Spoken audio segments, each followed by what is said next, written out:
Hello and welcome. I'm Leigh Ann Gerrans and you're watching W News, broadcasting live from the Al Arabiya headquarters. These are our top stories. Trump's big, beautiful bill heads for its final stage of voting in the U.S. House of Representatives, despite Democrat Hakeem Jeffries' attempts to delay the process. Local health authorities say 94 Palestinians were killed in Gaza overnight, 45 of whom were waiting for much-needed aid. Sean Diddy Combs is denied bail by a New York judge after being convicted of transportation to engage in prostitution. And dead at 28, Liverpool football star Diogo Jota is killed after a car crash in Spain. His club say they are devastated by the news.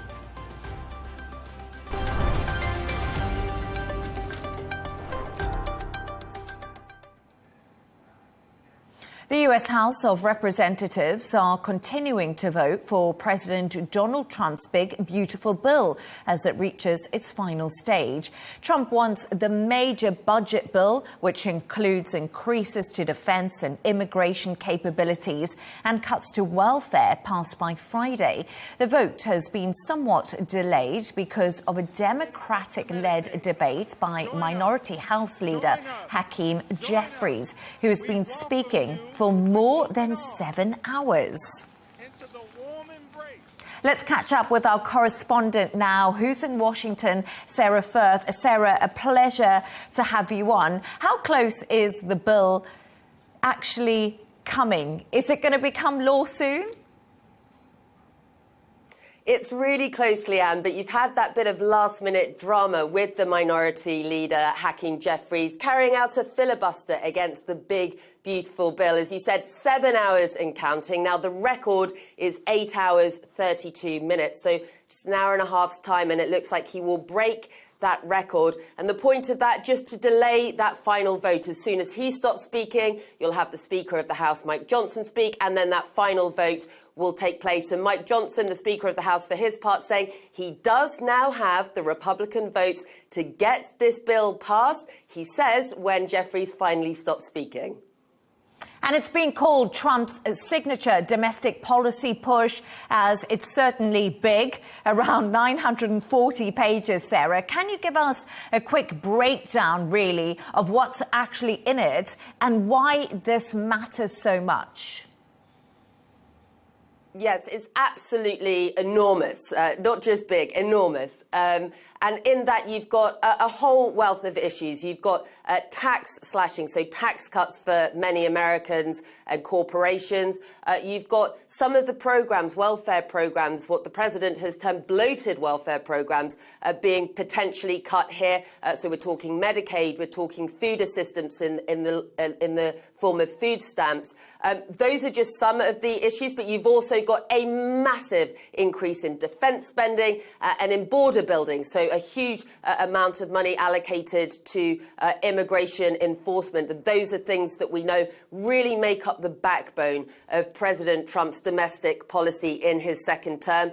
So this is hugely important to the president. We've seen him, as they pulled that all-nighter on Capitol Hill, getting involved, putting messages out on social media, trying to push Republicans to get this bill over the line. The Democrats holding out, saying that this is a massive betrayal of the American people. They say it's going to impact the lower income Americans. This is going to be affecting the most poor off in America and benefiting the wealthiest.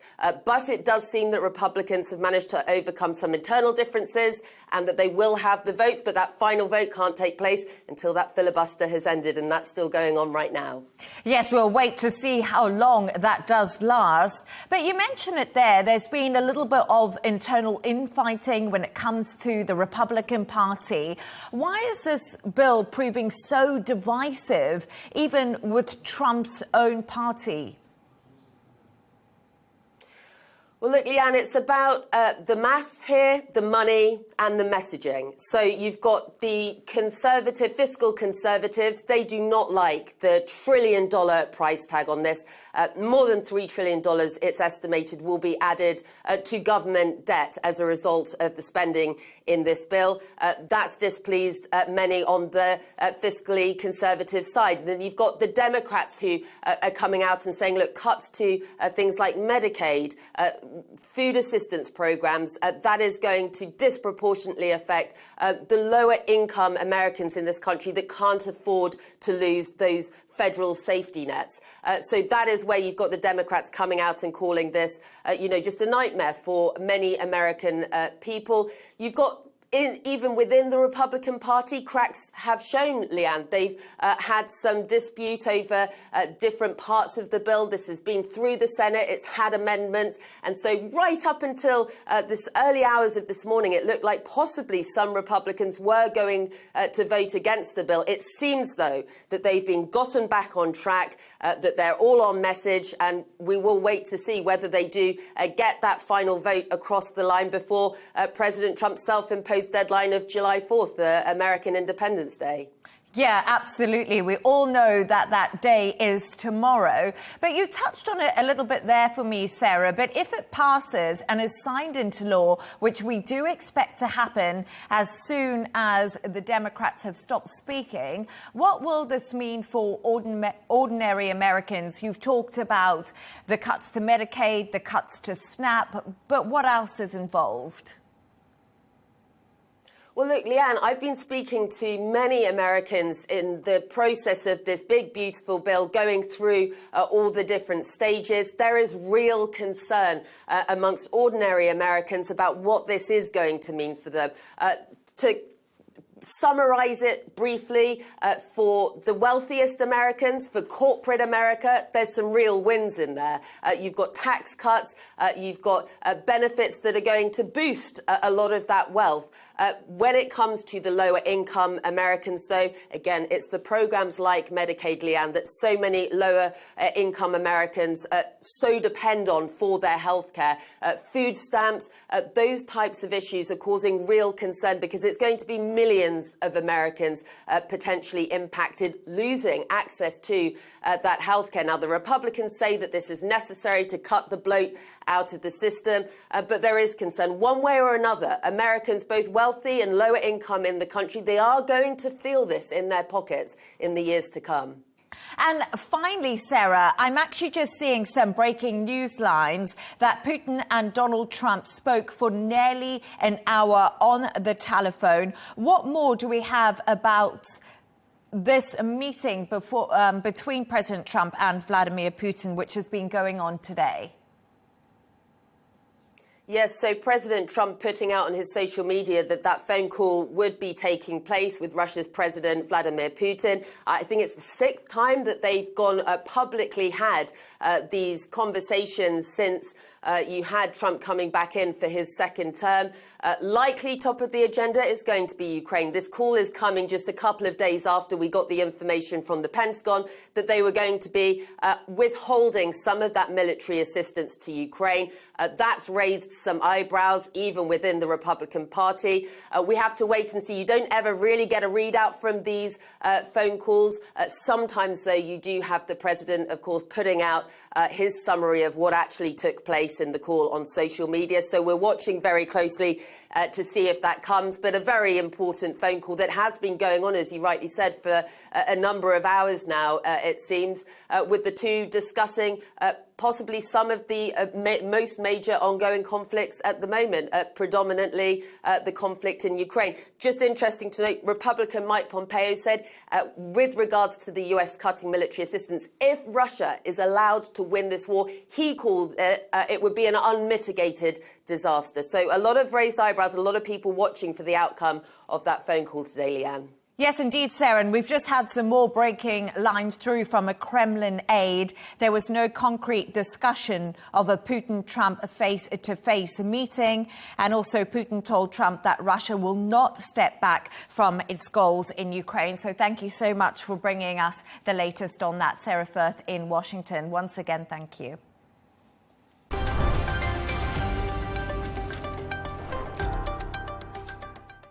Let's take a look at some of the other stories making the headlines today. 7 people are missing and 2 survivors are being treated for injuries after an explosion at a fireworks facility in Northern California. Local news footage shows the building being consumed by a huge fireball 40 miles from Sacramento. The cause is being investigated by the fire marshal. Hundreds have been evacuated on the Greek island of Crete as wildfires continue to burn. The flames, fanned by gale-force winds, have spread over 6 kilometres, with homes and tourist accommodation at risk. Smoke has also made visibility difficult, according to emergency services. At least 5 people are dead and dozens other missing after a ferry sunk off the coast of Bali. 53 passengers and 12 crew were on board. 31 people have been rescued as authorities investigate the cause of the sinking. And Ozzy Osbourne is preparing to perform for the last time alongside his original Black Sabbath bandmates. The rock star, nicknamed the Prince of Darkness, will play to crowds at Villa Park in Birmingham this Saturday. The 76-year-old, who now suffers with Parkinson's, will headline the all-day stadium show, which also features other heavy metal bands, including Metallica, Slayer and Rage Against the Machine.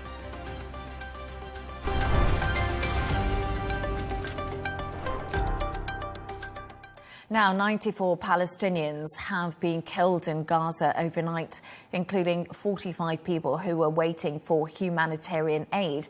That's according to the Gazan Health Ministry. Earlier this week, President Trump announced Israel had agreed to a 60-day ceasefire deal. Meanwhile, Hamas said they were considering the deal but wanted a complete end to the war. A Hamas delegation were meeting Egyptian and Qatari mediators in Cairo this week to discuss the proposal. I'm now joined by Dr. Jamal Abdul Jawad, Senior Research Fellow at the Al Aram Center for Strategic Studies. Dr. Jamal, pleasure to have you on the show. First of all, the Gaza death toll passes 57,000 today, with little clarity on a potential ceasefire. Yesterday, a Hamas delegation met Egyptian and Qatari mediators in Cairo to discuss the proposal. Are we any closer to an agreement? Well, there is a feeling of déjà vu. We have been in this situation many times in the past months, getting close to a deal, and then before reaching the real end, negotiations collapse.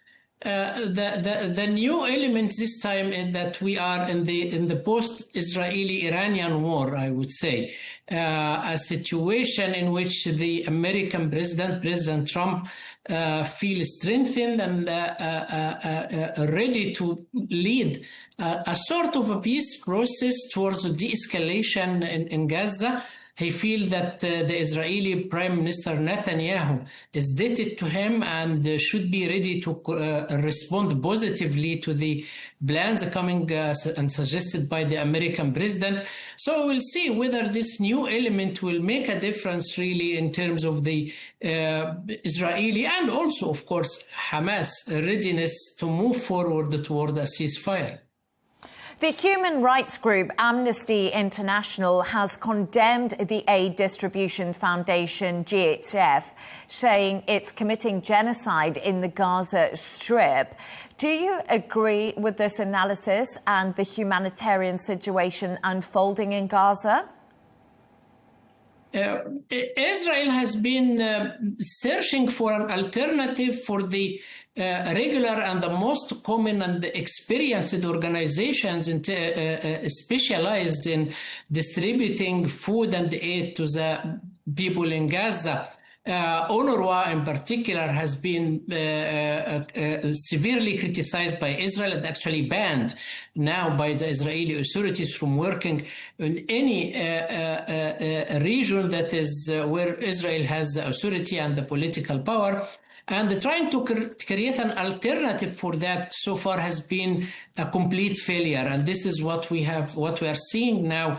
The death toll that we are talking about today and yesterday, actually, I would say this is a daily toll. It's the average of 50 people killed every day trying to reach for the food distribution centers testify for the failure of those arrangements and the need for moving back toward more conventional, more experienced organization. And again here, UNRWA is still a great and qualified alternative. The challenge is that the United States is sharing the same position with Israel, and they together create a kind of a strong obstacle for bringing back UNRWA. So yes, it's a genocide. Yes, it's a part of a policy that is trying to make Gaza a place that is unlivable, where people can no longer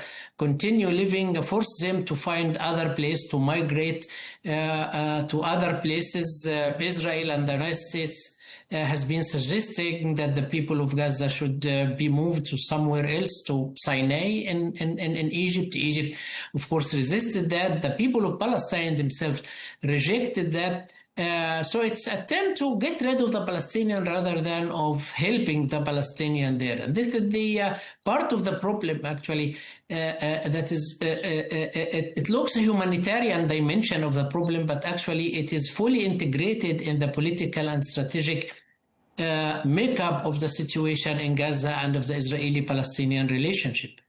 Dr. Jamal, as you mentioned there, Egypt borders the Gaza Strip. Is Egypt taking in refugees from Palestine at all? And could Egypt be doing more to get aid into the country and to starving people? Because Rafah is on the border with Egypt.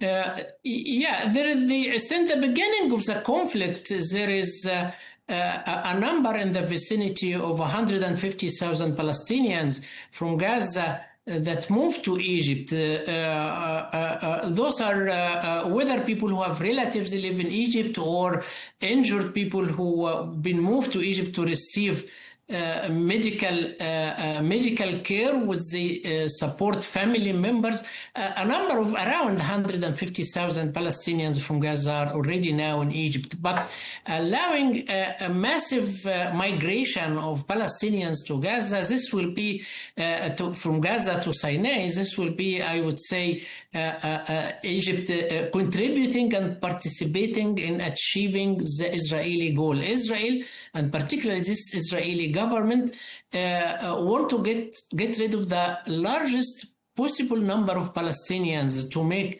the territories of the Palestinians ready for maybe Israeli settlement, to fight against the demographic imbalance where Palestinian population is growing in a kind of a rapid rate compared to Israel. So Israelis are concerned about this kind of demographic changes that are happening. So it comes down to providing aid, to providing Palestinians with the necessary items needed for them to survive in Palestine itself on their own homeland. Egypt has been the source of the largest part of humanitarian aid that have been presented to Palestinian people since the beginning of the conflict. But since Israel has occupied the Philadelphia corridor on the Egyptian-Israeli border, the Rafah corridor the Rafah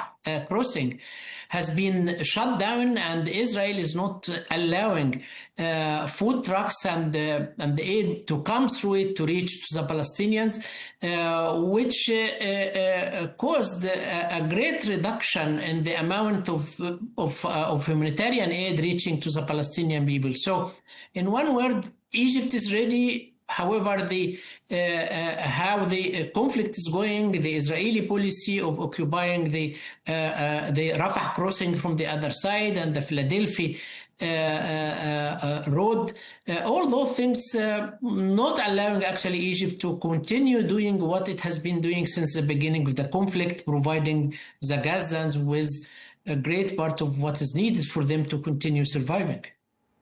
Dr. Jamal Abdul Jawad, a senior research fellow at the Al Aram Center for Strategic Studies. A pleasure to have you on the show. Thank you for joining me.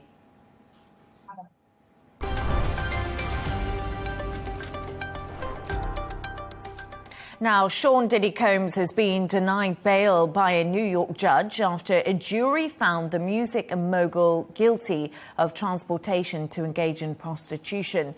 Combs was acquitted of the more serious charges of racketeering and sex trafficking, but Judge Arun Subramaniam said he must remain behind bars until his sentencing because of his history of violence. He will be held at the same federal jail in Brooklyn and is due to be sentenced on the 3rd of October. We can now speak to entertainment journalist Josh Rom. Josh, a pleasure to have you on the show. Thank you for joining us. First of all, Diddy was cleared of 2 of the major charges yesterday, but he was also denied bail. Lots of twists and turns in that case. Are you surprised? I'm not particularly surprised that he was denied bail because, as you said there in the introduction, the 2 counts that he was convicted of, guilty of transportation to engage in prostitution, these are 2 very serious crimes under the Mann Act, both of which carry a sentence of a maximum of 10 years. So it's looking more than likely that that Sean Diddy Combs, otherwise known as P. Diddy, will serve jail time, significant jail time. However, when it came to his acquittal of the other counts, that also didn't surprise me because all the way through the trial, we saw the evidence from his ex-girlfriend, Cassie Ventura. We've all seen that video of Diddy engaging in domestic violence in that hotel corridor.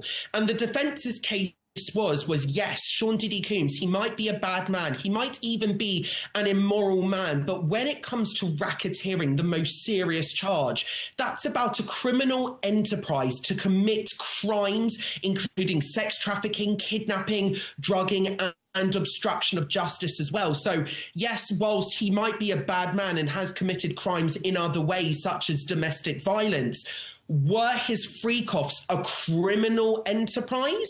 And for the prosecution to prove that, that was always going to be an uphill battle.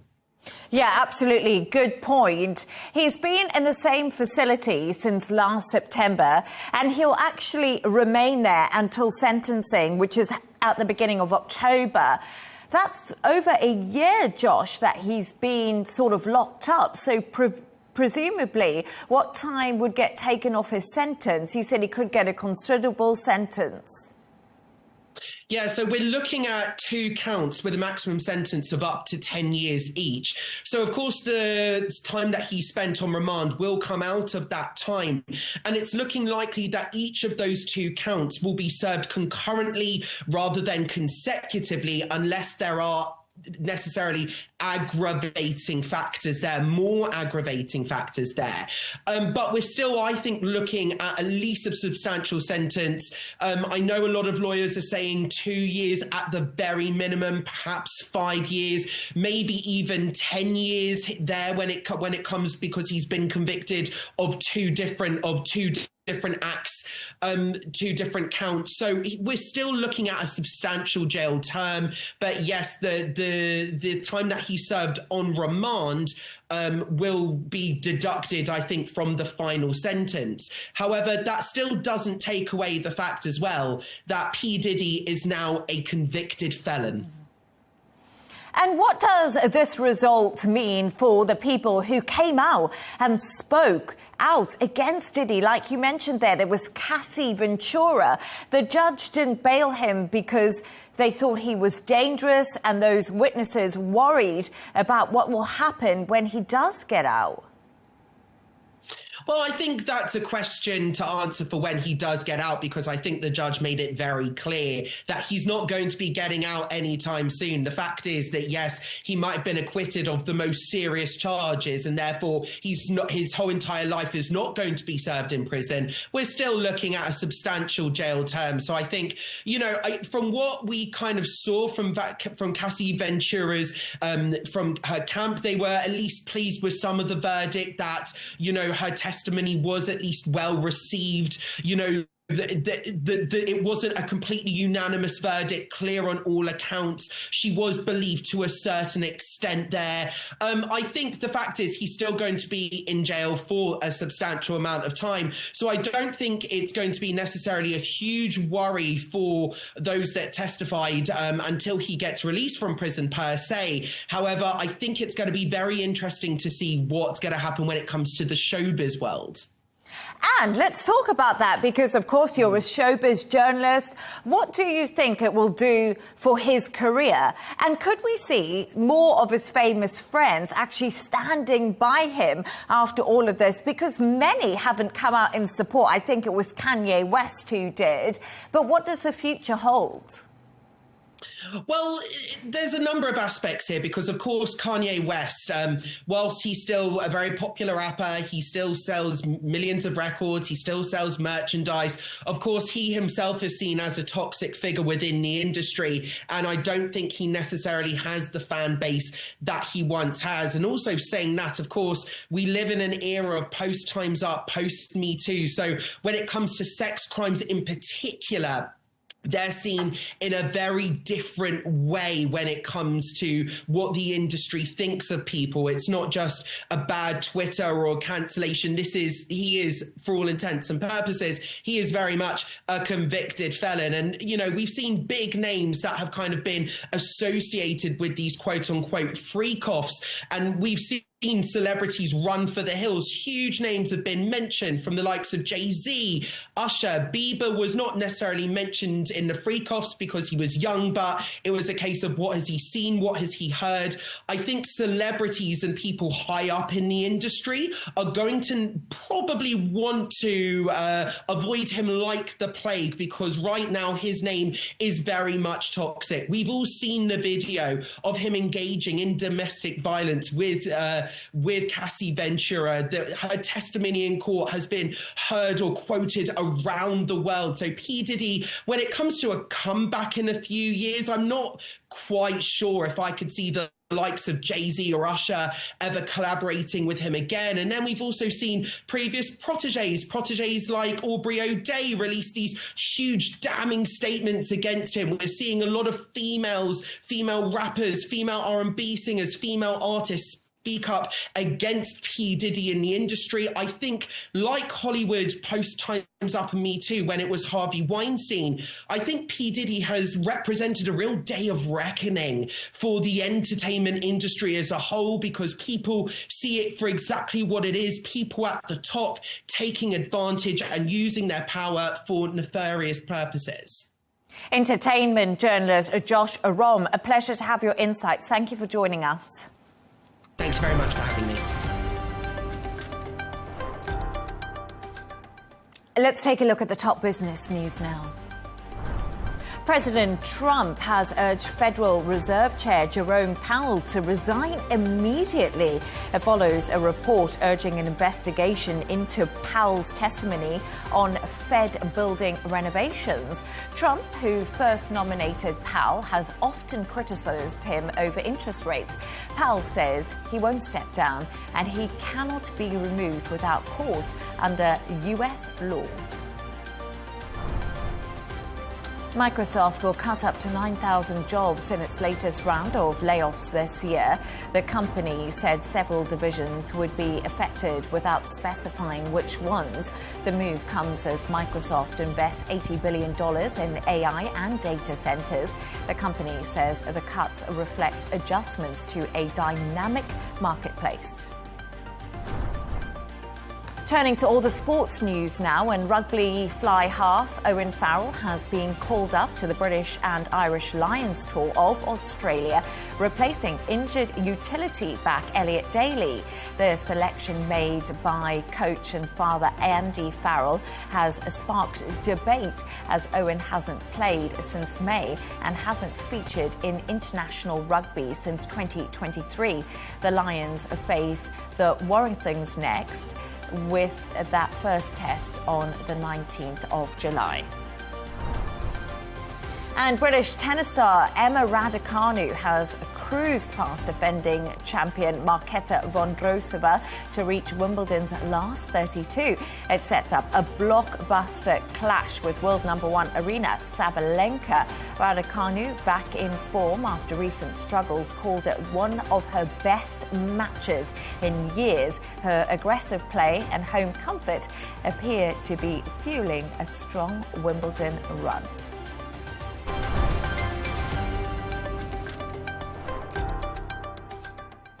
Staying with sports now, and the 28-year-old Liverpool forward and Portugal international Diogo Jota has died in a car crash in Spain. Local police say his vehicle suffered a blown-out tyre and left the road. Jota's brother, Andre Silva, also died in the crash. Liverpool FC say they are devastated by what they called an unimaginable loss. Fans have been gathering outside Anfield all day, paying tribute to the star. Take a listen. Absolutely gutted. There's not a word that I can think that's making me sad at the moment. It's just devastating, absolute devastation. But for the player it was and is, it's just unbelievable news. I just can't. You don't know these people personally, but when you do lose somebody in this fashion, it's devastating. It's going to affect everybody. It's like losing somebody that's really, really close to you. And football pales into insignificance in times like this. He leaves 3 children, a wife, his brothers passed away with him, his poor mother and father, what they must be going through. I mean, it's just absolutely devastating. It's unbelievable. Let's get the latest with sports broadcaster and journalist Tosdik Din. Thank you so much for joining us today. Shocking and absolutely tragic news about Diogo Jota. For our audience who do not follow football, who was Diogo and how integral was he to the Liverpool football team? A shocking day all round, as you say there, Lee. Even fans who are not Liverpool fans but are fans of football will have woken up today with a sense of disbelief. This young, talented player started his career at Pacos for Atletico Madrid. The move then came from Porto to Wolves, and then £41 million is what Jurgen Klopp paid Wolves for his services. Clearly a talented individual. In that campaign where he was in the West Midlands, Jota helped the club climb from a mid-championship team into the Premier League. He won promotion with them, and then they were successful in a Europa League campaign where he scored back-to-back hat-tricks. Now, his talent was then picked up elsewhere. He was on the radar of big clubs, but it was at Liverpool that he really shone. He was one of these that Jurgen Klopp said, look, he's a dedicated football person. He looks after himself. He trains hard. He pushes on the front foot. He can go left, right. He can score with his head, as fans of opposing teams can attest to. But what we saw with Jota was a humility. There was a normal person there, as the fan who was in the clip just before mentioned. We don't know these people. We see them play, but we can relate to their situation with regards to how they perceived and how they are perceived and how they portray themselves. And he certainly did, Diogo Jota, look after himself. He had 49 caps for Portugal. They just won the Nations League with the Portuguese side, and his whole future was ahead of him. But what happened, unfortunately, the news from northwest Spain, that he now leaves his young wife, Rota Cardoza, and 3 children without a father. And sadly for him, a career that promised so much at the age of 28 has very tragically come to an end. just on the border with his nation, with Portugal in northwest Spain. And we all mourn, all around football, all away from football, are mourning his loss. He was a League Cup winner, an FA Cup winner with Liverpool. He won the Premier League at the season just gone by, and also, as just mentioned, the Nations Cup, which meant a lot to him. He was a patriotic Portuguese national, and someone that I had the pleasure of watching on a few occasions, and he was just fantastic to watch. Great skills. He knew where the goal was, and he was a team player in a side that had Mohamed Salah, Cody Gakpo. You can name them all. Darwin Luis Diaz. He just shone in a way that his humility took him through, and someone of the likes which he and his brother Andre will be missed. Yeah, absolutely. As you described there, not just a footballer, but a man, a family man, a 28-year-old family man with his life ahead of him. Fans have been laying tributes outside Anfield Stadium today. How is the city of Liverpool paying tribute to a player who actually just recently celebrated winning the Premier League? And we saw those celebrations in the city. Yeah, Liverpool are devastated with the actual passing of Diogo Jota, and the club, they have been fantastic. Whenever they do anything on any sense, good or bad, obviously in this case it's very tragic, the club really know how to look after the community there. It's divided into two, as we know, red of Liverpool and the blue of Everton. But what we saw outside the club, there are areas set aside with buckets provided by the club for the immense amount of flowers that have been put down in commemoration of a very tragic young life and a talented individual. High-profile individuals like the Mayor of Liverpool, Steve Rotherham, has been in attendance, as has the Deputy Labour leader, Angela Rayner, to offer their condolences. And the fans are just saying, look, we just cannot believe it. Anybody involved in football, anyone who's loved football at any level will just empathise and just sympathise so very much with regards to the story that we see unfolding in front of us. With disbelief, a young widow, the partner, Rota Corduzo, I mentioned, they'd been together for the best part of their lives, and 3 young children that they had together, and their marriage was only finalised and celebrated 11 days ago, I believe, and the video on social media was released only yesterday. Such happy scenes, and in complete contrast to what we are witnessing today. And we certainly mourn, as do the club Liverpool. They are class in everything they do, but word must be mentioned to his first Premier League club in England, Wolverhampton Wanderers. And the statement they put out, memories he created will never be forgotten, about sums up everything that he gave. He gave his heart, his soul, and tragically today, he gave his life. Trustic Din, sports broadcaster and journalist, thank you so much for bringing us that latest on Diogo, who has died at the age of 28, the Liverpool footballer. Appreciate it.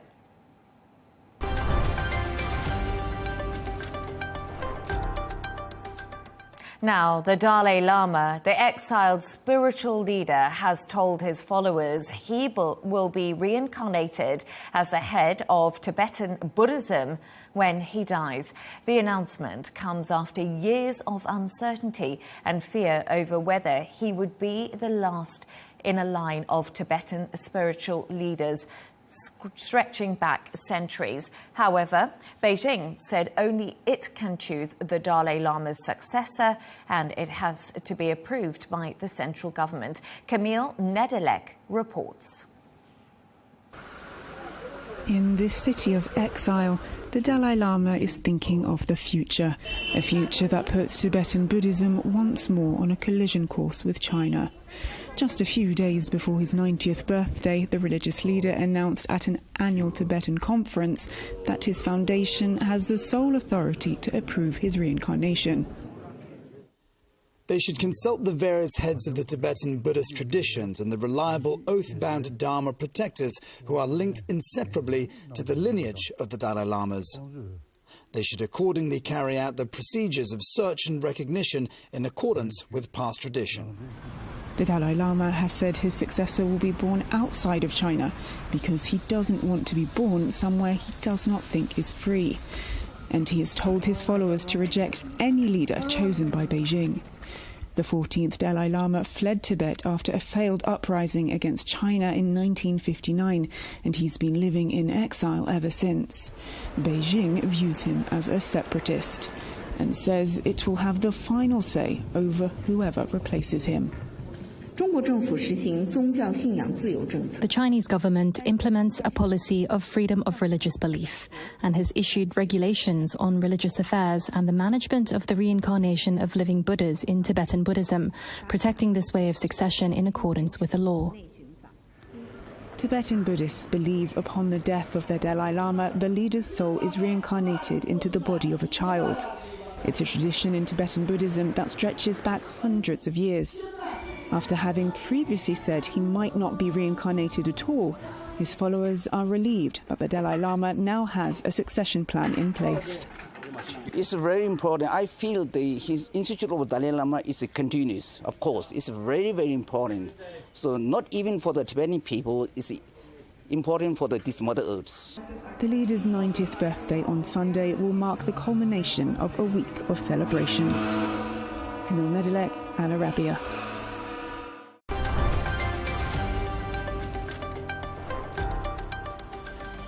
A reminder of our top stories. Trump's big, beautiful bill heads for its final stage of voting in the U.S. House of Representatives, despite Democrat Hakeem Jeffries' attempts to delay the process. Local health authorities say 94 Palestinians were killed in Gaza overnight, 45 of whom were waiting for much-needed aid. Sean Diddy Combs is denied bail by a New York judge after being convicted of transportation to engage in prostitution. And dead at 28, Liverpool football star Diogo Jota is killed after a car crash in Spain. His club say they are devastated by the news. And that's all from us on W News. Don't forget to subscribe to our YouTube channel and also follow us on X. We'll be back in a couple of hours' time with W News Extra. Goodbye and thank you.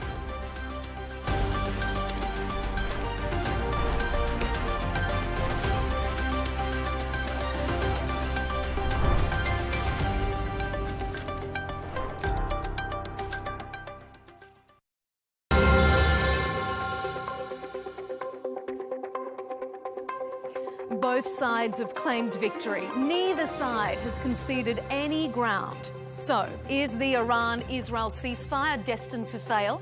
Republicans are so sure it will hold, they've nominated President Trump for a Nobel Peace Prize. Is he a worthy recipient? That debate is coming up on Counterpoints with me, Melinda Nucifora.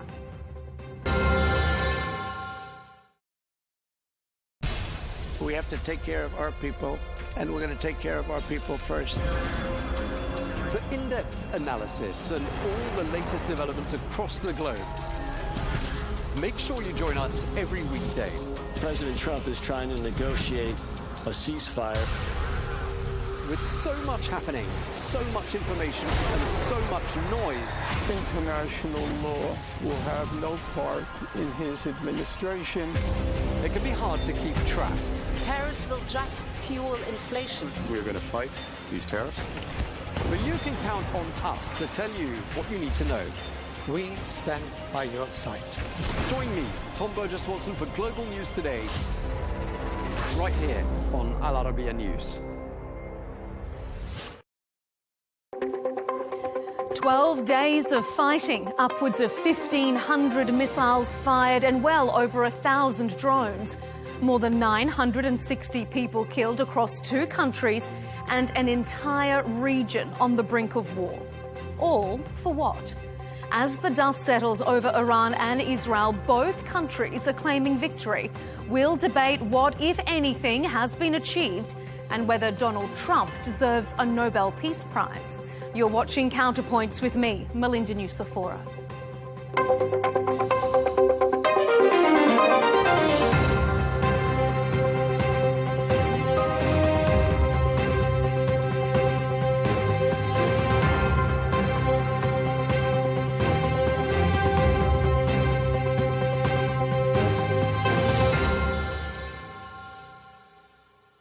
Israel and the US are sticking to their guns. They say Iran can never be allowed to have a nuclear weapon. Iran says its nuclear enrichment will never stop. So, after all the fighting, are we just back to where we started? Israeli Prime Minister Benjamin Netanyahu is on his way to the US next week to do a victory lap with President Trump. We're going to talk about a lot of things. We're going to talk about the great success we had. I mean, we had an incredible, in Iran, we had an incredible success, like really nobody's had in many, many years. That was a precision war strike. But what enduring foundations of peace have been achieved? Iran's nuclear facilities may be out of action for now, but for how long? Israel and the US have bombed themselves into a corner. Rather than forcing Iran to give up its nuclear ambitions, it's galvanised its resolve. Both sides have claimed victory. Neither side has conceded any ground. So is lasting peace a fantasy?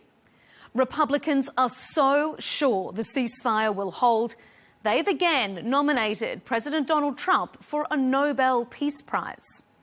On this episode of Counterpoints, we'll debate if the ceasefire is destined to fail, whether the 12-day war achieved any lasting results, and does President Trump deserve a Nobel Peace Prize? Well, let's bring in our guest to debate the status of the Israel-Iran ceasefire. Joining me is Cenk Uygur, the co-creator and host of the independent media outlet, The Young Turks, and Jake Wallace-Simons, British author and Telegraph columnist, here joining us on Counterpoints. We thank both of you for your time. Well, that ceasefire between Iran and Israel got off to a pretty rocky start. But after some stern words from the US president, it appears to be holding. Some have criticised the pause as being forced upon these countries rather than them actively agreeing to it by themselves. And then there's the fact that both sides are claiming victory and both sides are refusing to concede any ground. So, Cenk, let me start with you. Is this ceasefire destined to fail? And if it does, who's to blame? Yeah, there's only one country that's making the decisions, with an asterisk now, and that's Israel. So Israel makes a decision to go to war. Israel makes a decision to go to a ceasefire. Israel makes a decision to tell America what to do, and we just follow along. The asterisk is that Donald Trump's kind of an interesting cat. So he really did get Netanyahu to back down from violating the ceasefire, because normally what would happen is you sign a ceasefire, Israel never listens to it. Ever, ever, ever, right? And they view a ceasefire as you stop firing, but we still keep obliterating you. So that's what they were on their way to doing when Trump put out that True Social post where he's like, turn your planes around. And I appreciated that. It was a rare, and I'm not a fan of Trump, but it's a rare moment where an American president actually spoke for America. So is it going to hold? It 100% depends on Israel. And by the way, on Iran, everybody can declare victory all they like. No, Iran got rocked, and they chose not to really counterstrike. I don't know if that's because they're a paper tiger or because they were showing restraint because they didn't want a full-out war. But no, Iran can declare victory all they like, but militarily, they got rocked.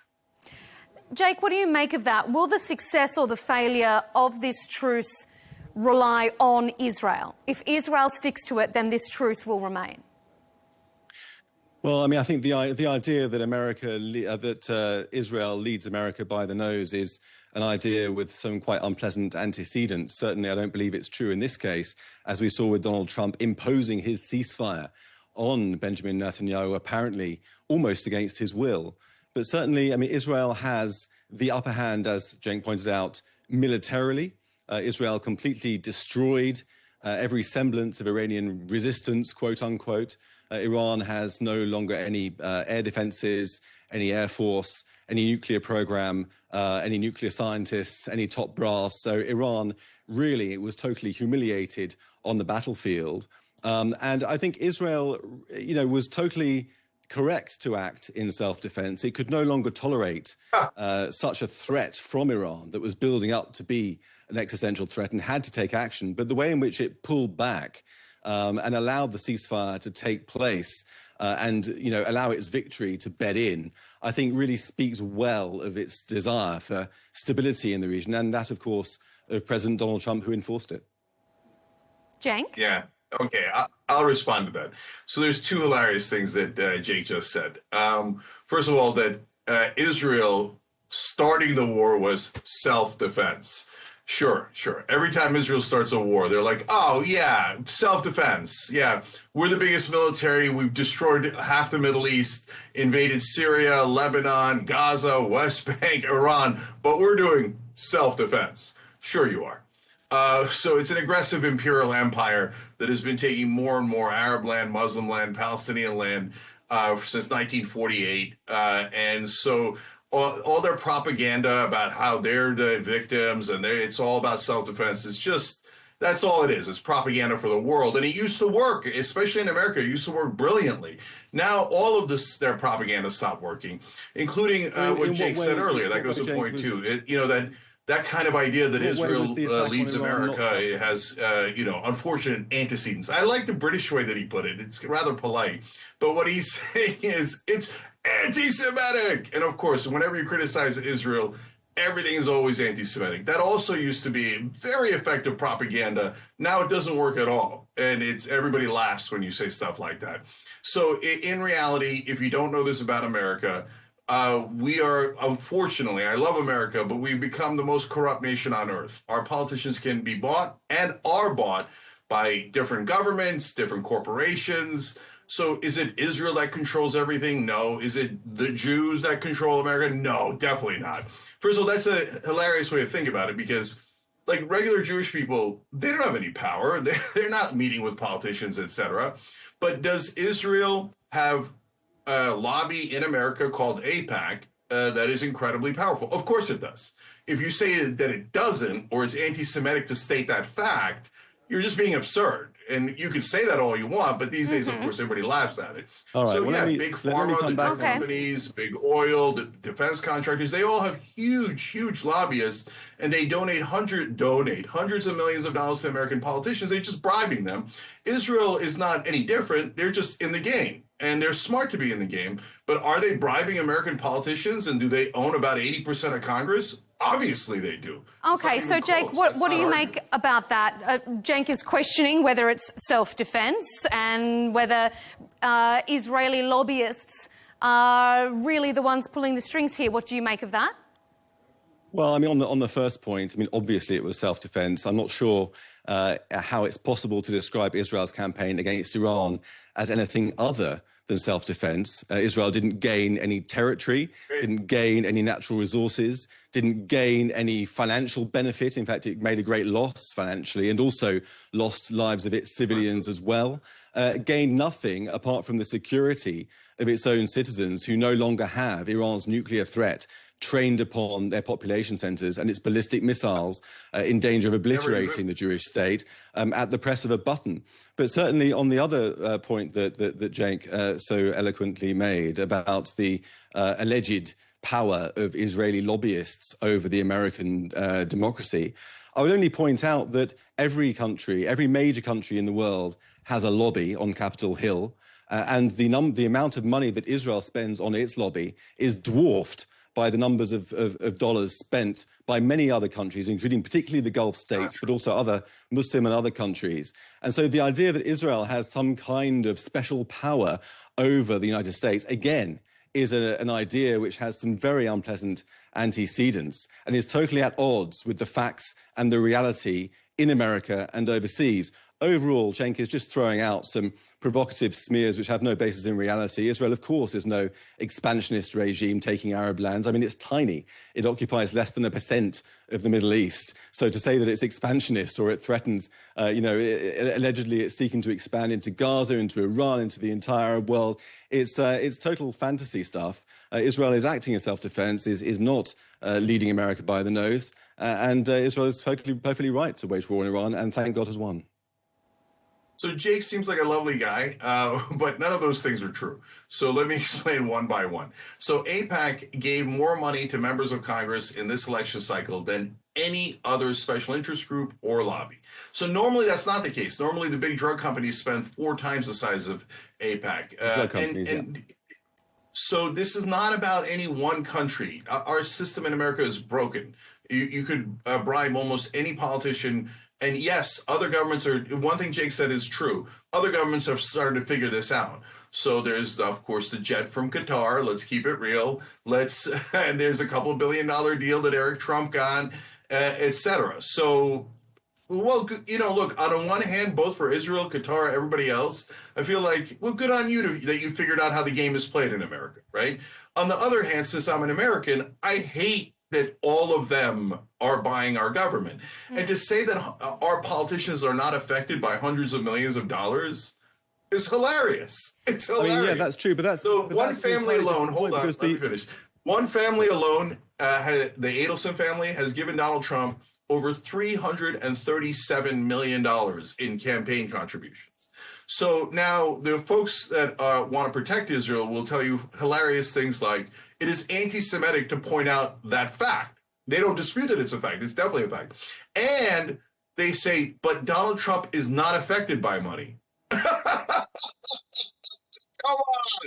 Come on. And that American politicians overall, that our politicians are so morally pure that they wouldn't be affected by hundreds of millions of dollars that AIPAC spends. Who could possibly believe that? I want to ask you this. I want to ask Jake. Let me just do the other things he said. Super quick. So Israel does have something to gain from attacking Iran, and they definitely attacked Iran, and the whole world has eyes and ears. It's on video. We can see it. They started the war.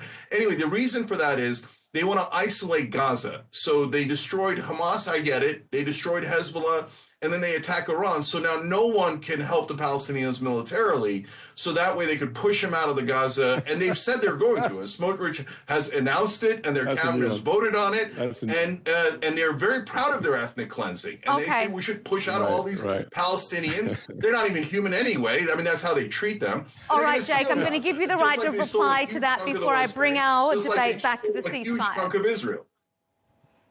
I mean, those are facts. You could say the facts are anti-Semitic, but that's a one-trick pony. That doesn't work at all anymore. You actually have to come with counterfacts. Israel has taken more and more land in the West Bank, Gaza, and currently, as we speak, they're in southern Lebanon and they're in western Syria, and they start a war against Iran. So to argue that they're not the aggressive imperial empire is, again, hilarious. Okay, Jake, respond to that before I bring us back to the ceasefire.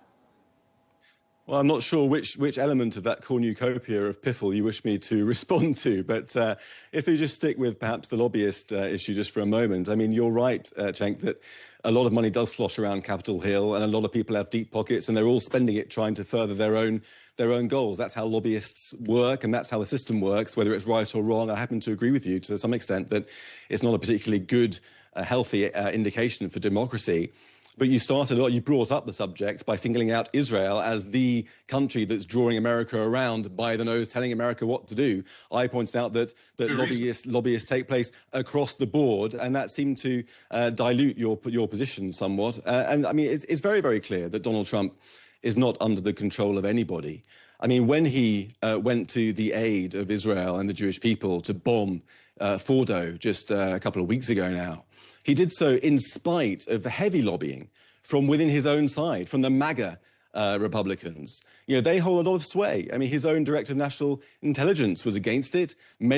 Tucker Carlson was against it. Many key MAGA supporters were against it. Donald Trump faced them down because he came to the conclusion that this was in the interests of the American people, of the Israeli democracy, the sole democracy in the Middle East, and of peace for the world. And so far, I have to say that the Iranian threat has been neutered. Iran has been humiliated, and its resources have been decimated. That's only got to be a good thing for the region and the world, given the fact that Iran has long been the head of the octopus of all the terror that grips the region and even further afield here in Britain and the United States. Okay, Jake, let me turn us back specifically to the ceasefire just before we move on to our second section. I want to ask you, there's been no return to diplomacy since this ceasefire was declared about a week ago now. Isn't that a worrying sign for the success of a ceasefire? Is it any success if it doesn't take diplomacy then as the next step? I think that we need to look at the ceasefire in a practical way. Practically speaking, Israel is not going to attack Iran again unless the nuclear program is restarted, the ballistic missiles begin to be reproduced, and a threat begins to spread throughout the region, perhaps with the rearming or refinancing of Hezbollah, of Hamas, of the Houthis, of Kataib Hezbollah in Iraq and elsewhere. So Iran has no reason to attack, Israel has no reason to attack Iran unless that threat begins to rear its ugly head again. From the point of view of the Iranians, they have no ability to attack Israel. They have very few ballistic missiles left. As Cenk and I agreed earlier, they've got barely any armed forces left, and what they will have will be totally destroyed if they were to try it again. And so I think that in terms of the structural pieces that hold this ceasefire together, we are likely to see a prolonged period of calm. In terms of diplomacy, of course, diplomacy would be the best option. The Iranians haven't come back to the table. I would like to see them come back to the table. There's no reason why the Iranians couldn't be embraced to some extent by the international community if they were to drop their genocidal ambitions against the Jews and become normalized. And everyone would like to see that. If not a regime change, I think everyone would like to see even more. But overall, I think we're not likely to see a reprise of the war unless the Iranians play silly games again. Cenk? Yeah, so it's so frustrating talking to an Israeli supporter because they live in an alternate reality. He's talking about the genocidal ambitions of Iran. Israel's in the middle of doing a genocide right now. It's not hypothetical. It's not theoretical. It's a massive, disgusting genocide. You can try to talk over me, but it's never going to work. And so I just wanted to pretend that it's not a genocide. But look, you're insulting our intelligence. We see Gaza. Gaza's completely destroyed by the terrorist state of Israel. And they have killed 500 times the number of children that Hamas has. So you can try all the tricks. Hamas, bad. No problem. Hamas is bad. Iranian regime, bad. Yeah, I agree. It's bad. I wouldn't want to live under the Iranian regime. That doesn't excuse Israel's grotesque genocide. It doesn't excuse Israel being 100 times a terrorist that Hamas is. Because those are facts. They've killed so many civilians, 56,000 at a bare minimum number of people killed, over 17,000 children slaughtered by Israel, slaughtered for no reason other than wanting to grab more Arab land. So you can say all those things, but the rest of the world sees Israel for what it is now. And does America follow Israel more than any other country? Of course, AIPAC's been bribing American politicians for longer, and they're really good at it. And again, I respect their game, and anyone can do it, but a lot of countries have catching up to do, and they're doing it in ham-handed ways that are not that effective. But AIPAC is a machine. And so our politicians, like most politicians across the world, are deeply corrupt. So they're basically waiters for the rich and the powerful and for the lobbyists. So they come and they go, yes, Israel, how might I serve you? And again, to be fair, they do the same thing with drug companies. That's why we can't even negotiate drug prices in America. It's hilarious. It's ridiculous. But it's also tragic. Okay, so Israel constantly attacks, constantly takes land. And then he says, if they even restart their ballistic missile program. So Iran is not allowed to defend themselves. No Muslim country is allowed to defend themselves. Only Israel gets to defend themselves by attacking all of their neighbors. Okay, I'm going to get to the nuclear program again in a moment. Genocidal terrorists, Muslim, dirty savages. Yeah. You know who's actually racist? Israeli supporters who constantly frame Muslims as terrorists. That is deeply racist and has led to terrible results throughout the world because of Israeli propaganda that is bigoted against almost all Muslims. Okay, we're going to come to nuclear in a moment. Jake, I absolutely need to give you right of reply briefly before we move on. If you could just be quick. Well, respond to our Cenk. Sure. I mean, Cenk, we haven't spoken before, and you seem like a nice guy. It's almost like sometimes I get the feeling that we could go out for a beer and we could end up agreeing, and then suddenly you pull out something. I'm like, wow, where did that come from? Like I speak for the world, and Israel's always shocked because they live in a different reality. In their reality, Cenk, just let Jake respond, Cenk, because we're going to need to move on, Cenk. So just let Jake respond. Cenk, you gave me a cute line about not talking over you, so why don't you try not talking over me? I think that if we just narrow down to this idea of genocide. genocide. I mean, just because I know you want to move on, just this one point. I mean, if Israel really wanted to commit a genocide with all the military might that it has, it could have been over in Gaza in about half an hour. They could have carpet bombed it. They could have dropped, serious weaponry, serious bombs, and killed everybody within half an hour. They didn't do that. And they didn't do that because they went house to house trying to evacuate civilians, clean out Hamas without killing civilians as much as they could. And the tragic, awful loss of civilian life has been less proportionately in Gaza than it's been in all other conflicts around the world. Israel's been doing a wonderful job in trying to keep those down, although I completely accept and will be the first to say that every single innocent is an innocent death, is a total tragedy. I'm not wanting to be glib about that at all. But I think we do need to recognise the difference between how Israel wages war and how other nations wage war. If Israel really wanted to do a genocide, it would have been over within half an hour, and everyone knows that. Okay, all right, I'm going to refocus us, Cenk, I'm just going to refocus us back onto Iran and Israel because we are running out of time and we need to move on. The US remains adamant that Iran can't have a nuclear weapon. And so that was also Israel's main operational goal when it went into this conflict. It said it was launching preemptive strikes because, according to Israel and the US, Iran posed an imminent nuclear threat. And yet Iran remains undeterred. It says it's committed to developing a nuclear program, be that civilian, as they currently say, or otherwise, because they are also considering withdrawing any oversight functions of the IAEA. So, Jake, what long-term goals has this conflict achieved? And I don't just mean a momentary disruption to Iran's nuclear program. If Israel's goal was to neutralise Iran as a long-term nuclear threat, that has not been achieved. Isn't that right? No, I think that's wrong. I think it has been achieved in the long term. I mean, nothing can ever be permanent, I suppose, if the geopolitical situation were such to allow Iran to grow back. But look, the nuclear program has been set back by many, many years. They have no centrifuges. They have no means, even if there is those kilograms of enriched uranium, even if they do exist, it would be impossible for them to enrich it. It's been set back by many, many years. Iran has been deprived of all the top talent in terms of its nuclear science knowledge, as well as its military structure and its missiles and its armaments and so on and so forth. And I think the beauty of it is that if Iran were to begin to build back its nuclear program, Israel could go in, because they haven't got any air defenses, could go in and take it out again, ensuring that it doesn't grow back to the threat that it was before.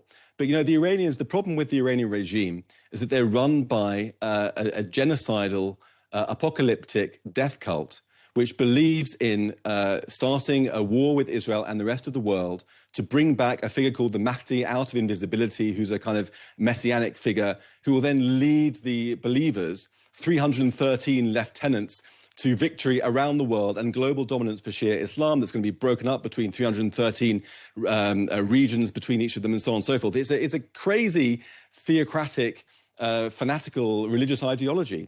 And until that is out of the driving seat, it's very difficult to see why they would stop, because death is not something that they shy away from. It's something that they embrace. Now, the best case scenario, of course, would be for regime change to take place within Iran at the hands of the Iranian people themselves, who are wonderful, educated, cultured, dignified people who do not deserve to live under the yoke of that awful man and his horrendous, vile regime.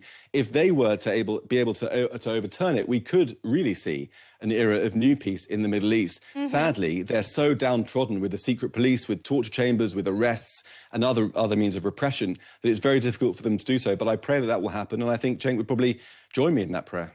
Cenk? Yeah, whenever he's describing Iran, it's almost identical to what Israel is actually doing.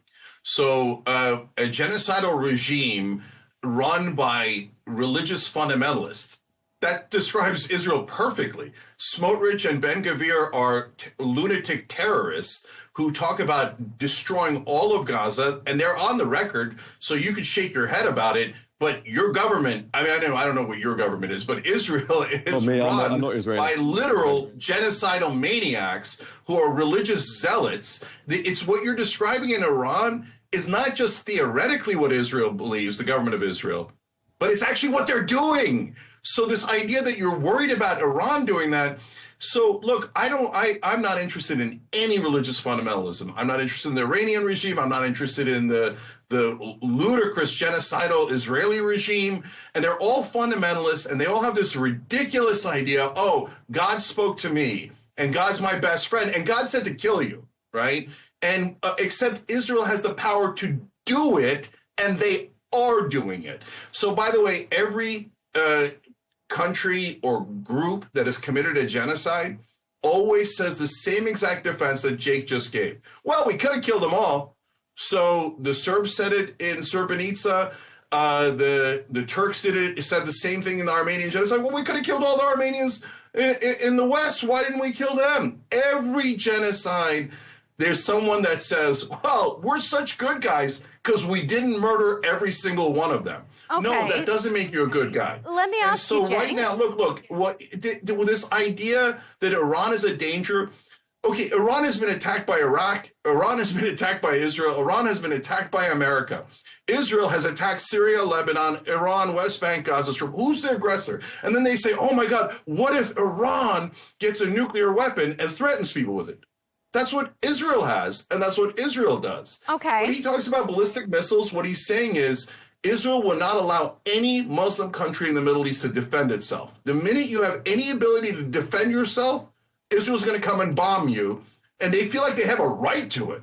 They're like, what do you mean? I get to militarily dominate all my neighbors, and if they dare object, I declare war on them, pretending to do self-defense. I bomb them. I have America bomb them. And then anyone criticizes me, I go to, you guys are all anti-Semites. Okay, Jake, let me turn you back to the question I asked Jake, because I'd like to know your take on that. Totally and utterly guilty.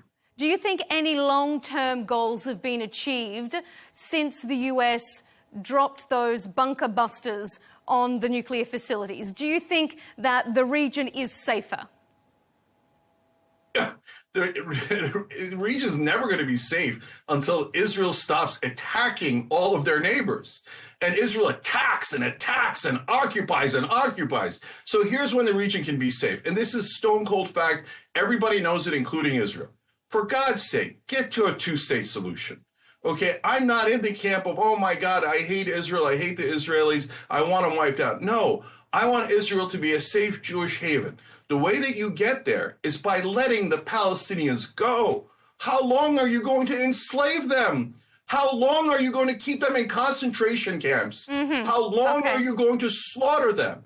Do you not see that you have become what you most feared and despised? So this amazing movie, brave new film, is called Gaza, Journalists Under Fire. There's Holocaust survivors begging Israel to stop. Stop. What are you doing? You're doing the same thing that was done to us. So the number one threat to security in the Middle East has been now for decade after decade, Israel. Okay, so Jake, if Israel your response decides to do to what peace Jake and a has been two-state saying? solution, then we will have peace. But if Israel decides war, then we're going to have perpetual war. Okay, Jake? Well, again, there's a lot to return to there. I suppose the first point I would make is about Cenk often has said that Israel is against Muslims. Is against the Muslim world, won't allow any other Muslim country to defend itself. I think it's worth bearing in mind that there are Muslim soldiers in the Israel Defense Forces. For example, Captain Ella, who is a very famous, the highest-ranking female Muslim soldier in the IDF. Muslims were killed on October the 7th by Hamas. Muslims put their lives on the line to rescue their Jewish compatriots in Israel on October the 7th and supported them afterwards. And Muslims have spoken out on behalf of their Jewish compatriots in the Knesset, in the Israeli parliament. This isn't a country that's against Muslims. It has Muslims, very patriotic Muslims, fighting for Israel, representing Israel proudly, and I'm proud of them. Not that I'm Israeli, but just on behalf of Jews, I suppose. Israel is not against Muslims and isn't against other Muslim countries. It has alliances, for example, with the United Arab Emirates and with other key Muslim countries. It hasn't bombed any Muslim country unless they've attacked Israel or menaced Israel or been building up to attack Israel. The only reason Israel attacks is in self-defense, and that's very clear and historic, and it's a matter of fact. And so this idea that Israel is against Muslims is totally untrue. And just one more point I wanted just to add. I mean, there's lots to go out there, but just to pick out this point, I mean, Cenk, one thing I agree with you on is on your disparagement of Bezalel Smotrich and Itamar Ben-Gvir, both of whom are right-wing fanatics, far-right lunatics in Israel, and I hold no candle for them either.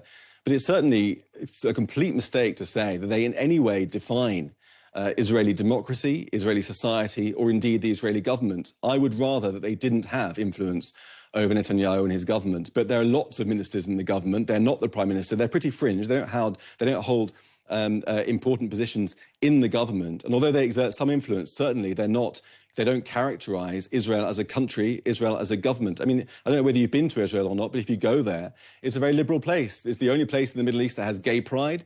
It's the only place where Muslims and Jews can live side by side, and Christians, of course, live side by side and flourish. It's not without its tensions, of course, but it's a very pluralistic, wonderful democracy. And it would only be a wonderful thing if other countries in the region took up a similar approach, a secular democracy that has a religious faith and equality for women and minorities. That would be a wonderful future for the Middle East. What about this concept? Israel what about the idea of a two-state solution? I mean, those politicians are actively pushing against that. What do you think about the fact that now the Israeli government is saying that there is no discussion of a two-state solution at this stage off the table? Yeah, I mean, unfortunately, the Palestinians don't want a two-state solution. I mean, that's not true. Israel doesn't want it. Answer the question. Israel said no, not the Palestinians. Not the Palestinian people, but I would say the Palestinian leadership. I mean, 2008 was the most vivid example where Ehud Olmert offered Mahmoud Abbas 100% of what he wanted, when they voted no on including a capital in East Jerusalem, including the entirety of the West Bank, including Gaza, including the right of return for a number of refugees, and he rejected it because he didn't want it. What he wants is perpetual war. He can't cope with the idea of a Jewish state in any borders. The Palestinian leadership wants a Palestinian state instead of a Jewish state, not beside it. Israel has made many generous offers. They've all been rejected, and that is the reason. If the Palestinians were to accept at least one of those offers, I would be the first to say it would be wonderful. I would love to see a peaceful Palestinian state, but first we need to see the peaceful Palestinian leadership. Jen, don't you think disunity within the Palestinian administration, within the Palestinian cause, is part of the reason why a two-state solution has never been a viable option? No. So, first of all, again, when Jake speaks, I feel like it's 100% projection. So who's blocking the peace deal now and two-state solution? Israel. That is inarguable. They voted to never allow a two-state solution. What part of that is complicated? After October the 7th. But every time an Israeli supporter is challenged with facts, they just reverse it. They go, oh, yeah, Israel just voted to do that. It's the Palestinians' fault. They don't want peace. Nonsense. They're the ones in concentration camps. They're the ones who are getting slaughtered. They're the ones who just lost 17,000 children. They're literally dying for peace. And as you kill and kill and kill and kill, they go, oh, golly gee, I guess they don't want peace, as they drop bombs on children, child after child after child. Jesus, there's a stadium full of dead women and children, while Israel pretends to be innocent and say, oh, golly gee, we just love to give them peace. But oh, there's nobody we could talk to, wink. Meanwhile, they vote in their own cabinet. No, we're never giving them peace.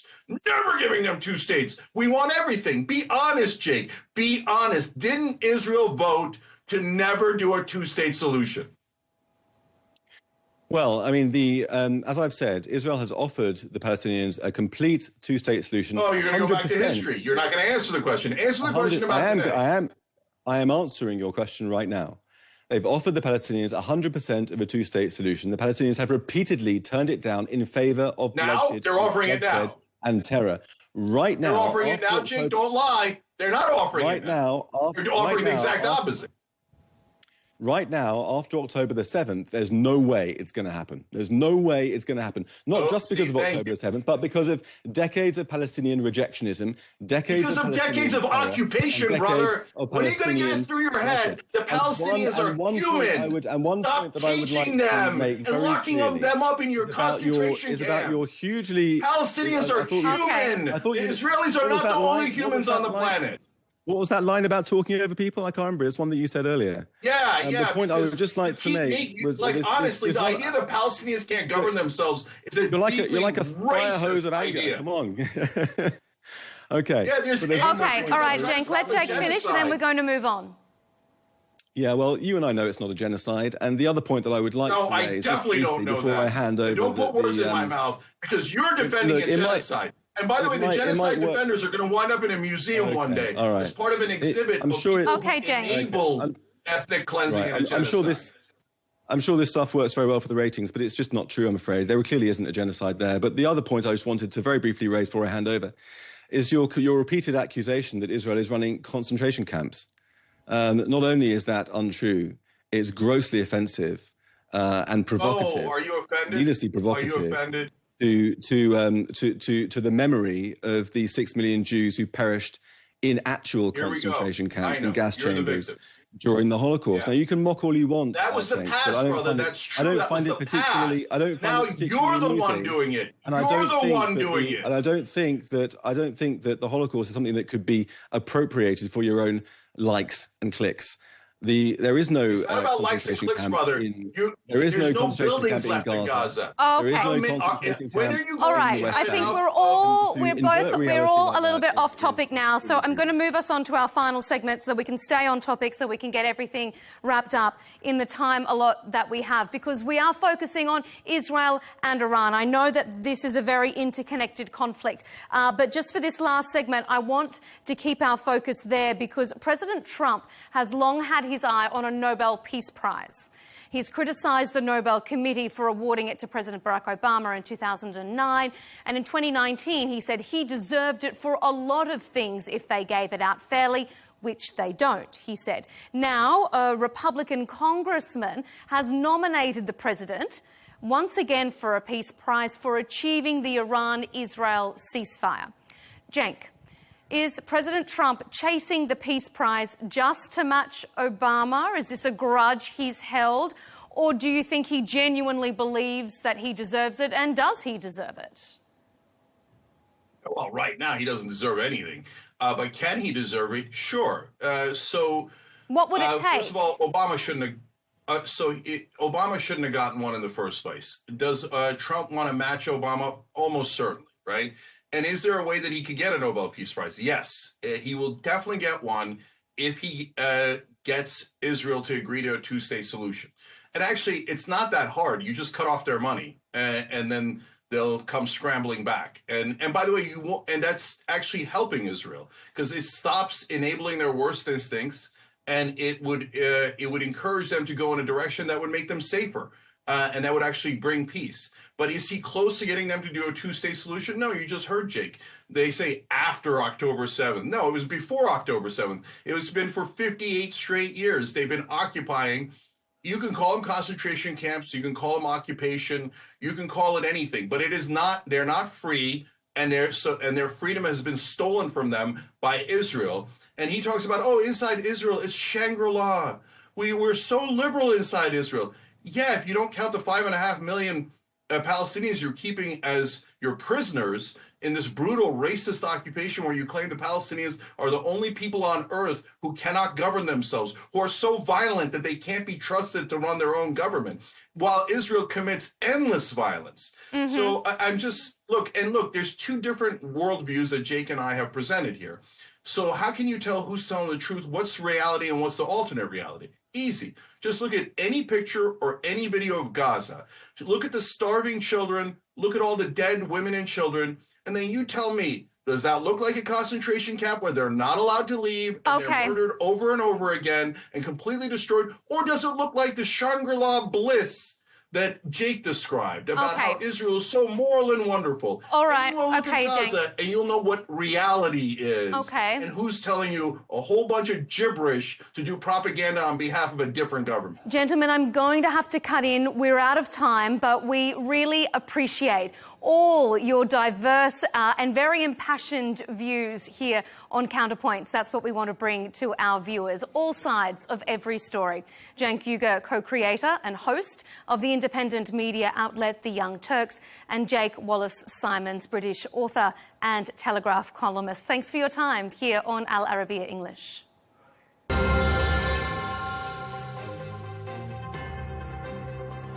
And as always, thanks to you at home for watching Counterpoints on Al Arabiya English. To catch our latest debates, our interviews and heated discussions like this one, avoid missing out by subscribing to our Al Arabiya English YouTube channel and follow us across our social media platforms. Thanks for your company. We'll see you next time.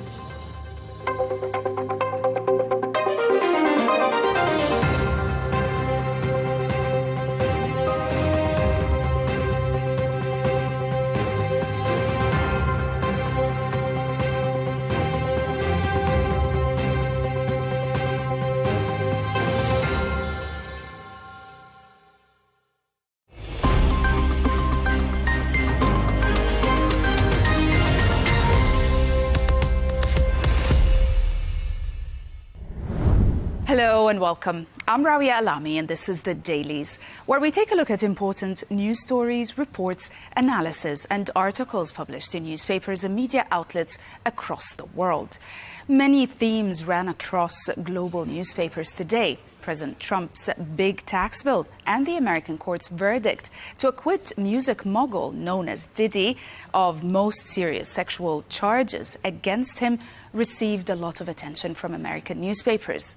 British newspapers, on the other hand, were dominated by the news of what they called a dramatic day in British politics, as the emotional display of Chancellor Rachel Reeves sent the British pound tumbling. However, generally, the Middle East and the Gaza ceasefire negotiations continue to be the focus of many media outlets today.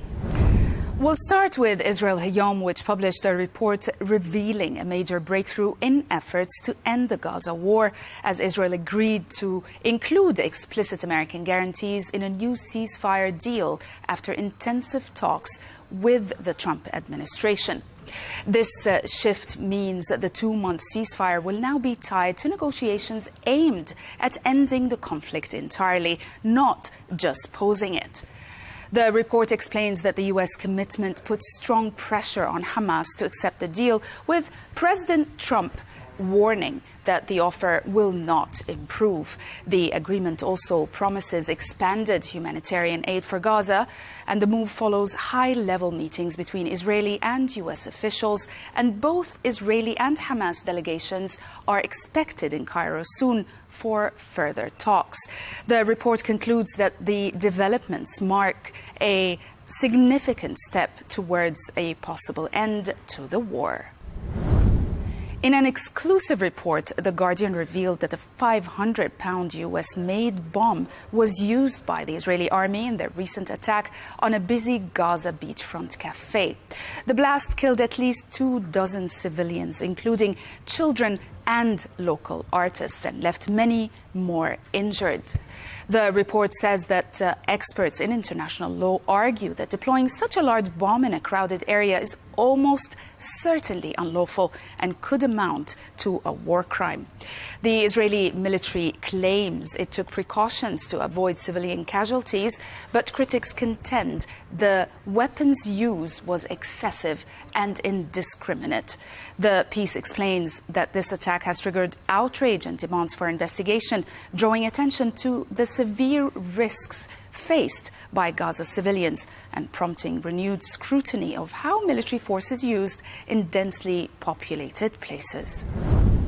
Le Monde published an op-ed piece by Dennis Charbit, a professor of political science at the Open University of Israel, who examines the complex legacy of Israeli Prime Minister Benjamin Netanyahu after Israel's military success against Iran. It actually argues that while Netanyahu deserves support for weakening the Iranian threat and reshaping regional alliance, his ongoing campaign in Gaza risks destroying prospects for peace and undermining Israel's legitimacy. The author warns that Netanyahu's current approach, marked by heavy destruction, disregard for Palestinian rights and erosion of Israel's democratic checks and balances, could indeed turn Israel into a repressive state and fuel further instability. The article calls for a balanced stance, backing Netanyahu's defensive action against Iran, but firmly opposing his policies in Gaza that exclude Palestinians from a political solution. It concludes that true regional stability requires cooperation, restraint, and respect for all people's rights. As all British newspapers reported on the emotional display of Chancellor Rachel Reeves in the British Parliament yesterday, the Telegraph reported on what it called a dramatic day in British politics. Effects of such a day echoed in British markets, triggering a £3 billion sell-off, sending the pound tumbling indeed. The Reeves was seen wiping away tears after Prime Minister Keir Starmer failed to confirm her future, fueling speculation about her job security. The turmoil rattled investors, causing UK borrowing costs to spike and raising fears of further tax hikes. Reeves' distress also followed a major welfare policy U-turn that wiped out much of her budget buffer, leaving her with tough choices ahead. The report also points out that while government officials insisted she has Starmer's full support, opposition leaders seized the moment, calling her humiliated. The episode underscores the intense pressure on the Chancellor and the fragile state of Britain's finances. The New York Times published a report explaining the U.S. halt of shipments of key weapons, including Patriot air defense missiles, to Ukraine as being part of a wider Pentagon review of all American arms exports. Officials say the move is due to concerns about dwindling U.S. stockpiles and the need to prioritize American security and military commitments worldwide. The review covers every country receiving U.S. weapons, not just Ukraine, and claims to help leaders decide where limited resources should go. Now, the post comes at a critical time indeed for Ukraine, which relies on U.S. support for defense against Russian attacks. The report points out that while President Trump says he is open to resuming shipments, the final decision will depend on the Pentagon's assessment of U.S. needs and global obligations. We'll stay with the New York Times, which, like many other American newspapers and media outlets, continue to cover the trial of music mogul Sean Combs, known as Diddy, reporting on the court's decision to acquit him of most of serious charges, but denied him bail. The newspaper published an article by music critic John Caramanica recounting the dramatic trial of Combs, who was once seen as untouchable and now faced serious charges, including sex trafficking and racketeering. After weeks of damaging testimony, Combs was acquitted of all but a minor charge, avoiding the fate of other disgraced celebrities like Harvey Weinstein and R. Kelly. The author explains that the verdict suggests that despite his tarnished image and a long history of public scandals, Combs' celebrity status may shield him from lasting consequences. The piece notes that while the trial exposed troubling details about his behavior, the jury apparently accepted his defense that the relationships were consensual. It concludes that now Combs faces a choice: retreat quietly or attempt a comeback, as the public figure weighs how to respond to his near miss with accountability. The Wall Street Journal published an exclusive report examining the warnings of Iranian Nobel Peace Prize winner Narges Mohammadi, who says the recent war with Israel has made life even more dangerous for Iranians seeking democracy. Mohammadi, a long-time human rights activist, argues that Iran's leaders are cracking down harder on civil society to maintain power, arresting and even executing people accused of spying for Israel. The report highlights Mohammadi's fears that repression will intensify, especially against young activists. Despite the regime's weakened military, Mohammadi believes only Iranians, not foreign powers, should drive change, warning that war and outside attacks actually undermine the push for democracy. Her story highlights the courage of Iran's civil society, but also the risks they face as the government uses conflict to justify more control and silence dissent. And we'll end with the Washington Post, where Kasha Patel wrote, revealing a scientific breakthrough as researchers sequenced the oldest complete DNA from ancient Egypt, dating back over 4,000 years to the time of the pyramids. The author referenced a study published in Nature Scientific Journal explaining how scientists studied the remains of a man, likely a potter, whose well-preserved burial allowed for detailed genetic analysis. The results show that while 80% of his ancestry was indeed North African, about 20% came from West Asia, including regions like Iraq and also Iran, proving that ancient Egyptians and Mesopotamians intermingled. The author highlights that this discovery goes beyond artifacts, offering the first genetic evidence of population mixing between these early civilizations.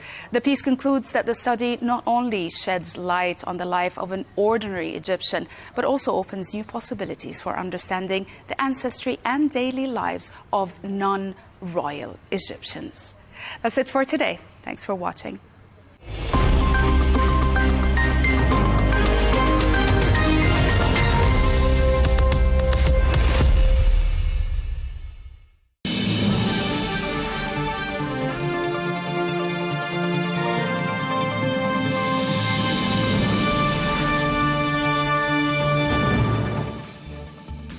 Hello and welcome to Global News Today, bringing you exclusive interviews with leading experts every weekday here on Arabiya English. I'm Tom Burges Watson. Coming up on today's programme, Donald Trump and Elon Musk reignite their bitter feud, with the US president threatening to deport the tech tycoon and strip federal funds for his businesses. We ask Musk's father where he sees things heading to from here and what advice he has for his son. Plus, the Israeli foreign minister says he is interested in normalising ties with Syria and Lebanon. We ask, how significant a move would that be?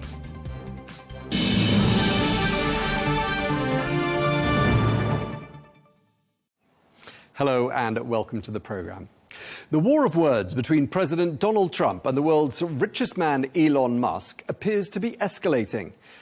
The former allies fell out some 3 weeks ago when Musk criticised President Trump's tax cut and spending bill, which, amongst other things, would eliminate subsidies for electric vehicle purchases.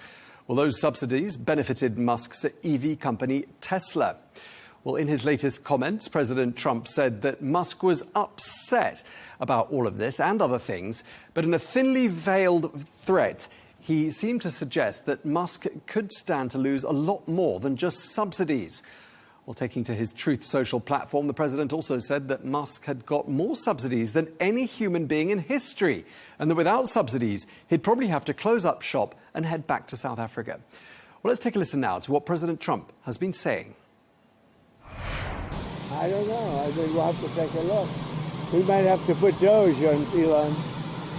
You know what Doge is? Doge is the monster that might have to go back and eat Elon. Wouldn't that be terrible? He gets a lot of subsidies, Peter. But Elon's very upset that the EV mandate is going to be terminated. And you know what? When you look at it, not everybody wants an electric car. I don't want an electric car. I want to have maybe gasoline, maybe electric, maybe a hybrid, maybe someday a hydrogen. If you have a hydrogen car, it has one problem. It blows up, So I'm going to give that one to Peter. I'm going to let Peter test it out. The hydrogen cars, and when they blow up, it's serious. President Trump speaking there. Well, President Trump and Elon Musk have a history of mutual provocation, and previous rows between the two men have blown over. So will this one, or have things gone too far? Well, let's cross now to Cape Town and speak to Elon Musk's father, Errol Musk, who is a friend of the show, someone we've spoken to on a number of occasions. Mr. Musk, welcome back to Arabiya English. Great to have you with us, and thank you very much indeed for taking the time to join us. Last time we spoke was about 3 weeks ago, and that was just after the Twitter exchange between your son and President Trump. And you said at the time that you hoped that the two men would quickly draw a line under their feud. That doesn't seem to be happening. If anything, things seem to be escalating, don't they? Well, you know, the world is in a terrible state of flux at the moment. And I myself find it not only here in this country, but I've been overseas in the last month in 3 or 4 countries, and everywhere it seems to be that people are very confused about the way forward. I personally am very grateful that we have at least Trump and not Biden or Harris or whatever her name was in America. But I quite frankly don't quite know what to say about the things that are going on. My son is a very straightforward individual, so it's difficult not to take note of what he says, because he's not a fool. He is a very, very how can you say, a very punctilious, or whatever the right word is, sort of person. He doesn't mess with words. He says what he means and says what he feels. So it's very difficult to ignore the things he says. As far as President Trump going against Elon, it's just so hard to understand. I can't really understand what is going on. It makes no sense to me at all. Have you spoken to your son? I mean, how is he under the circumstances, Mr. Musk? Well, we text each other. So at the same time, I don't like to interfere. I'm the old man, so what do I know, sort of thing. But I try to give good advice. I think it's very good for Elon's businesses to be, particularly Tesla, for example, to be distanced from politics. So in that respect, I think it's a good thing that he's thrown out of the internal arena of Trump's administration, and that he now has to get back to running businesses, which is what he's meant to do. At the same time, talking about starting a new party and all that kind of stuff, I've been watching it on British TV that 2 people want to start a new political party in England right now. Both of them have just been with the Reform Party, and now they both want to start a new party, even though Reform seems to be doing quite well. In other words, what I'm trying to say is there seems to be turmoil just about everywhere. And what the reason for the turmoil is very hard to understand. Everybody in the world is looking for a path forward to try and feel comfortable in the work that you're doing at home, wherever you are. But at the moment, things are topsy-turvy, really topsy-turvy. And one can only hope it's just, I don't know, something to do with sun flares or something like that for the moment, and hope that it will be over soon. Okay, I don't think that Elon differs in political opinion to Trump. Yeah, when we spoke in June, when we spoke when the feud sort of began in the Twitter sphere, you told me you were going to be telling your son, to put a stop to this. That seemed to be your sort of fatherly advice to him. Yes. This feud needs to come to an end. I mean, he doesn't seem to be listening to you, does he? Yeah. Well, it's very difficult. Human behavior, particularly when it comes to politics, is so complicated. I always use the example of, Churchill seeing England through the Second World War and then in 1945 immediately being thrown out of office. It just makes no sense at all. But all I can say is that people are at it left, right, and centre, which is a good thing. Nobody's sitting back. Everybody's trying to have a say or get into the arena. So in many ways, it's probably a good thing. And probably good things will flow out of all of this. But at the moment, it's really something of what I would call turmoil. I personally don't know what to think, and I don't know what to say. I have said to Elon, you know, please stay silent. Please don't encourage this situation. And, you know, in return, I read that he is proposing a new political party, which, quite frankly, I find it hard to believe. I just find it too hard to believe that he would do that. I don't believe it. Do you support your son, though, for speaking out, speaking his mind about what he believes in particular against this tax and budget bill that is really what sort of started this feud in the first place? Yeah. Or do you think he should have perhaps been a little more diplomatic and kept quiet? Yeah.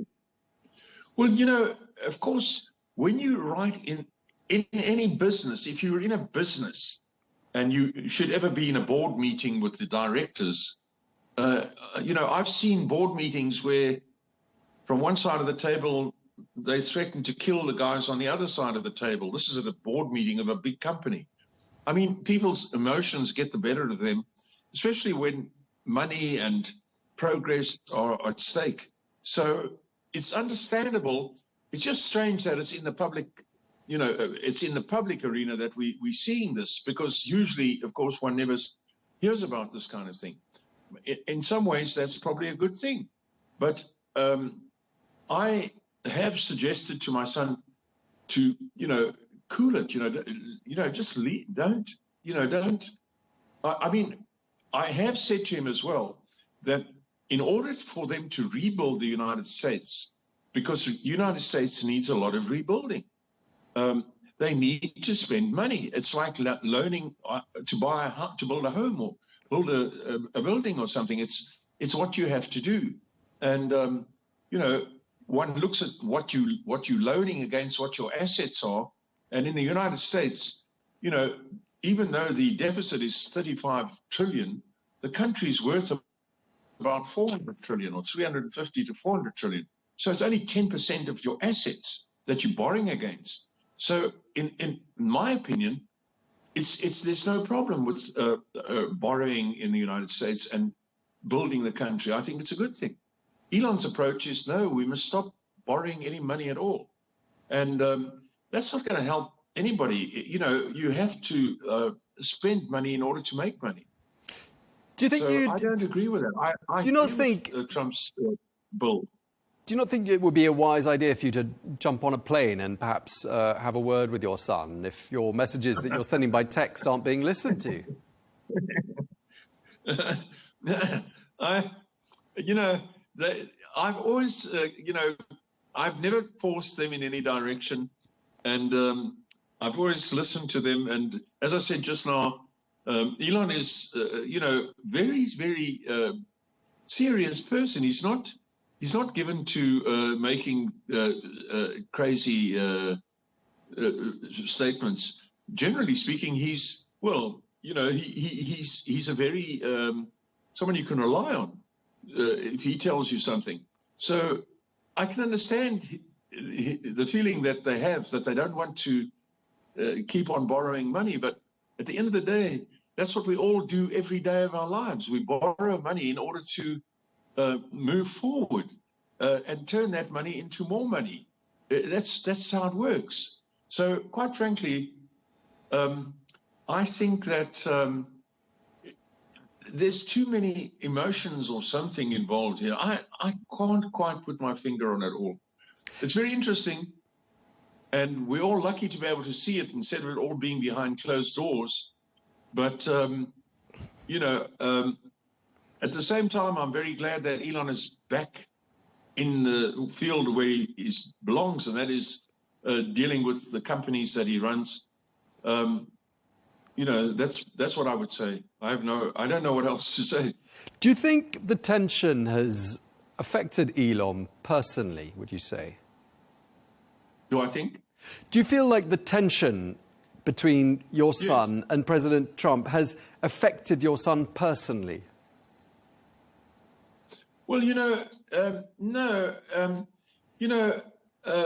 Obviously, in all human relationships, when you get too, involved with one another, you become, things do go out of hand. I mean, it's normal. It's human behavior. It's one-upmanship. I use the example, for example, of Julius Caesar. He got up one morning, went to have a coffee, went to buy the Daily Tablet, walked down to the Forum, and he's just been told he's the most popular man in the Roman Empire, and people are suggesting he should be the emperor. And he arrives in the Forum, and 5 or 6 of his friends are there, and he greets them nicely, and they walk over to him, and they all put a knife in him and kill him. That's classic. That's the classic example of politics. The assassination of Julius Caesar. I mean, it's just too weird to understand these things. You have to be in the midst of political turmoil to even have a vague grasp of what is going on. I could go on. I mean, how Napoleon was elected to be the first consul is classic. It was never intended. It was a mistake. But without digressing in that direction, all those directions, I don't know. I think that the last 6 months have probably been the most tense and complicated and involved of Elon's life, for sure. In spite of all the things he's done, politics is turmoil. And, the only thing that comes close to politics, the turmoil of politics, is the turmoil of human male-female relationships, where anything can go, anything happens, And so, again, I'm just hoping that this sort of thing will calm down. And at any rate, the main thing is we can see what's going on. It's open. It's in the public arena. I think it's quite a good thing in that respect. But I'm puzzled. I'm really puzzled. Yeah, I mean, you're not the only one, Mr. Musk. I mean, we're in a situation, aren't we, where the world's richest man is threatening the world's most powerful man, and vice versa. We've got your son threatening President Trump in a veiled way, saying he's in the Epstein files. He was saying that a couple of weeks ago. Now he's saying he's going to launch a party and perhaps threatening him there in the political field. And we've got President Trump saying, Doge is the monster that might go back and eat Elon. He's also threatened him with deportation. I mean, as a father, does it worry you that your son has angered the President of the United States, Donald Trump, who's not an entirely predictable person? Does it worry you that he's angered him to this degree? No, it doesn't. I don't see anything like that happening. I see these people, flinging, much like they do in Parliament, flinging insults at one another, as they often used to do in the British Parliament. And, because it's like protected speech in Parliament, you sort of get away with it, or in Congress. But all I can say is tempers are flaring, and everybody's determined to get their way. And in some ways, I think it's very interesting. But at the same time, it's also quite worrying. So I'd be more pleased to hear, that they make friends. They can only help each other. There's no question about it. They can only help each other by being friends. And clearly, something is bothering Elon, and it's difficult not to take notice of it, because Elon is, as I say, a very practical person. And so it's difficult to simply say Elon is making a mistake. I don't know. I don't think he would be making a mistake. At the same time, I've seen, I was in politics in this country. I've seen tempers flare in, meetings inside chambers, sometimes public, sometimes not public.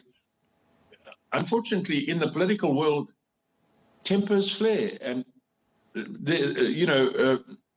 as I say, Julius Caesar found it out the hard way. And so, for example, I think we are sitting here at an interesting point in time. Something good will come out of all this, I'm sure. I'm pretty sure that something good will come out of this. But we're certainly not back in the days of last year, where people in the US were despondent to the point of wondering where they should go to. They might have to leave the United States when Biden was the president, because they saw their country falling to pieces. Sure. Now it's another story altogether. It's about, do we rebuild the United States, or do we just let it stand as it is? Or what do we do? And so we've got a situation where we have positive people arguing with each other, not negative people, positive people, both determined to do something positive for the United States. But not just arguing, they're threatening each other. And President Trump seemed to be toying with the idea of deporting your son. Do you think your son will be deported? No. I can't believe that. That would be ludicrous. I mean, that's the most ridiculous thing I've ever heard. It's ridiculous. You can't deport somebody who's a citizen of the United States, whose children are all citizens. He's got a lot of children. His brothers and sisters are all United States citizens. I mean, that's crazy. No, you can't do that. That's a below the belt sort of thing to do, to suggest. I can't even believe that Trump would suggest something like that. So you have to imagine, did the media come up with that? Because here we have a chance for the media to have a heyday, and pretend that this was said and that was said. I personally, I simply don't know what to say about it. I just think that it's the most important people are very important to us all, are having it out. And so we have to stand by and see how it goes. That's all. Yeah, I mean, we're certainly not talking about negative people. We're talking about people with very positive agendas. Yeah, President Trump, to answer your question where this came out, he was asked by a reporter if he had plans to deport your son, and he said, "I don't know, we'll have to take a look."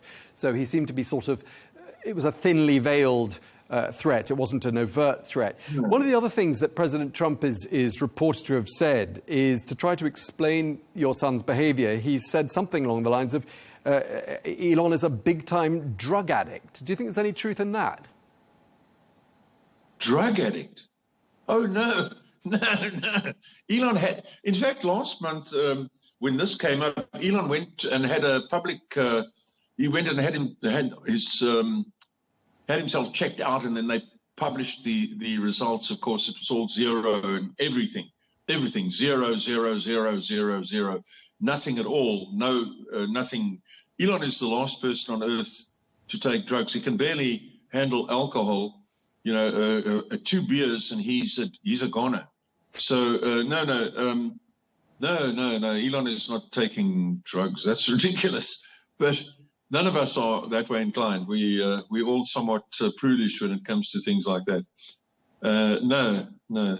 Has your son just again, it's a question of throwing stones at each other. They're trying to throw stones, but why? I don't know. I don't think this bill is such a big deal. I mean, you need to spend money in order to rebuild the United States. You need to spend money to make money. Sounds like you're on President Trump's side. I just want to say, the United States can easily afford to have a national debt of 50 trillion. Easily afford it. It is such a wealthy country. It's the first world on steroids. I just spent April in the United States. Everybody is so positive. The place is perfect from one end to the other. There's not a stone, not a blade of grass out of place. Everything is so perfect. It's hard to believe in all the places I went to, which was from California to Texas. And so the United States can easily afford to have a national debt of 50 trillion, 60 trillion. What's the difference? It's an extremely wealthy country. And they don't even know what hardship is in America. No one knows what hardship is. They have no idea. 99% of the people haven't got the faintest clue what it is to do without. And that includes some of the so-called minority communities. They're so spoiled, it's ridiculous. Casting your mind back to when your son was much younger, did he have tumultuous relationships in his private life? Does he have a history of these sorts of flare-ups with people in his personal life, his romantic life, his business life? Yes. No. Elon has always been a sort of Puritan. Talking about those sort of Puritan Christians or whatever you call it. He's always been a sort of Puritan. In other words, you shouldn't lie, and he's quick to judge people and things like that, without really giving it much thought. And in that respect, I've always thought, well, he'll temper that. He'll as he gets older, he'll become less Puritan and more understanding of people and the failings that people have and so on, and not be so harsh on when people don't match up to his expectations. And it doesn't seem like that's happening much. He's also been in the spotlight for 20 years where, he can barely move without somebody, saying something about it. If he so much as says he likes something simple like any sort of soft drink or anything like that, it suddenly becomes the world's national soft drink. So he has to. It's very difficult to live in when the spotlight is on you day and night, and every word you say. I mean, it was 10 years ago or 8 years ago, something like that, when I read that he has 4 times more effect on the stock market in America than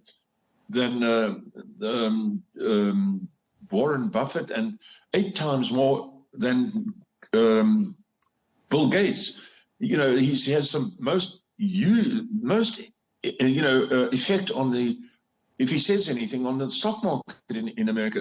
And it's hard to live in a life to be in that sort of situation all the time, where people simply expect you to be, some sort of like God, and he's not. He's an ordinary person who's trying to figure things out all the time. And,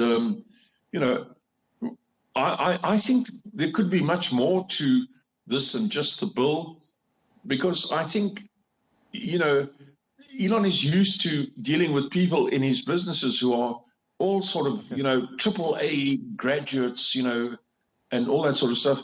And when you get into the government, unfortunately, the people you appoint to posts around you in cabinet posts and ministerial posts and stuff like that are often not the most capable, but rather the ones that are most loyal.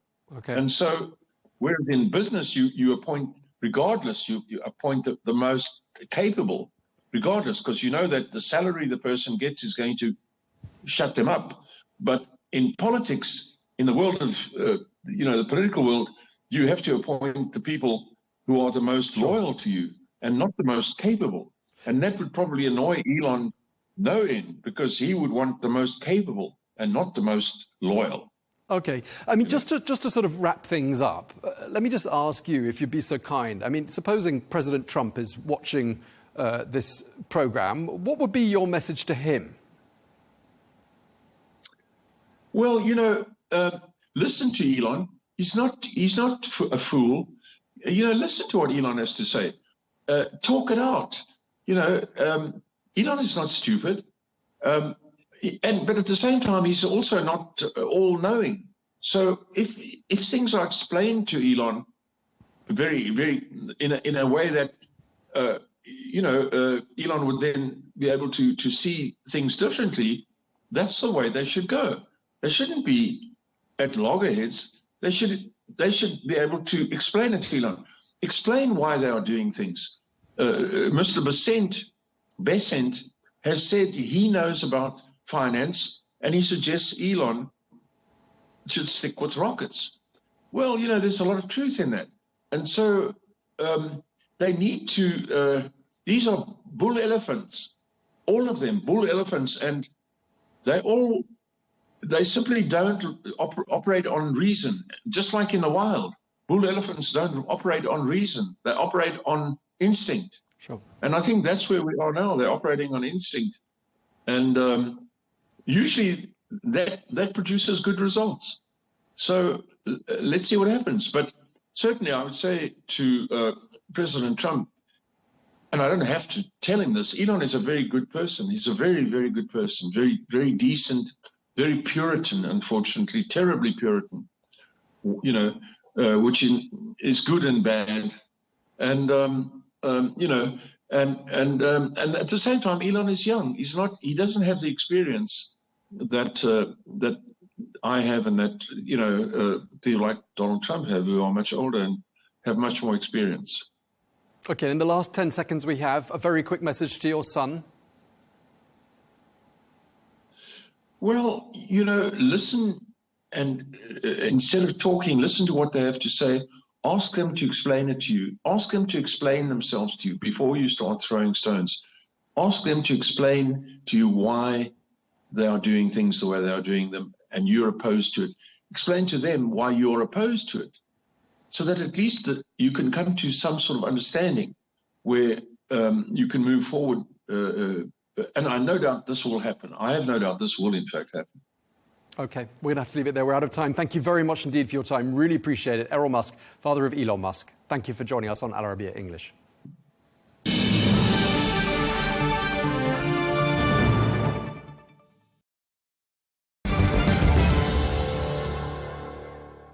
Donald Trump has said he doesn't want regime change in Iran now because he doesn't want to see everything turning to chaos.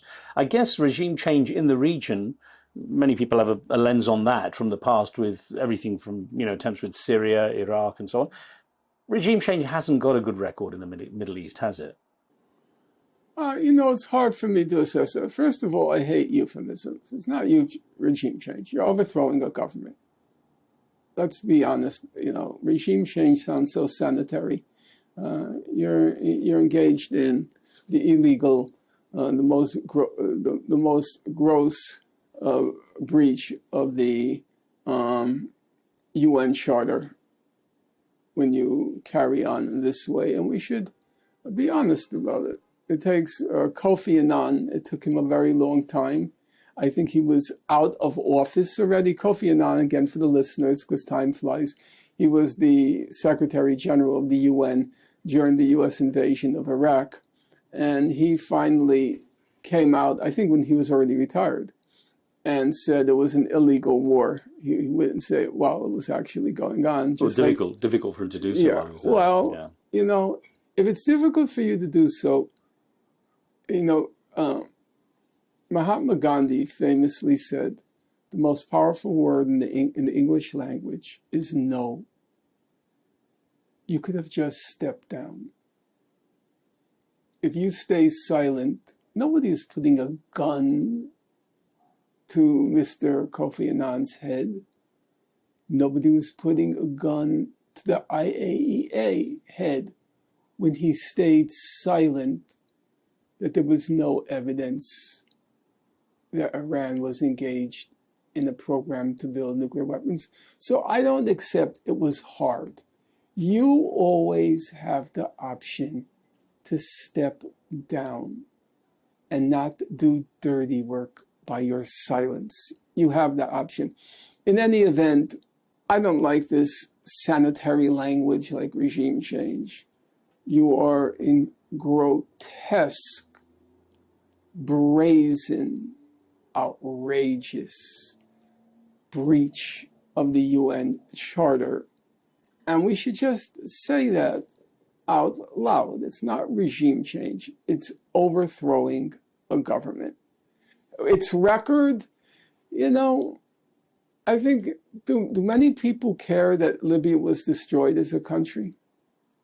Do many people care that Syria was destroyed as a country? Do many people, people in power, do they really care that Iraq was destroyed as a country? I don't think they give a darn. One quirky little thing, Professor, is that there's been discussion of the Nobel Peace Prize. Now, of course, Barack Obama was granted the Nobel Peace Prize, quite controversially in some circles, in 2009 when he became president. It's just the wokeness.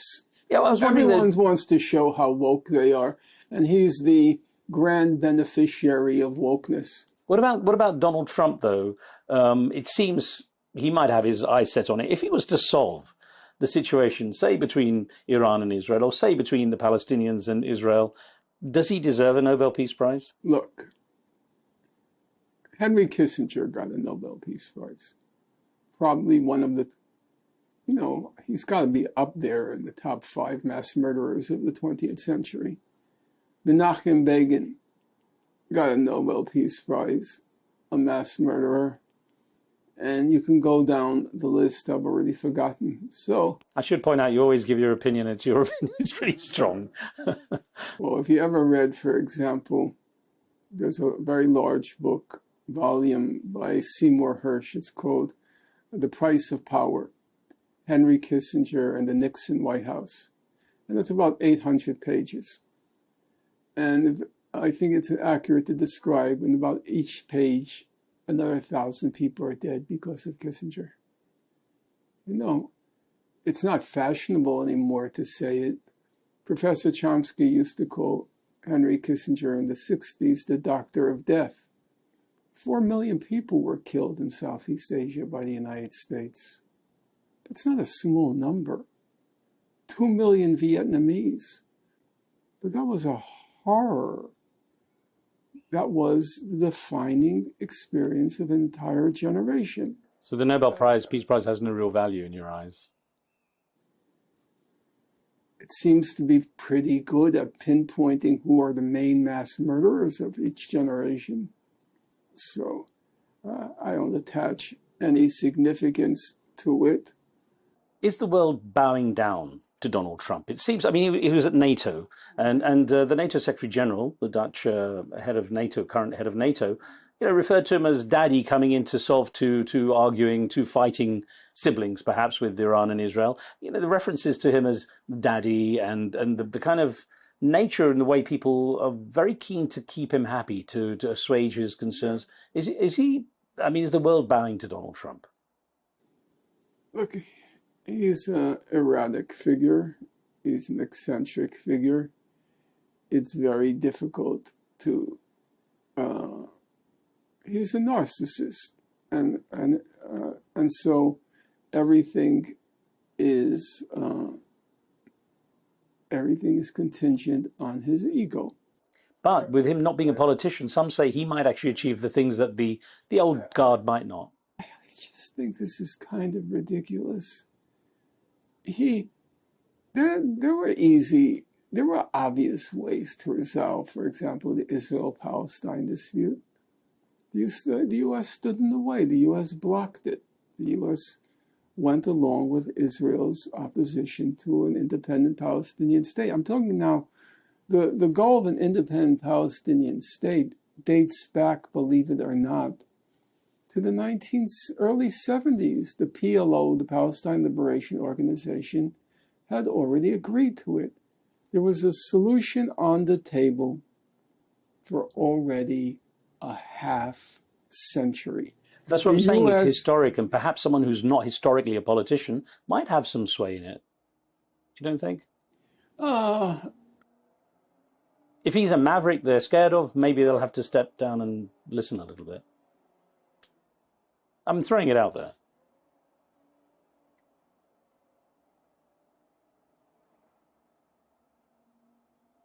You don't see it? No, because Mr. Trump is not going to tell Israel to end its settlements. It's not going to tell Israel to give up control of East Jerusalem. The Palestinians might be forced to accept a rump state. That's possible. But a state that has any substance, no, I think that's good. But that's true of every administration. It was never going to happen. And I think people are Look, Trump is a menace. I'm not going to deny that. Trump is a menace. But let's remember the facts. Who presided over the genocide in Gaza? Was it Donald Trump? Where was 90% of the death and 90% of the destruction? Did that occur under Donald Trump?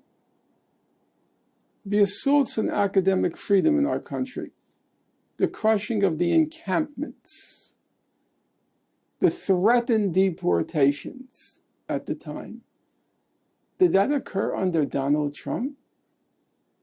When 3 presidents of Ivy League universities were toppled, ousted, because they were insufficiently repressive of the encampments.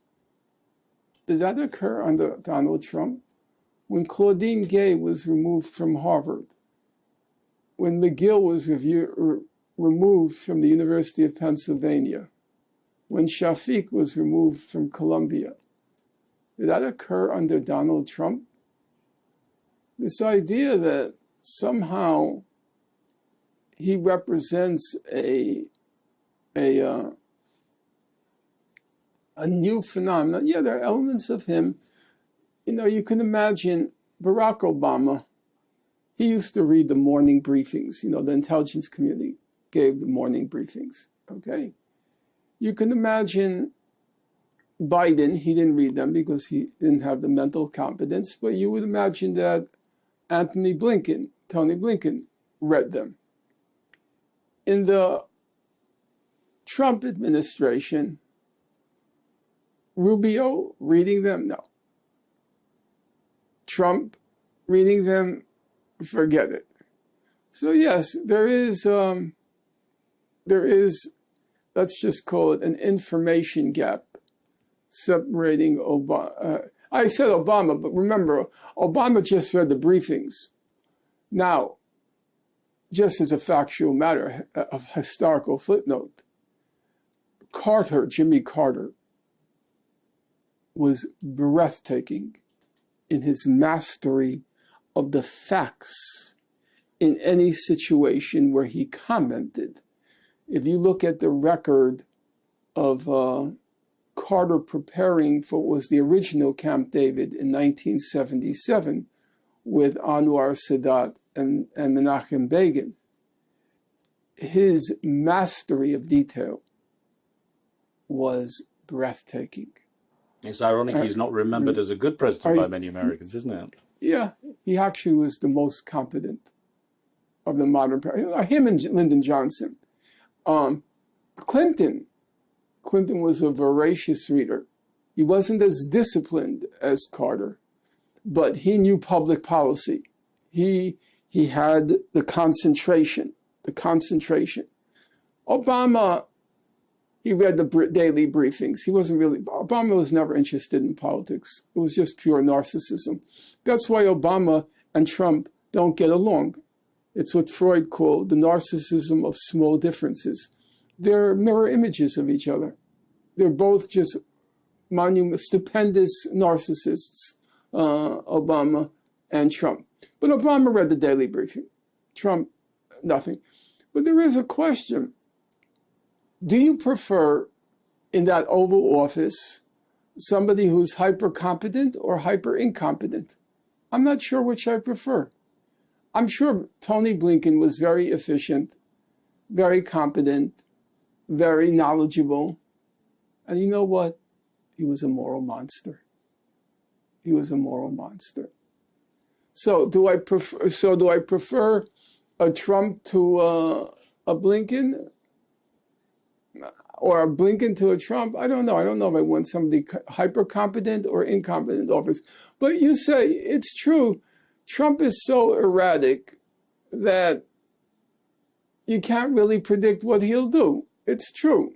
Even he says he doesn't know what he's going to do. Yeah, that was a very funny remark. Will the academic world recover, Professor, from the hit it's taken that you described? It's come so heavily under attack. I think it's largely unprecedented, it seems. Do you see it recovering? And what does this do for students who look for some kind of guidance and leadership through the educational institutes? Well, right now, there's a reign of terror in the U.S. institutions of higher education, universities and colleges. There's a reign of terror. I've been reading the Harvard reports on anti-Semitism at Harvard. It's completely bogus. Well, we talked about it before last time about the weaponization of the term. Yeah, but if you look, the report is interminable. I'll tell you a funny story. I read the report once. It's I have it sitting right over there.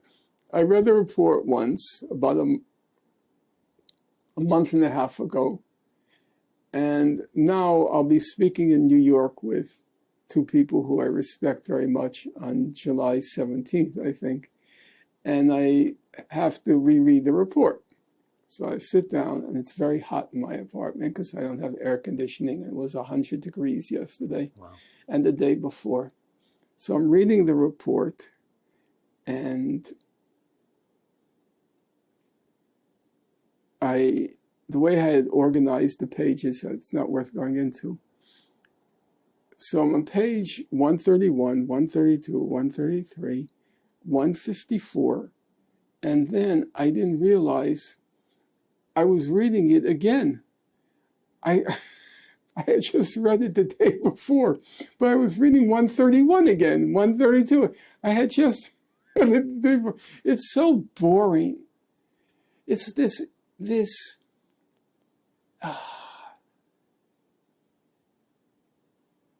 navel gazing. What's the ultimate goal? What cosmic, every thought that a Jewish student at Harvard, every thought has to be recorded for eternity. I really don't care. Okay, you're smart. I get that. You're in Harvard. You're probably very smart. I'm not going to take it away. But you know what? You're 20 years old. I really don't give a flying fig what you have to say about anything. I really don't. I know there were some people who were very smart at 20. Okay, I'll grant that. I grant Bach. I would listen to his music even when he was at 6 years old. Mozart when he was 20. Okay, I'll grant that. But I really don't care about every single thought about how our Harvard students feels afraid here and uncomfortable here. Guess what? 90% of humanity feels afraid and uncomfortable every minute of every day of their lives. They feel hungry. They often don't have roofs over their heads. So if somebody said something at Harvard College that made you feel afraid, unwelcome, these are the words they use. We felt unwelcome, uncomfortable. We felt afraid. You know what? I don't really care. What is the goal of all these attacks, though? The goal is very simple. The goal is to silence any criticism of Israel. It was perfectly obvious what the goal was.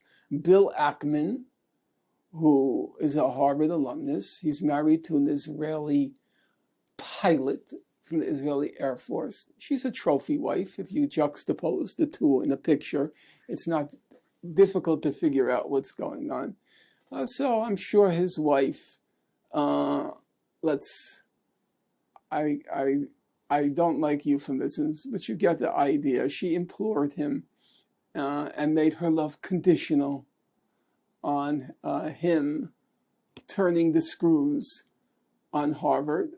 So he had contributed $50 million to Harvard. He's a hedge fund manager, a billionaire, Bill Ackman.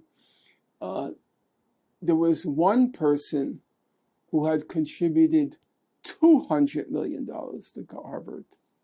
Another person had contributed $300 million to Harvard. That's money. No, it's true. Harvard has an endowment of $60 billion, but it's still money. And then all the Jewish alumni put together a petition.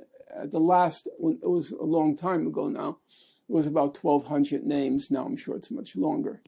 threatening to withhold alumni contributions. So it was taking Harvard hostage. It was extortion. Either you crush the encampments or you're not getting alumni money. You're not getting alumni contributions. And then it's true, again, Trump is a menace. It's true. So when he came into office, he expanded the target. Originally, the target was the encampments, the Middle East studies programs, Harvard. There were sympathetic voices at Harvard Medical School, Harvard Divinity School, and the Harvard School of Public Health. And they came under concerted attack now because of the threats of withholding alumni money.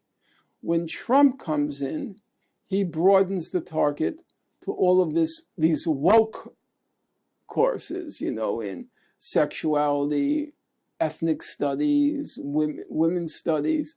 He broadened the target because, first of all, a lot of those courses, they are garbage. You have to be honest about those things. Those courses are unserious. They're just woke courses with social justice warriors carrying on like little Stalins and threatening everybody with being canceled if you don't toe the party line. So President Trump had an easy target because a lot of those courses didn't belong in a curriculum. A lot of the reading lists were ridiculous. He took advantage of it.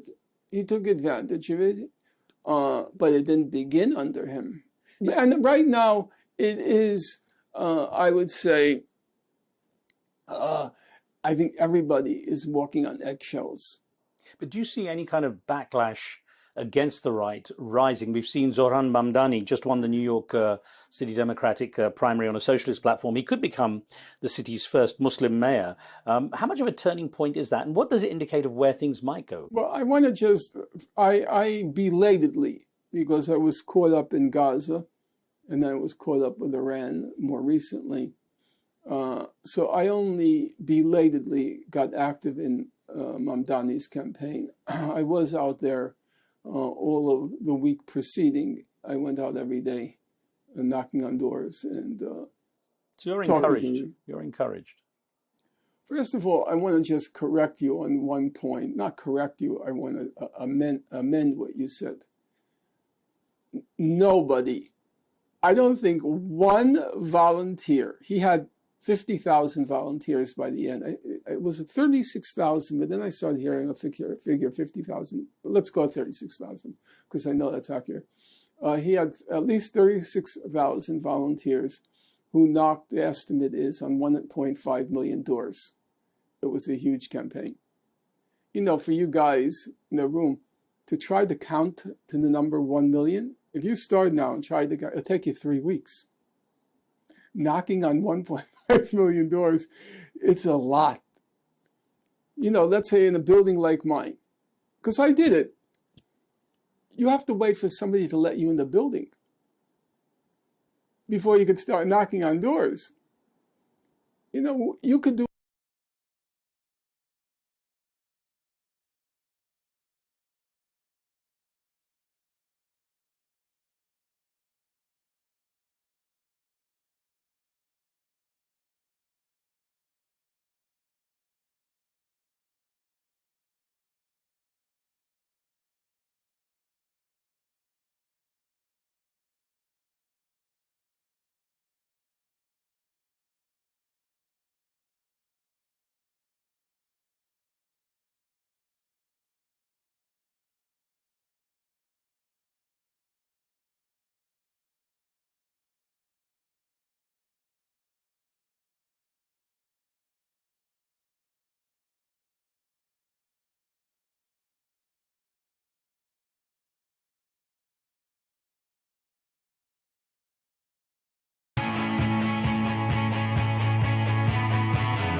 Welcome to the metropolis,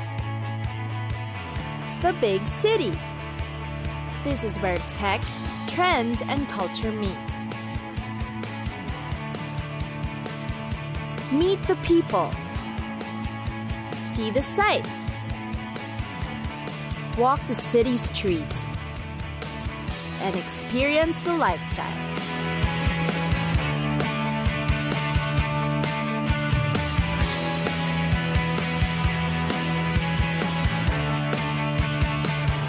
This is your first-class ticket to the cities of the world.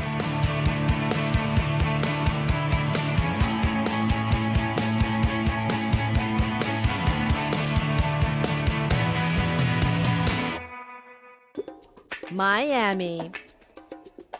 If you would hear that the city of Miami gets an average of 3,200 hours of sunshine, you'd probably head over to the city in an instant. The winters in Miami, in fact, are sunny too. Because of this, Miami has become known as quite a cheery city. Aside from the endless sunshine, there are many other reasons to explore the city. First are the beaches. A laid-back and easygoing city, you won't resist its beautiful beaches. Each one has its own characteristics, advantages, and attractions. The popular ones are the North Shore Park Beach, Crandon Park Beach, Golden Beach, and South Beach.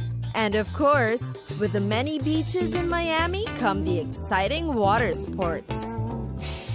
More than sunbathing and swimming, you must try other activities as well. Most beaches are equipped with the best developed facilities for you to be able to try the water sports. There's just so much to do. You can try kayaking, jet skiing, parasailing, scuba diving, and deep sea fishing.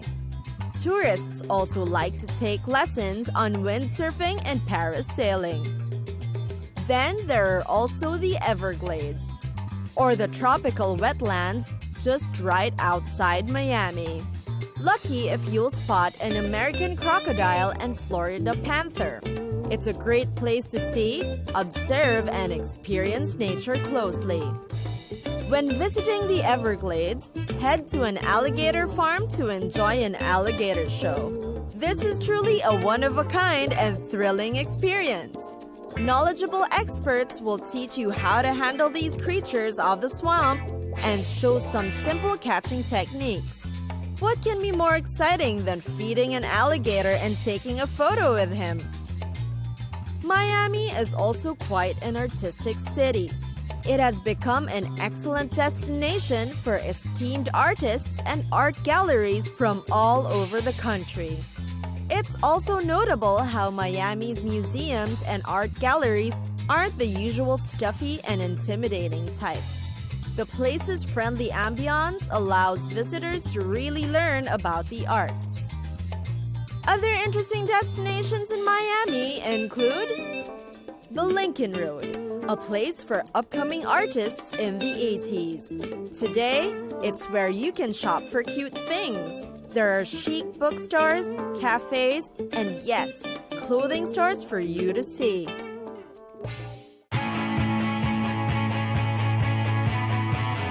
It's time for us to go. Pack your bags and get your tickets ready. And we'll see you on the next destination. Catch us again next time on Cities of the World.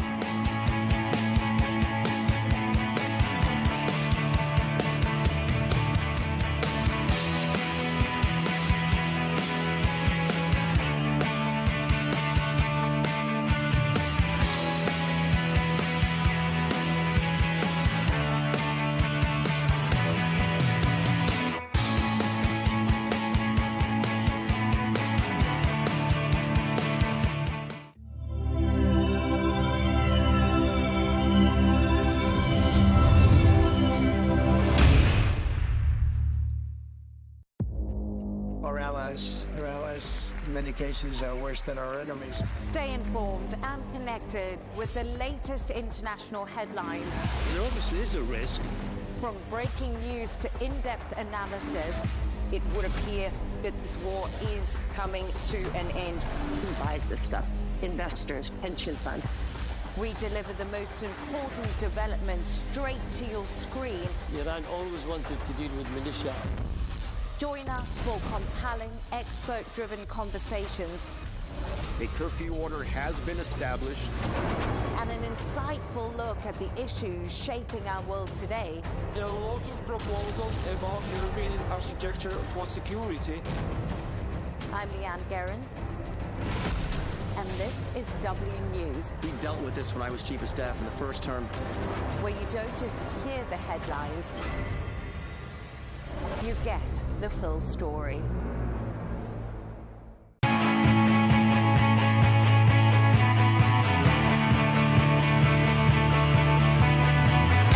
Welcome to the metropolis, the big city.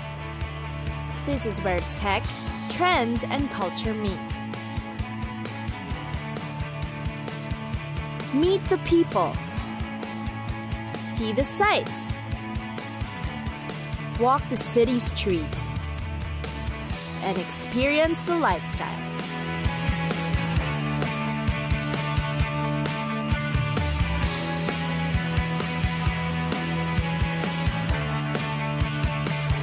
This is your first-class ticket to the cities of the world.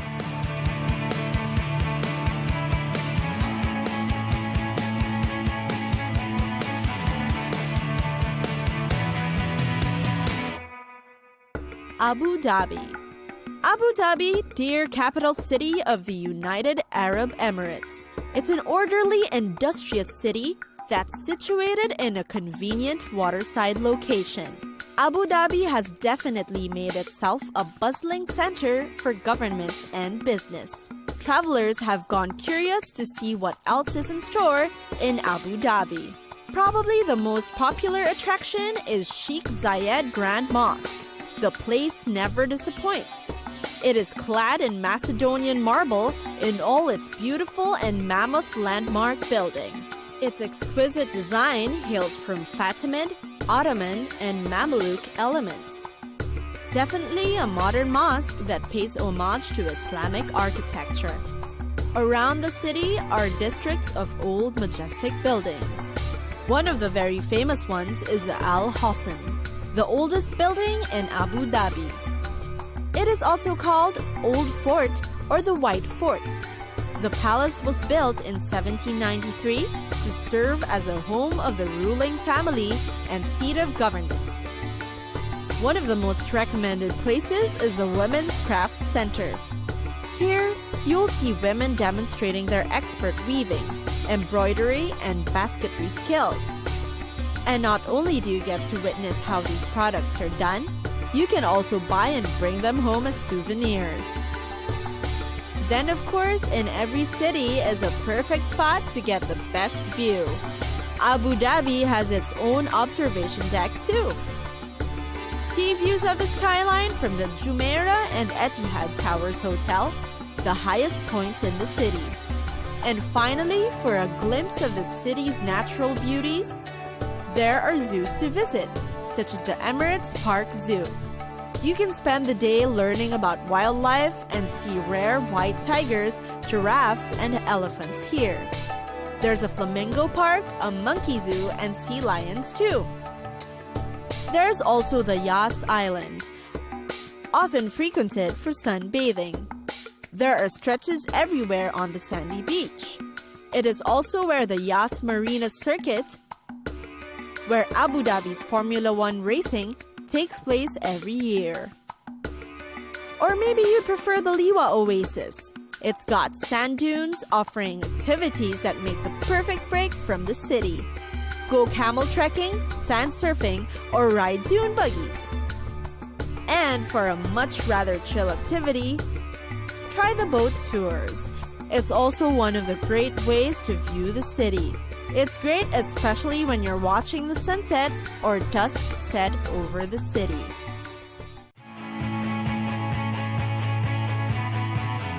It's time for us to go. Pack your bags and get your tickets ready. And we'll see you on the next destination. Catch us again next time on Cities of the World.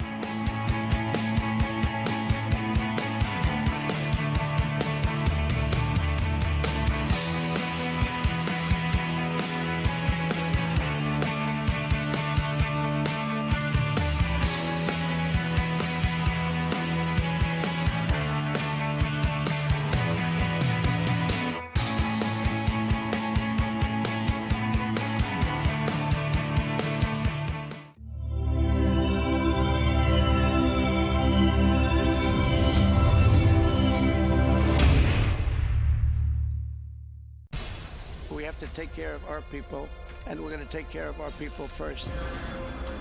For in-depth analysis and all the latest developments across the globe, make sure you join us every weekday.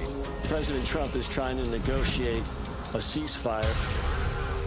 With so much happening, so much information, and so much noise, International law will have no part in his administration. it can be hard to keep track. Tariffs will just fuel inflation. We're going to fight these tariffs. But you can count on us to tell you what you need to know. We stand by your side. Join me, Tom Burges Watson, for Global News Today, right here on Al Arabiya News.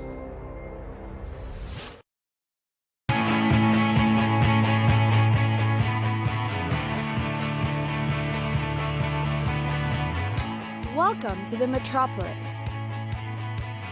the big city. This is where tech, trends, and culture meet. Meet the people. See the sights. Walk the city streets.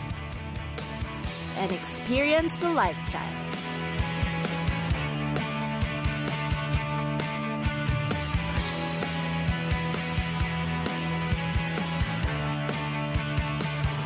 This is your first-class ticket to the cities of the world.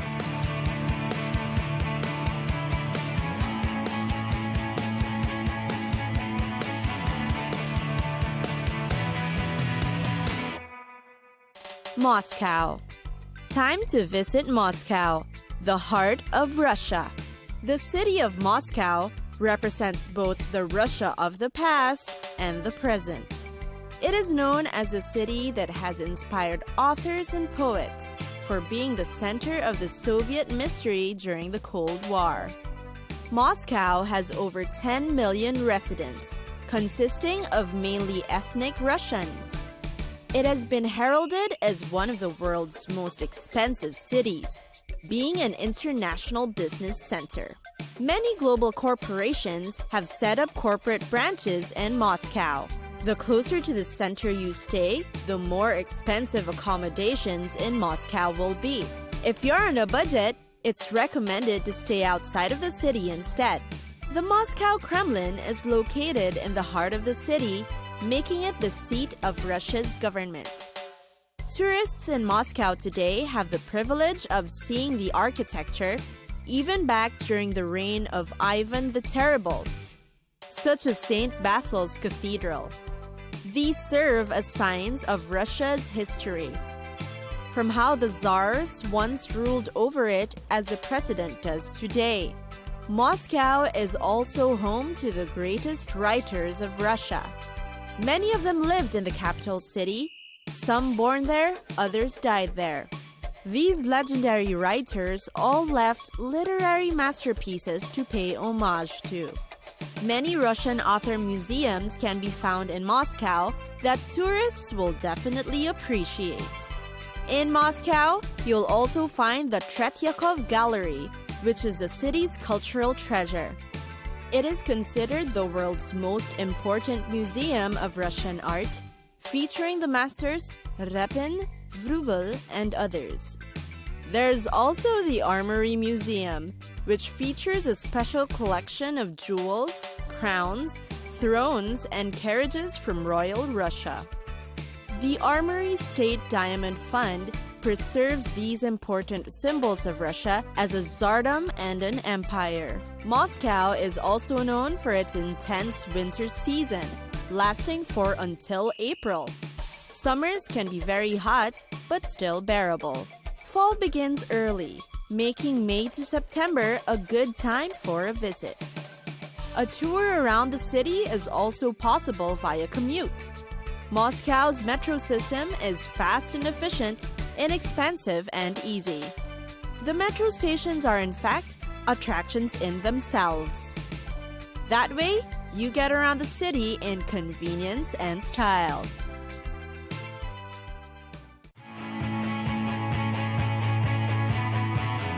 It's time for us to go. Pack your bags and get your tickets ready. And we'll see you on the next destination. Catch us again next time on Cities of the World.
Hello and welcome. I'm Leigh Ann Gerrans and you're watching W News Extra, broadcasting live from the Al Arabiya headquarters.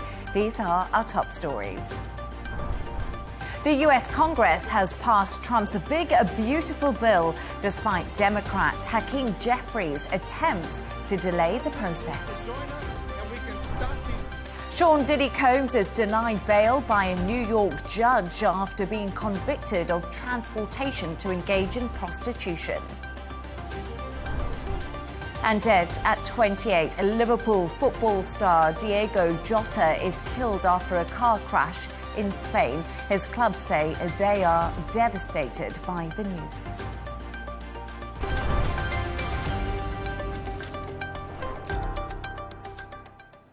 The Republican-led U.S. Congress has narrowly passed Donald Trump's flagship spending bill after a marathon voting session on the package. It's set to slash social welfare programs and add more than $3 trillion to the national debt. The vote had been somewhat delayed because of a Democratic-led debate by Minority House Leader Hakeem Jeffries, who spoke for more than 8 hours today. To discuss this and all of today's stories, I'm joined by correspondent and columnist Gemma White and Shane McGinley, news editor at Arabian Gulf Business Inside. Shane, let's start with you. We just heard the news before coming on air, of course, that this mega bill, it's passed. Did it ever look like it was in doubt that this wasn't going to happen? Well, I was going to predict before, when we were talking about when it was looking like the bill was coming up, that it's likely it will go. I was kind of hoping it wouldn't, to be honest, or it would be. It was only like there was a lot more sort of in it than I thought. I thought it might be like the Senate, where there might be just like a single person who had hold the sway vote. But my opinion kind of on it is that I don't think all of the issues that were lumped into one bill should have been put through. I think they should have been sort of compartmentalized and they should have been divided up. So I think there was too much in this bill for it all to go in one go. Like if you're talking about medical care, you're talking about taxes, you're talking about energy. I think all of these should have been decided individually, and I think that the system of lumping them all into one mega big beautiful bill is a little bit redundant now, I think, in modern politics, and I think it would favour maybe the British system or sort of the European system of looking at everything individually. So yes, it's gone through, and it's sort of the mandate that Trump has is now being is going to be put into reality. But I think we need to look at the wider system, and I don't think it's very efficient. And that's really interesting because there were days of debate and delay over this bill. So I think a lot was put in, and then obviously it went to the House of Representatives, back to Congress, back to the House of Representatives, so they could redact certain issues from that bill and then also further go on to make the decision. Yeah, and I think a lot of that was covered by Mr. Jeffries, who has now, I think, set the record for the longest speech, like 8 hours plus, which has proved futile, unfortunately, for him. And I think there was always the belief that the votes were there. And I think, like we said, Trump was voted on a mandate from the American people to bring all of these issues in that he was clearly said he was going to implement. So I think if it hadn't gone through, it would have been a little bit of a democratic deficit. So I think it was always going to go through. But I genuinely think like those number of serious issues should not be lumped together in one. They should be debated individually, and there's enough time and effort for that to be done in modern American politics, I think. Do you think it's lumped in to make it more complicated, like for the average person to understand it? Yeah, I think so, so that you can kind of focus on the key issues that are popular and have populist issues, like, for example, like taking taxes off tips. Who's not going to vote for that? Yeah. But then I think the medical elements of it should have had their own separate debate. I think that's something that people may live to regret. And also the cut on food benefits, which apparently is going to impact maybe like 40 million Americans. So I think these are like really, really serious issues, and I don't think they should be all lumped together and just say yay or nay on one vote. I think there's the bandwidth in modern politics to debate them individually, and I think that would be a much fairer system, and I think it would be a more sensible system, and I think other countries managed to do that. Or if you look at sort of like the UK system, where you have a budget that comes in, and that's decided, and then you can debate all the issues. But I don't think this bill should have ever really been practical or should have really been implemented in the manner that it was. But the reality is it's the first major legislative victory for Donald Trump in his second term. It's an endorsement, basically. Yeah, it's huge for him to get through what he campaigned on, and this is what his MAGA base essentially, like you said, voted him in on. But as we said, it's just proving very divisive all the way through, from the House to the Congress, back to the House. Yeah. And even Trump's own party has been pretty split on this. Yeah, for different reasons, really. So in the beginning, there were 3 Republicans who were very vocal about it. That was Tom Tillis of North Carolina, Susan Collins of Maine, and Rand Paul of Kentucky. Now, interestingly, ultimately, none of those voted against. That was Thomas Massie of Kentucky and Brian Fitzpatrick of Pennsylvania. But initially, the opposition was the cuts to the hospital funding. Now, this was from quite rural states as well, where you have these rural hospitals that are, they need the funding. Medicaid cuts, and then Rand Paul of Kentucky, his main concern was the national deficit, which has obviously been, vocalised by quite a lot. Now, Trump did take to Truth Social to issue what we can only see as threats against. He would threaten to campaign against any lawmakers who voted against the bill. And this came as Elon Musk was basically threatening the opposite. He was saying, I will fund anyone who runs against these lawmakers who voted for the bill. So much confusion and so much back and forth on social media as well as kind of clouded a lot of the issues. But interesting, Tillis, Senator Tom Tillis, he has announced his retirement literally the day after he kind of took Trump to task over, you know, a lot of the things in this bill. So, yeah, Trump's come out the winner. So I guess Trump has come out the winner. The bill has been passed, but obviously was not...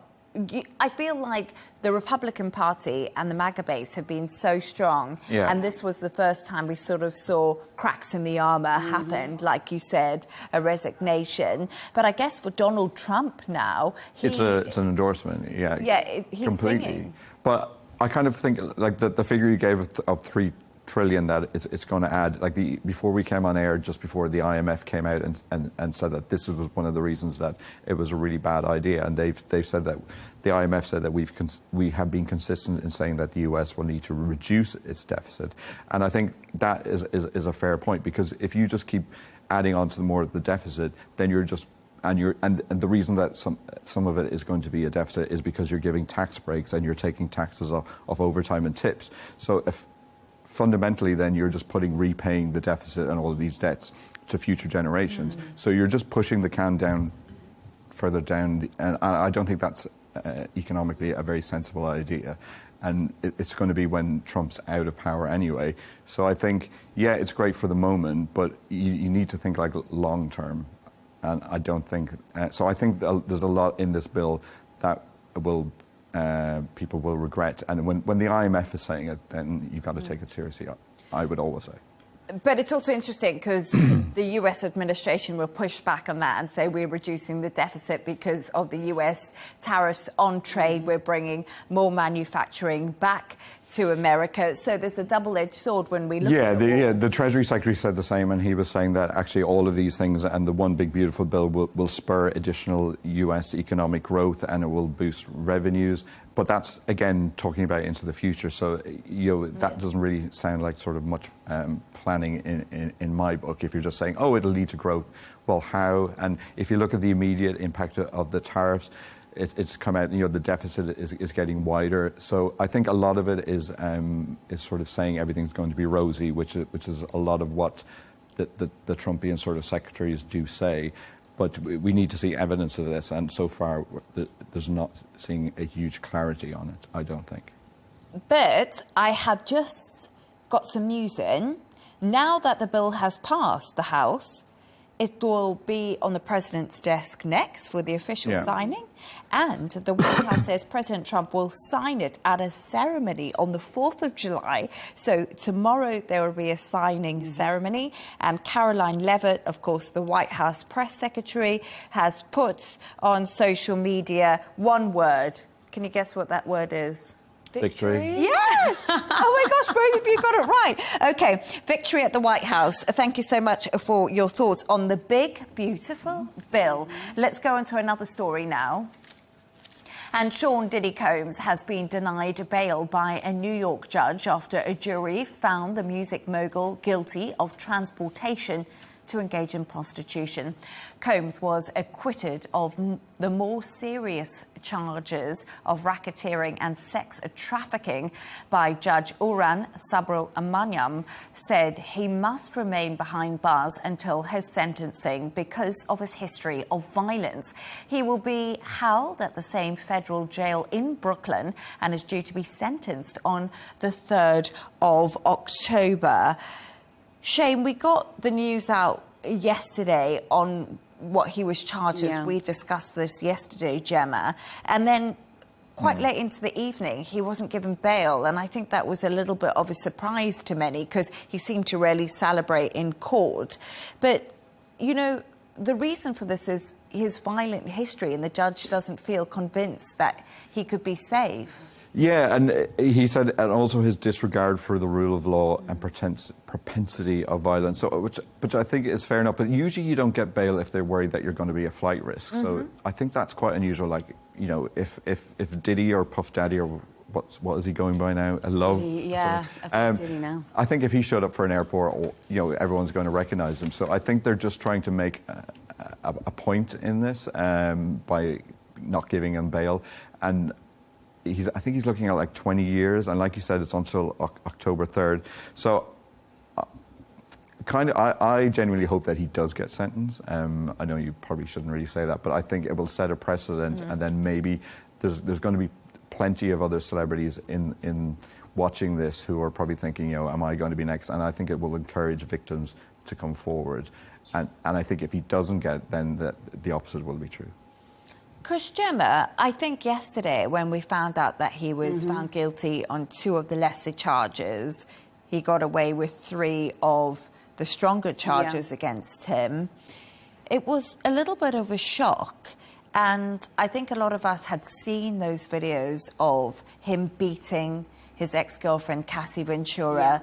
And I think people expected a harsher verdict in many senses.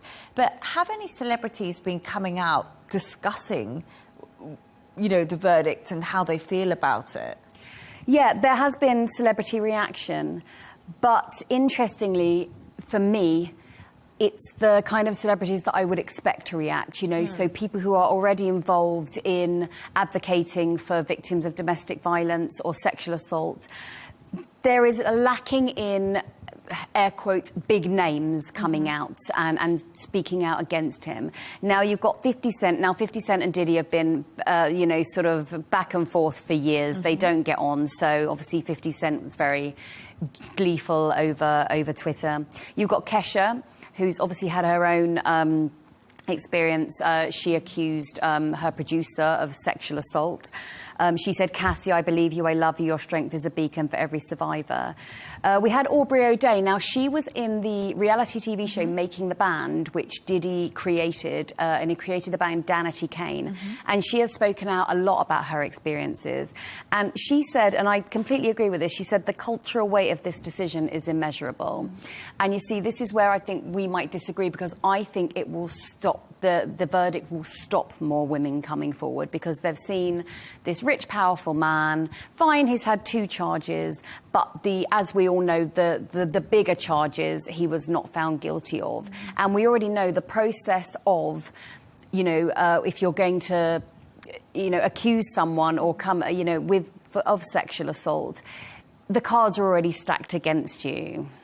No, and I couldn't agree more. And you have to prove beyond reasonable doubt, and racketeering is a difficult thing to prove beyond reasonable doubt. And I think that's what a lot of people were saying. The prosecution took it, but once again, difficult. Well, I think, some of the celebrities were saying, I don't want to name the names because we get sued, but they were saying about that, the jury didn't believe the women. But I kind of think, the prosecution's job is to go for the highest sort of charge possible, and then see what the jury agrees. But obviously the jury looked at the evidence and decided there wasn't sufficient evidence, and it has to be based on evidence. So it's not a case where they're saying, oh, we don't believe the woman. What they're saying is that we don't believe there's sufficient evidence to back up him getting charged with this, which I think that's how the rule of law should work. So, but he has been charged with 2 cases and could potentially get 20 years. So I think that's still a result, and I think that would probably still encourage people to come forward if he does get the 20 years.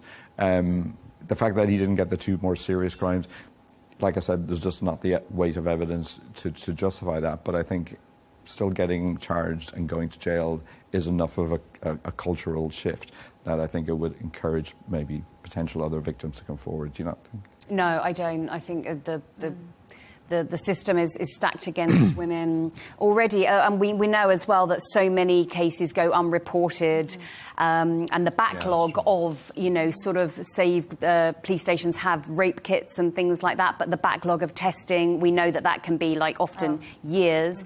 So what do you think needs to change to make it easier for victims? Do you think they should be kept anonymous then, so they don't get the I media think back? we need to change the concept of what a victim looks like. What the jury saw, they saw a lot of the text messages between, the Jane and Cassie, the lady called Jane and Cassie, with Diddy, saying that they had a great time last night, that they enjoyed what was happening. And you could look at that in black and white and say, oh, this woman enjoyed what was happening. But what we know now about how victims react, how they might be so afraid of someone that they'll say anything to try and protect themselves. There's no room for nuance at all in the courtroom. And it was really interesting because Cassie Ventura, in some of her testimony that she gave, she did say that if she didn't answer her phone within 15 minutes, Diddy would send people to go and make sure she was there or where she said she was. Or if the expression on her face wasn't what he thought it should be, he would become angry with her. And violent. So I think, once again, that's the conversation. You know, we can say a lot in black and white, but the racketeering charges were to try and sort of make that window into what was happening wider so people could get the overall sense of it. But there must have been more people that knew what was happening. Like, I looked at the BBC and it had all of the text messages and all of these hotel rooms that were completely sort of trashed and needed baking soda and stain remover and all these kind of things. You know, these things don't go unseen. So the amount of people that would have known about this, and also his first sort of violent incident was back in 1999, and it was a record executive at a video shoot. Like, so there must have been like potentially hundreds of people that knew about this. So I think it needs to be more of a whistleblowing sort of exercise. So I do kind of think if he goes to jail, people have said, okay, I didn't know about that and I didn't do anything, so I should have come forward 20 years ago. So maybe that would be the cultural shift, but it'll take a lot of time. So maybe there needs to be sort of whistleblowing incentives for people to come forward, because like all these hotel staff, all these cleaners, all these personal staff, you know, I'm not saying they take responsibility, but somebody should have come forward. And like, I'm surprised TMZ never found out about this when, you know, we've got the video culture. So I think there does need to be a cultural shift of not just letting these incidents happen for like decades. I think Cassie is actually suing the hotel. Yeah. So where that video was taken, I do believe that it was hushed up or it was purchased, and she's actually suing them as well. So, yeah, I mean, that's something, but... And that's a difficult thing because obviously it's one of those things that's it's a whole lot of culture that needs to change. But as we know, you know, he's been tried in court in front of a jury. He's been convicted on 2 charges. He's now remains in the jail in Brooklyn until October the 3rd. And then I guess we'll know how long he will or will not spend in jail. But it's a really interesting conversation. Thank you for your thoughts on that. Now let's move on to another story. The Dalai Lama, the exiled spiritual leader, has told his followers he will be reincarnated as the head of Tibetan Buddhism when he dies. The announcement comes after years of uncertainty and fear over whether he would be the last in a line of Tibetan spiritual leaders, stretching back centuries. However, Beijing says it can only choose the Dalai Lama's successor, and it has to be approved by the central government. Camille Nedelec reports.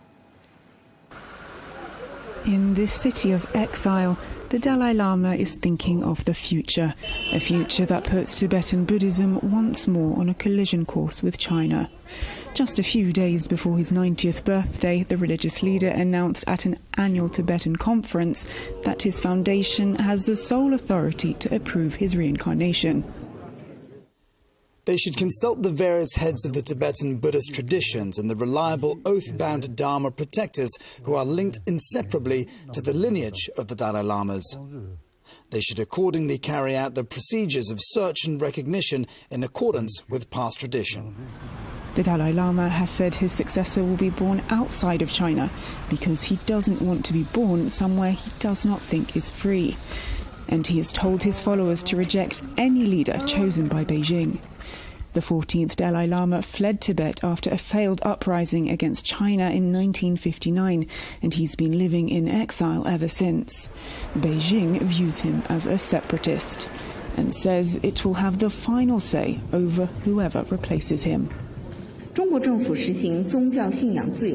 Chinese government implements a policy of freedom of religious belief and has issued regulations on religious affairs and the management of the reincarnation of living Buddhas in Tibetan Buddhism, protecting this way of succession in accordance with the law. Tibetan Buddhists believe upon the death of their Dalai Lama, the leader's soul is reincarnated into the body of a child. It's a tradition in Tibetan Buddhism that stretches back hundreds of years. After having previously said he might not be reincarnated at all, his followers are relieved that the Dalai Lama now has a succession plan in place. It's very important. I feel his institute of Dalai Lama is continuous, of course. It's very, very important. So not even for the Tibetan people, it's important for this Mother Earth. The leader's 90th birthday on Sunday will mark the culmination of a week of celebrations. Camille Medilek, Al Arabiya.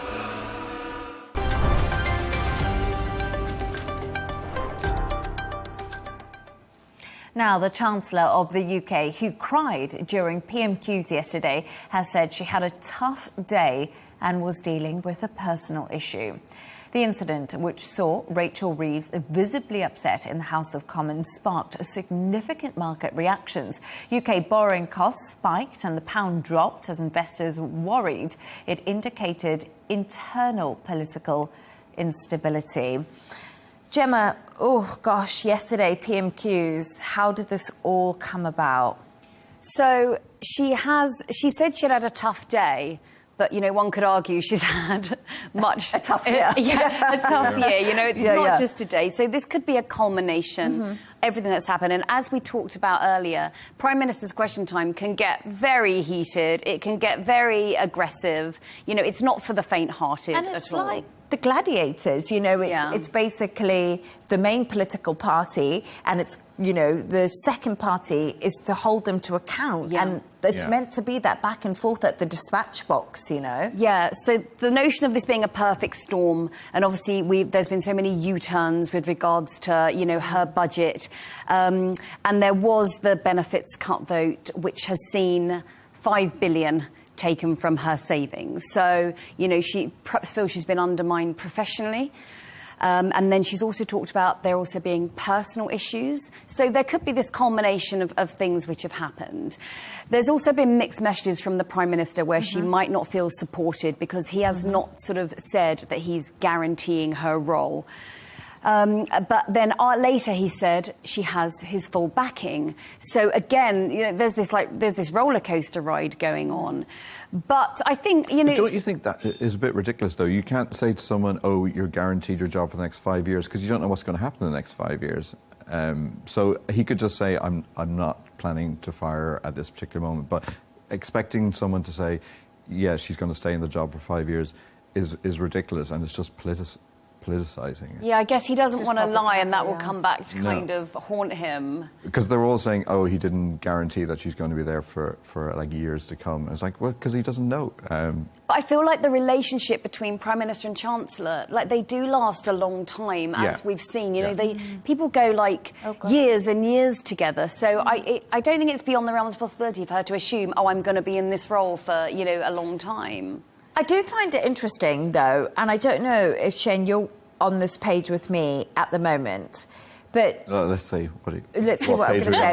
But I was just thinking about, you know, the fact that Keir Starmer has stood by her and obviously said a lot. But then if you look in the UK press, they're basically saying that the newspapers are implying that the Prime Minister was callous during PMQs. She was sitting behind him. She was crying.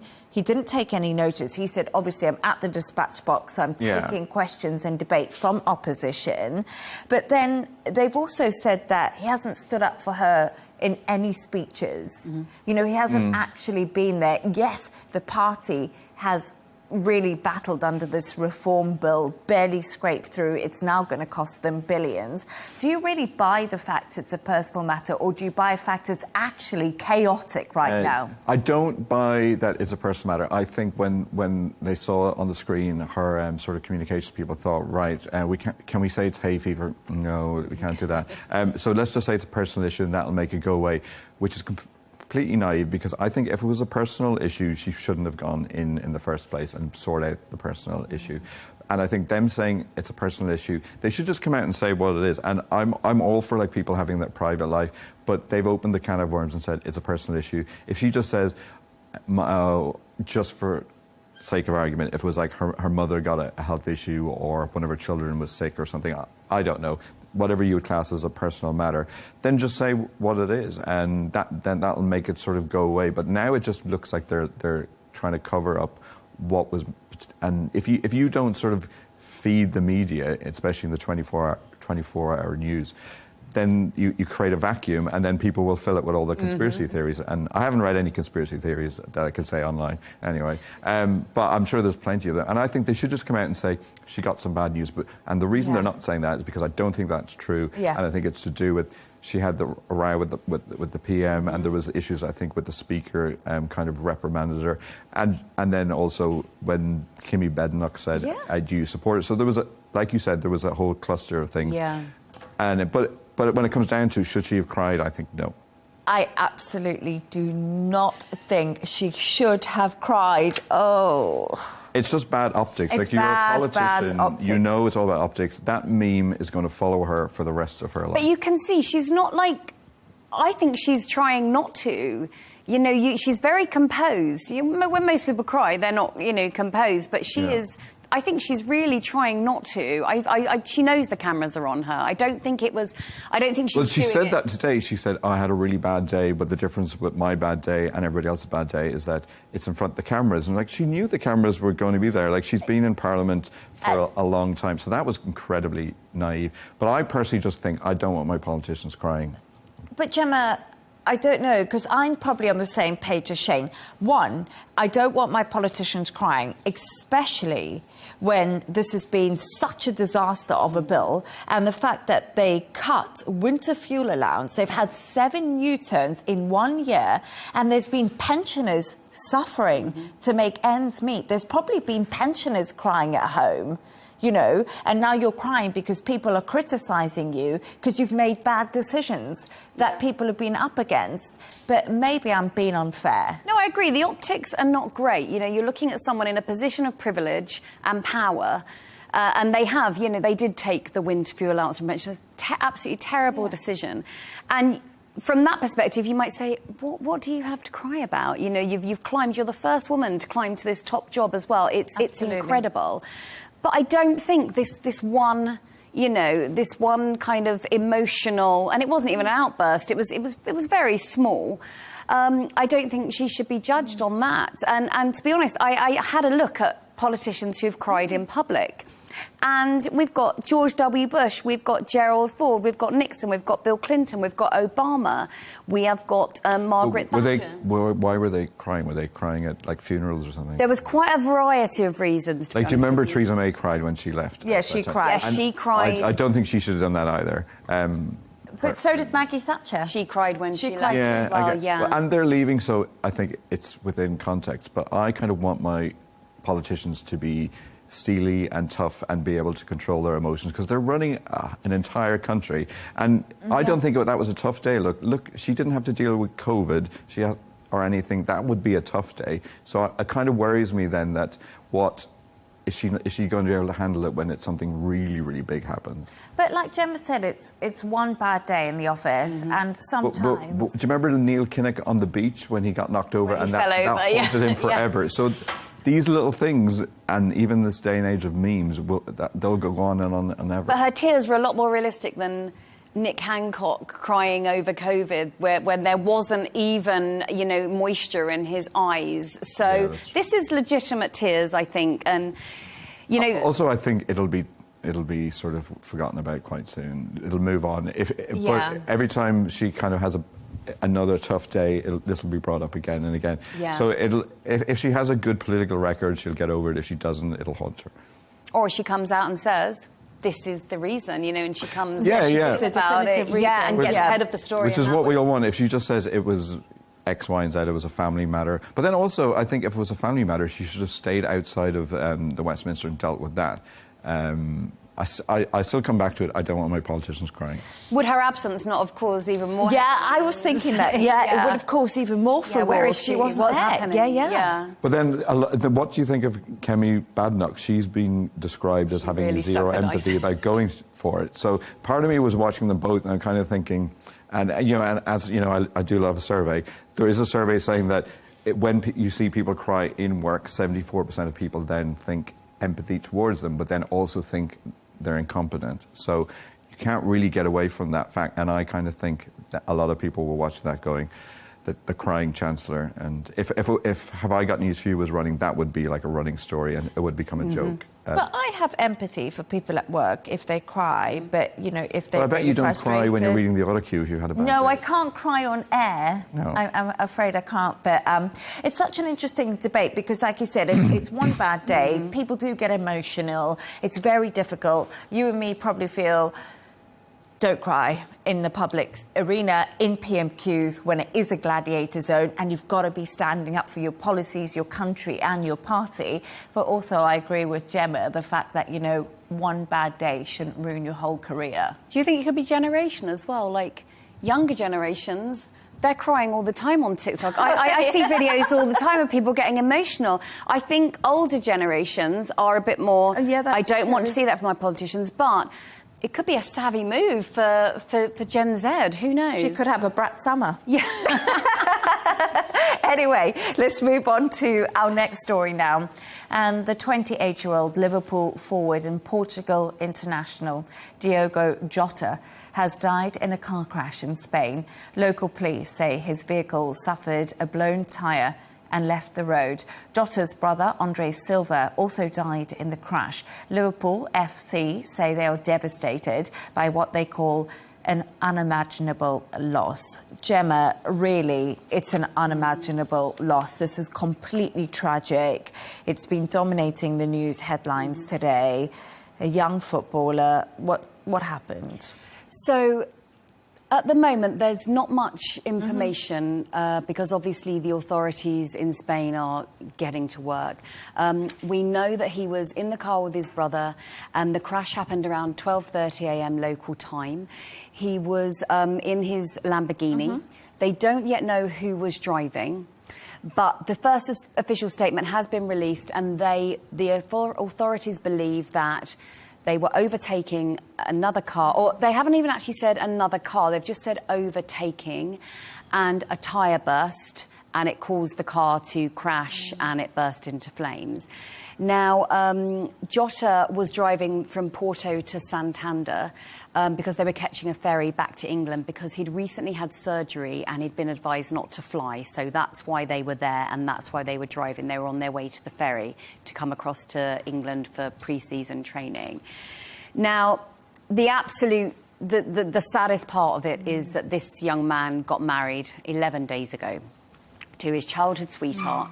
Very much in love. They have 3 children together. They have 2 young sons and a baby daughter who was born in November 2024. And the last postings on his social media were just about this joyous day that they had. So that is, it's truly, truly sad.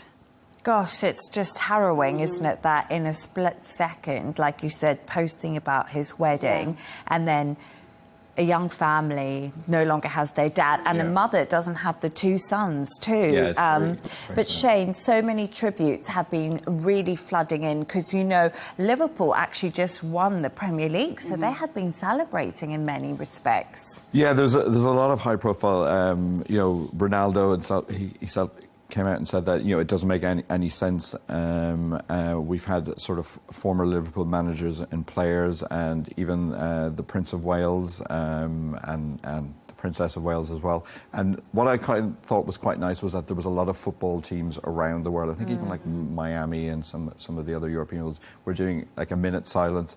So in that regards, I would allow crying. That's perfectly fine. You know, I think that's perfectly healthy. But I think it is quite sad, and I think if there's anything to come from it, like, we don't know the reasons behind it, we don't know why. There has been some sort of speculation by unnamed sources in some of the media, but again, the authorities haven't obviously come out and said it was what it was.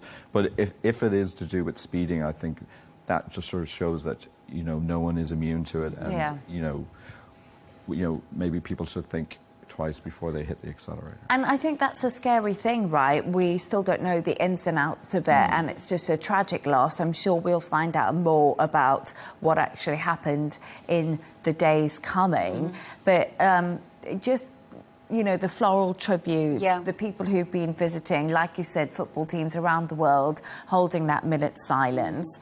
And also, his funeral is due to take place on Saturday, so that will happen. But it's just sad, isn't it, if it's someone so young with such a bright future ahead of them. One can imagine that's going to be a very big turnout.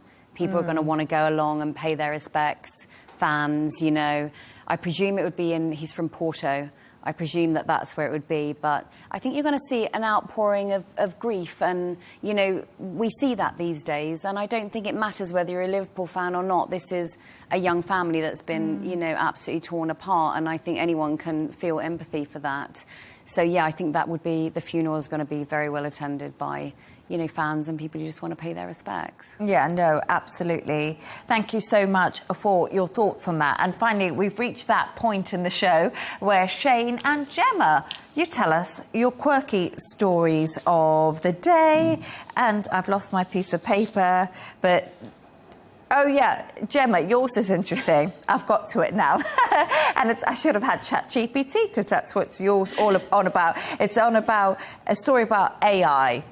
Yeah, is there anything ChatGPT cannot do anymore? Because this is the latest. Now, the headline grabbed me because it said ChatGPT helps woman to lose weight. OK.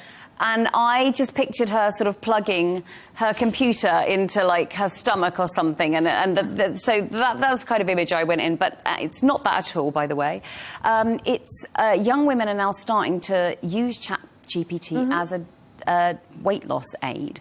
So they are asking about to organise recipes for the day for them. They're asking about calorie deficit. They're even taking photos of their fridges, the contents of their fridge, and asking ChatGPT to rate the contents of their fridge. So I quite like this idea. And the reason I like it is because I hope it will make people healthier. Yeah. Because what happens if it sees like a cake in your fridge and it's like, oh no, you don't have the calories for that today. So actually it's holding you to account, which isn't a bad thing. And you use it, don't you? Yeah, I do use ChatGPT for, I haven't lost that much weight, I have to say, but I'd use it more for glucose spikes and controlling that. So I do take a picture of my meals, put it up to ChatGPT, and it tells you which order you should eat the food in for the best management of your glucose. Does it shame you or just... Well, if you ask it to, it will. But it's very good. It'll say, like, oh, maybe if you don't have that or whatever it is like, in the omelette, but if you have that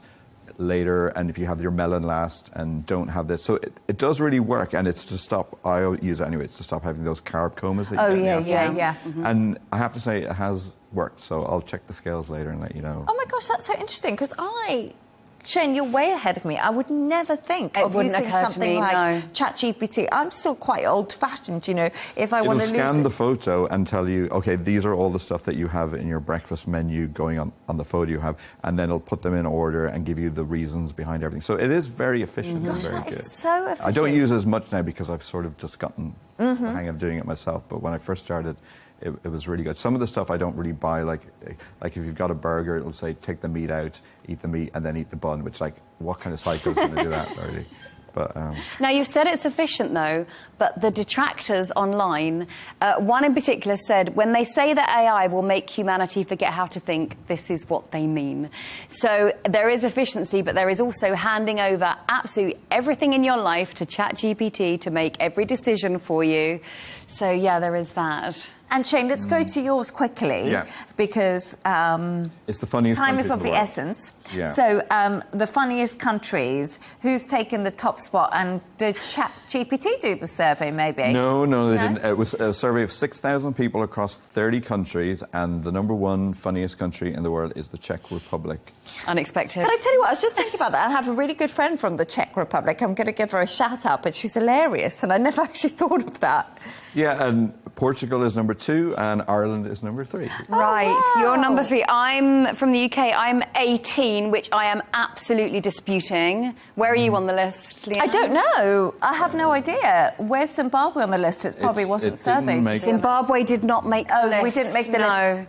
But I do think that we are extremely funny. The USA is #29. Like, there's so many globally great comedians and actors. I don't really buy that. And because it did say what is funny, and it said sometimes I think of something that's so funny I can't stop myself saying it, even if it's inappropriate. And I'm like, Is that funny?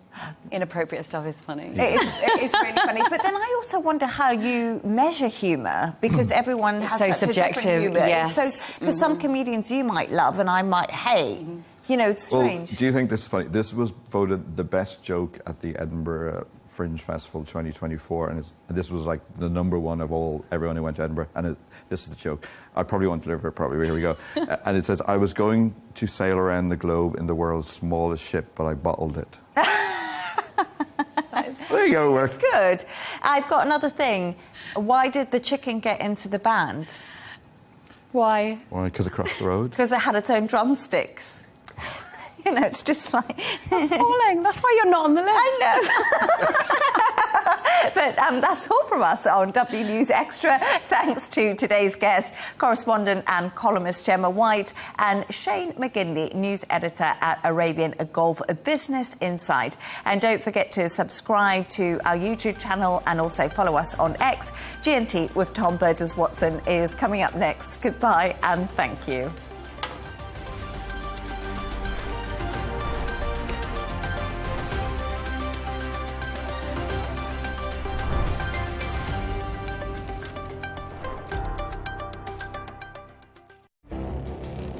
It feels like decades are passing by in a matter of weeks. Seismic shifts in the world order. Never, ever will be part of America. With so much happening and then so much noise. Whether it's political upheaval, Canada has been ripping us off for years. economic shifts, or social movements, And no one wins from tariffs. I think America can be more friendly to the rest of the world. The in-depth analysis and all the latest developments across the globe. To have an inclusive policy together. The meetings with Hamas gave me some hope. We're in another nuclear arms race. the most important development straight to your screen. Welcome to the dressing room. I'm on my own. I need backup. And an insightful look at the issues shaping our world today. It was not going to happen, that war, and it happened. Join us on Arabiya News, where the world talks.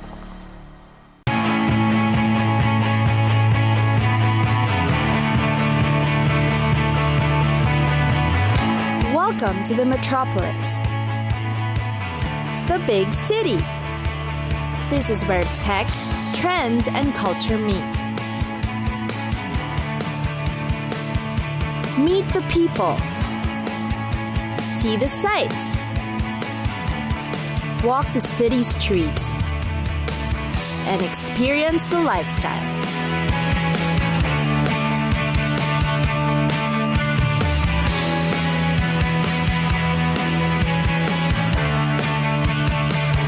This is your first-class ticket to the cities of the world.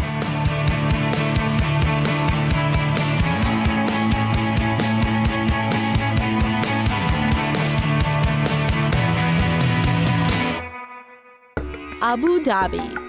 Abu Dhabi, dear capital city of the United Arab Emirates. It's an orderly, industrious city that's situated in a convenient waterside location.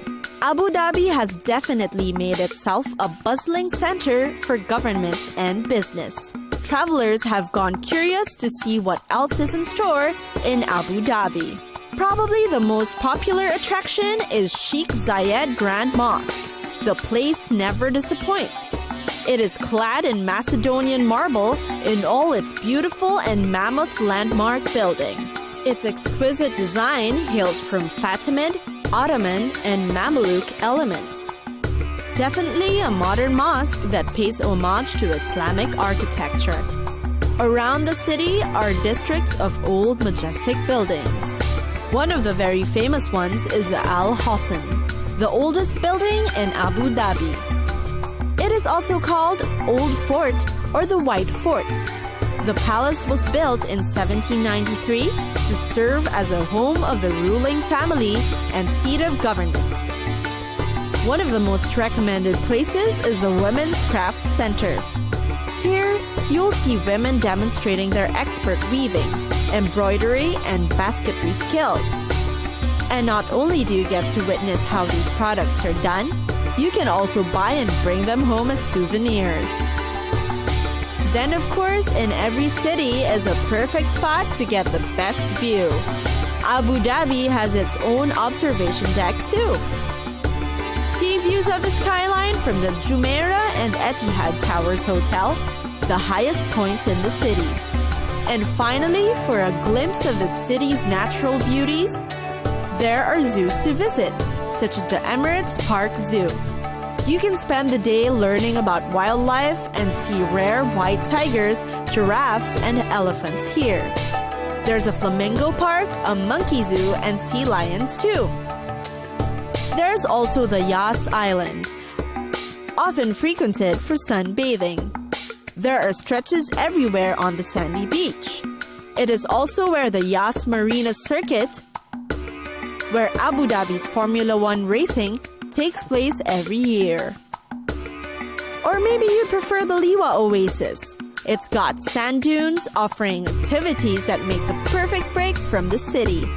Go camel trekking, sand surfing, or ride dune buggies. And for a much rather chill activity, try the boat tours. It's also one of the great ways to view the city. It's great especially when you're watching the sunset or dusk set over the city.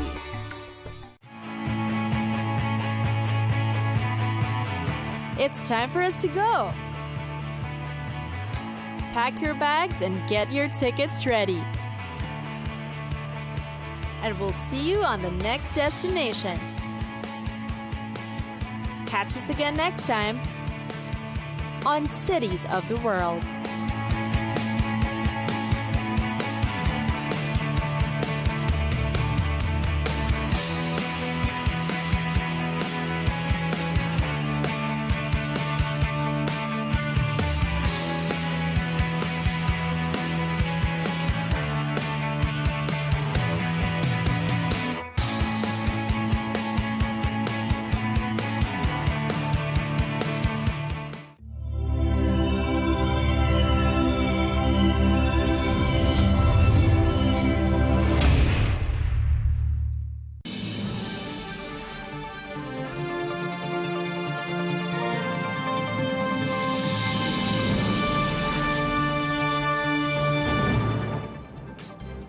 Hello and welcome to Global News Today, bringing you exclusive interviews with leading experts every weekday here on Arabiya English. I'm Tom Burges Watson. Coming up on today's programme, dozens more people are killed in overnight Israeli strikes across Gaza, where sweltering summer temperatures are adding to the misery. We'll have the latest on that and assess the chances of a new ceasefire deal.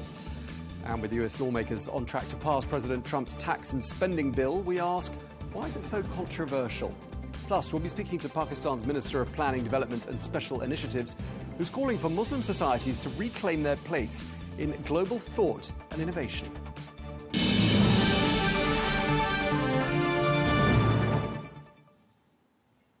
Hello and welcome. We begin in Gaza, where it's been nearly 21 months since the war between Israel and Hamas began. Well, on the ground today, there have been further Israeli strikes across the enclave, which local health authorities say have resulted in the deaths of at least 59 people. Well, medics say that the latest fatalities, which bring the death toll to more than 57,000, were the result of an Israeli strike on a school in Gaza City, where displaced families were sheltering. Meanwhile, in the south of Gaza, at least 20 people were killed by Israeli fire en route to an aid distribution site. Well, most of Gaza's 2 million residents are displaced in tented communities, and they face limited access to food and clean water. And adding to the humanitarian crisis there in Gaza, sweltering summer temperatures. Well, UNICEF is warning that children are now at risk of dying of thirst. Meanwhile, the Israeli Prime Minister Benjamin Netanyahu is due in Washington on Monday, where he'll be holding talks with President Trump, and it's hoped that a ceasefire deal in Gaza could be close. Well, Gershon Baskin is a former hostage negotiator who joins us now from Jerusalem. Mr. Baskin, always a pleasure talking to you. Thank you for your time. President Trump says that Israel has accepted the conditions for a 60-day ceasefire deal with Hamas. Does that give you hope? Well, it does give me hope on one hand, but on the other hand, the question I would ask President Trump is why only 60 days? Why are they only going to release half of the hostages, 8 on the first day and another 2 living hostages later, and then the bodies of hostages who have died or been killed in Gaza? Why not end the war now and bring everyone home within a week? It's possible. Hamas says they're ready for it. I asked Trump that question. The answer I got from Americans who are close to Trump is that they're afraid that the Netanyahu government will fall if he agrees to end the war. So what are we talking about here? This is supposed to be a ceasefire to end the war. So what you're telling me that they're telling you is that they can't end the war because they're worried that Mr. Netanyahu's political future is in jeopardy.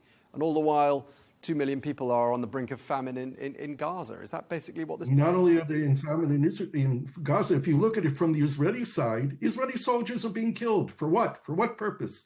This war has no purpose anymore. Hamas will never surrender to Israel. Hamas will surrender to the Palestinian people, to a Palestinian leadership, to the Arab world, but not to Israel. So what President Trump needs to do is to tell Netanyahu that the war is over, and to tell Netanyahu that if Hamas tries to rebuild its forces or threatens Israel, the United States will agree that Israel can go back into Gaza.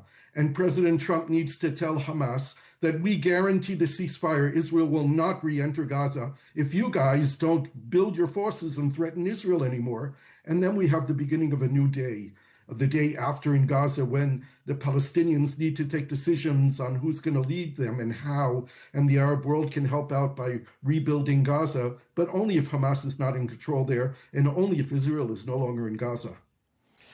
We are hearing from Hamas that a ceasefire deal must lead to a full end to the war. That's their sort of condition. I mean, I'm just wondering whether you think that's enough of an obstacle for this 60-day ceasefire not to happen at all. Well, it could very be likely that Trump, through Steve Witkoff, was telling Hamas that the United States guarantees that the war will end. You'll go into the 60-day ceasefire, and it will continue. Right now, what we've read is that the United States has told Hamas that as long as negotiations continue to end the war, then the ceasefire will be held in place and Israel will not have a green light from Washington to continue to attack. So from the United States' point of view, if Trump is saying this war is over, then why not make sure that it's really over? Get Israel out of Gaza, enable a massive amount of humanitarian aid to get into Gaza, run by reputable international organizations in the United Nations, not some American Israeli company run by warlords and drug dealers, and of course, pull back the Israeli army, stop the killing, stop Israeli soldiers from being killed, release the hostages. Of course, they're going to be Palestinian prisoners released. We know what this deal is. Why drag it on? Okay, so when Prime Minister Netanyahu arrives in Washington and holds talks with President Trump on Monday, I'm just wondering how much pressure both men are under. Who's under more pressure here? Because President Trump campaigned on a promise of ending wars. He did play a decisive role in ending the 12-day war with Iran. Presumably he wants to repeat that same success of ending another war. I mean, he's really serious, isn't he, that he wants Prime Minister Netanyahu to put a stop to this. Do you think he's going to lose patience with him? I don't know. We don't know. Trump is completely unpredictable. What I've told the people who work for Trump and are dealing with this issue is that Netanyahu can't say no to Trump. This is the reality of Israel today, which is completely dependent on the United States. Netanyahu cannot say no to Trump. Even if his government falls, it breaks apart, Ben Gvir and Smotrich leave the government. By the way, to pass the deal, the opposition in Israel will support it. They'll give backing for it, and we'll go to new elections. And if Netanyahu is so confident that the people of Israel support him, let's go to elections. Let's see who really has the support of the Israeli people. But Trump can't allow Netanyahu to dictate here on this issue, which is crucial to the security of the region. It's crucial to Israel's security. And the question I would ask President Trump is, who's wagging whose tail here? Yeah, and I mean, another thing that Mr. Trump must be feeling right now is having just had a very successful visit to the Middle East, which incidentally didn't include a stop-off in Israel. He's got all these business deals in the pipeline with regional powers. He's got strong alliances with leaders here in the Middle East. And I'm assuming that they've been telling him that they want this war to end very much indeed. It's on their doorstep, and it's a very sensitive issue in this particular region. How much do you think President Trump feels pressure from those regional leaders? Does he feel it more than from Prime Minister Netanyahu? I think he's feeling a lot of pressure from them. I think he feels sympathy for them. He has very strong relations with the Saudis. The Saudis have said very clearly that they will not normalize relations with Israel without a Palestinian state. The creation of the two-state solution, the Palestinian state, is crucial for the security of Jordan and Egypt, two other allies of the United States and of President Trump. I'm sure that the UAE has also weighed in very heavily with the Americans on the importance of having a political framework now, not just ending the war, but also a change of leadership in Palestine, a change of leadership in Israel, and a new direction. You know, it was Netanyahu who coined the phrase that Israel is a villa in the jungle. What's standing in front of us is converting Israel into a villa in a very nice neighborhood that the entire world will look at and want to live in. This is the potential that's ahead of us. We have to end this war. We have to bring the hostages home, and we have to move forward toward the two-state solution. What's the mood in Israel at this particular moment? What's being said on the sort of the talk shows, or does it very much depend on what frequency you tune into?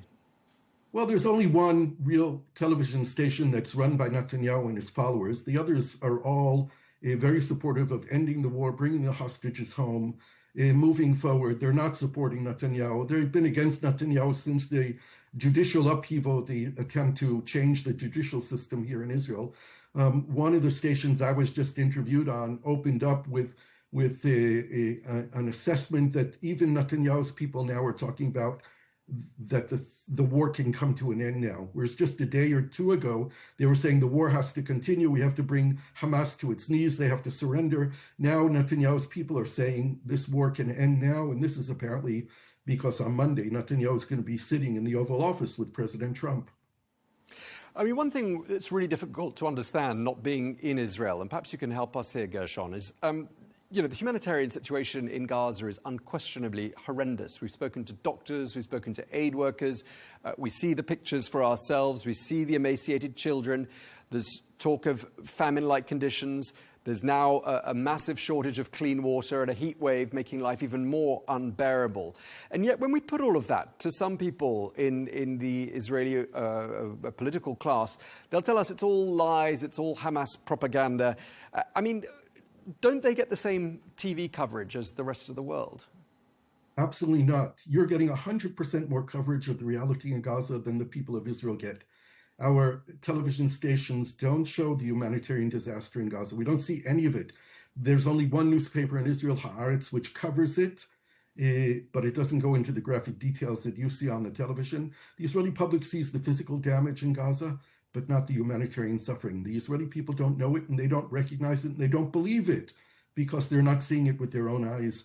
This is one of the consequences of Israel preventing international journalists into Gaza for the last 21 months, and the world is surprisingly silent about that. The fact that there's no objective coverage of what's going on in Gaza and every other war situation in the world. There are reporters on the ground. The only reporters we have are the Israeli ones who go in with the army, and then they only show us what the army wants us to see or what the government wants us to see. I mean, you're making it sound like, you know, the whole world is being spun a yarn here and that there's a huge propaganda machine being used by the Israelis. That's what it sounds like. Well, I think that the Israeli public is not being exposed to the reality in Gaza. Look, the state of Israel has committed war crimes in Gaza over the last 21 months. Do you think the Israeli public knows that or acknowledges it or is willing to listen to that? The whole world knows it. The whole world sees it. The Israelis reject it and simply call it anti-Semitism. This is the way they push it off the table and delegitimize any kind of criticism of Israel. It's labeled anti-Semitism, and then it's not dealt with in the Israeli media or the Israeli public? Of course, the public has to know that something's going on. The doctor and a family of the Indonesian hospital was just killed by Israel. How can we not know what's going on? This has been reported at least by the Haaretz newspaper, if not by other journalists in Israel. People have to know that something is wrong, that there are 2 million people who have lost their homes in Gaza. This is not a normal situation that any public should agree to accept what its government is doing, what its army is doing. But we have this situation where, because our army is really a people's army, it's ourselves, it's our sons, it's our daughters, it's our brothers and sisters and uncles and aunts. We call them heroes. And we have a very difficult time of recognizing the reality of what the Israeli army has done and is doing on a daily basis in Gaza. Okay, well, we really appreciate you sharing that with us. Thank you very much indeed, Gershon Baskin. Thank you for your time, sir. Thank you. Well, for more on the humanitarian situation in Gaza, we can speak now to Shayna Lowe, who is a spokesperson for the Norwegian Refugee Council, who joins us from the Jordanian capital, Amman. Shayna, always a pleasure talking to you. Thank you for your time. We're being told that a heat wave has descended across much of the region. That includes Gaza. I'm just wondering whether and how the summer heat is exacerbating the humanitarian crisis there. Well, the summer heat is not a surprise. This happens every summer in the Middle East. But of course, when we have communities that are being starved, that are exhausted, that have no access to shelter supplies, many have no protection from the sun, and we're facing critical shortages of fuel, which is leading to a whole host of issues, including the ability to provide clean drinking water to Palestinians who now are facing tremendous heat and have no relief. Just tell us about the drinking water situation, because up until this point, a lot of people working on the ground have told us about chronic shortages of food, but we haven't heard quite so much about clean water supplies. Has that become more of an issue, would you say, in the last couple of days? Absolutely. It's become an issue over the last several weeks as fuel supplies and fuel reserves have run out.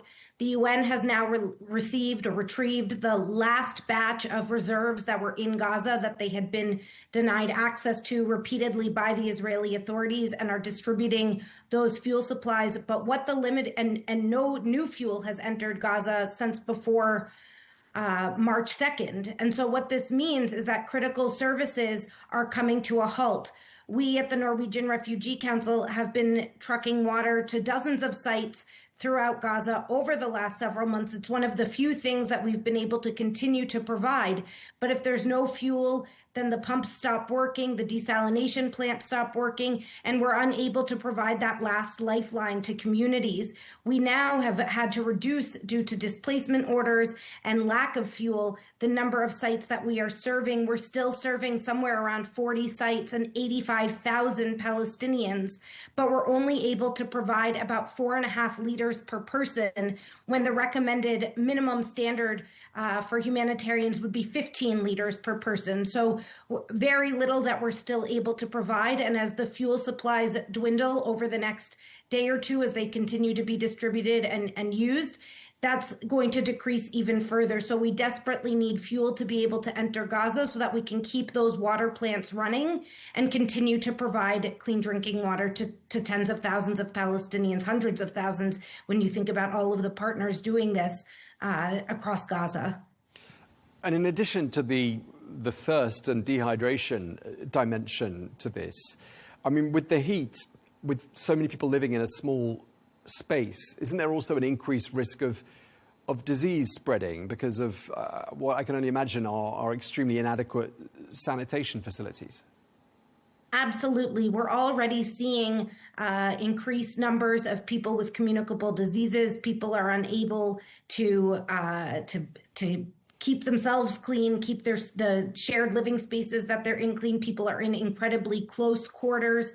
And so we're seeing things like diarrhea. We're seeing things like other communicable diseases that should be preventable. And of course, these types of diseases are much more harmful when you're dealing with a population that has been starved, deprived of food, deprived of medicine, and where hospitals are on the few remaining hospitals that are somewhat operational in Gaza are on the verge of shutting down and collapse due to lack of fuel.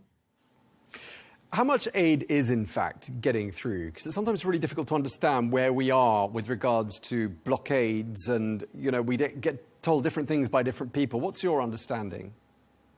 Well, in terms of the amount of aid that's coming in through traditional humanitarian partners like the UN, like the Norwegian Refugee Council and other agencies like us, very little is getting in. It's basically the very basics of flour, some medicine or medical supplies, but very limited, nutritional supplies.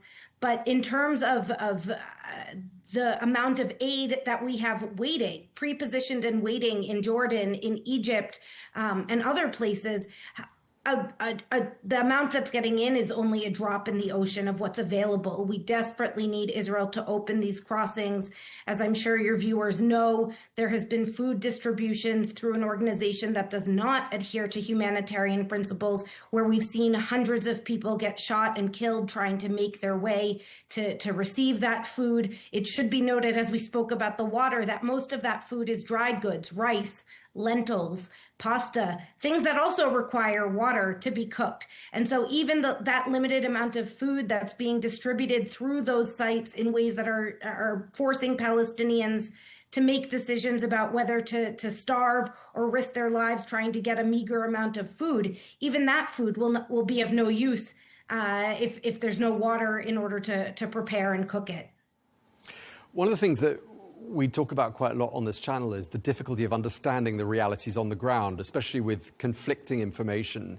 And we spoke to a member of the House of Lords earlier this week who told us that all the news about malnutrition and hunger, it's all a manufactured narrative that comes straight from Hamas. We're told that everyone is fine, that no one is starving whatsoever. What's your take? How would you rebut that? That's absolutely not true. What we are witnessing, what my colleagues on the ground are witnessing and experiencing, is deprivation of food. I am watching my own colleagues wither away in front of me during meetings when I see them on video. They talk about seeing people losing their teeth, losing their hair. People have aged tremendously due to the lack of food, due to the tremendous amount of stress that they are living under. There is most definitely a food crisis in Gaza, and it's something that needs to be addressed by allowing traditional humanitarian actors to do what we do best, which is our jobs, going and saving lives, distributing food and other humanitarian supplies to communities wherever they are throughout Gaza.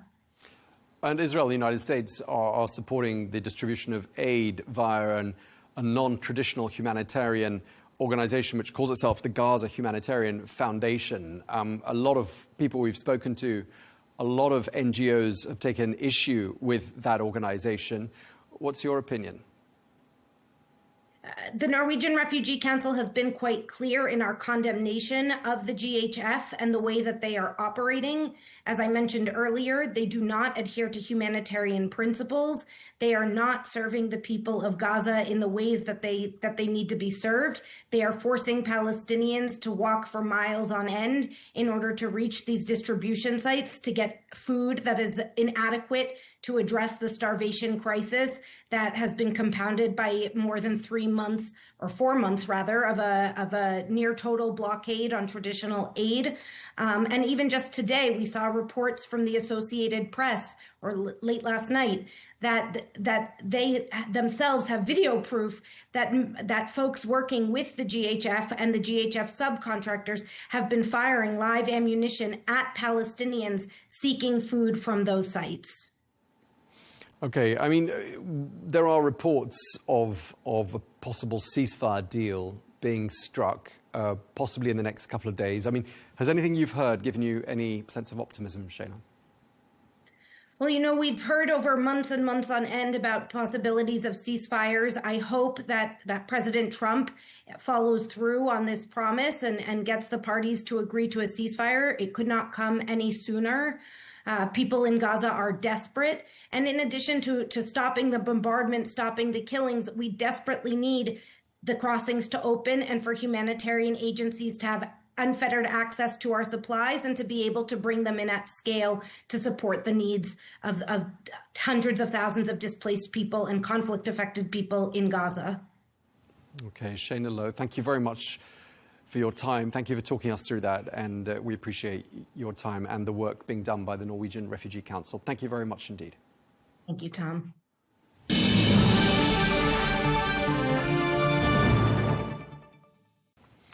Now, it is Thursday, which means we take a closer look at events in the United States. And after negotiating all night long, the House of Representatives is thought today to be on track to pass President Trump's tax and spending bill, meaning that they are set to meet the president's self-imposed deadline of the 4th of July.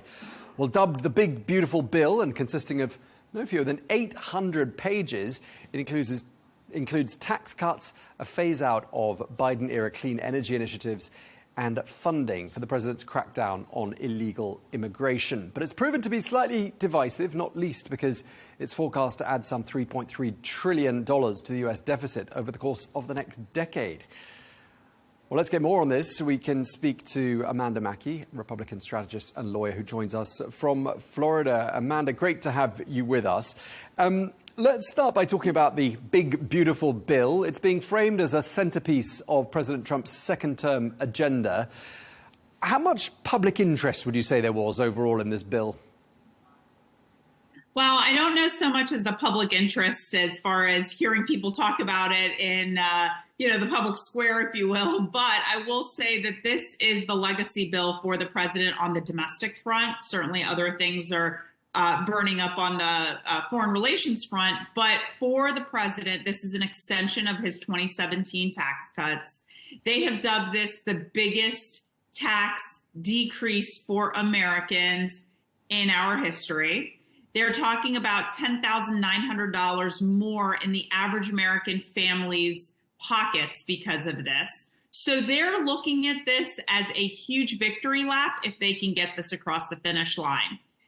Which obviously with President Trump's diplomacy, getting Republicans to the White House yesterday to coerce them, to convince them to get this done, they did, and they will pass this bill today. So really, this is a signature achievement for the president. A lot of the things that he campaigned on are in this. And I think that maybe not that people are talking about it now, but they will be because it will make a difference in the average American's pocketbook. Sure. I mean, the bill is going to add quite a lot, isn't it, to the U.S. national deficit, some $3.3 trillion US dollars. I mean, that's not a very traditionally Republican thing to do, is it? It's not, but, it's funny because in listening to the interview that you did, and I know we'll talk about it more, with Elon Musk's dad, he said something that I hear often: you got to spend money to make money. And, covering the overtime taxes, in other words, not taxing overtime wages, not taxing tips, for example. Tips are a huge part of how people in America make money. I know this is very different in Europe and other countries, but in America, people get a very nominal amount hourly wage, especially in the service industry, the tourism industry. They make money on tips. So those not being taxed is huge for Americans. And so those types of things do raise the deficit. They do cost money, but it costs money to make money. It's a way of looking at it to say that people will put that money back into the economy and it will benefit America. But how divisive would you say overall this has been for particularly Republicans? I'd like to know, whether, this is splitting the party, whether, there are rebel groups, rebel factions within the GOP? Well, I would just say that, the United States is very different because we're such a large country. So you have Republicans that are from traditionally more liberal areas of the country, maybe the mid-Atlantic, the Eastern Seaboard. And so you had one Republican holdout, Brian Fitzpatrick from the Pennsylvania, Philadelphia area, who didn't vote for the bill. He was the one Republican holdout. But then you have some who are from extremely conservative areas, otherwise known as maybe Freedom Caucus members.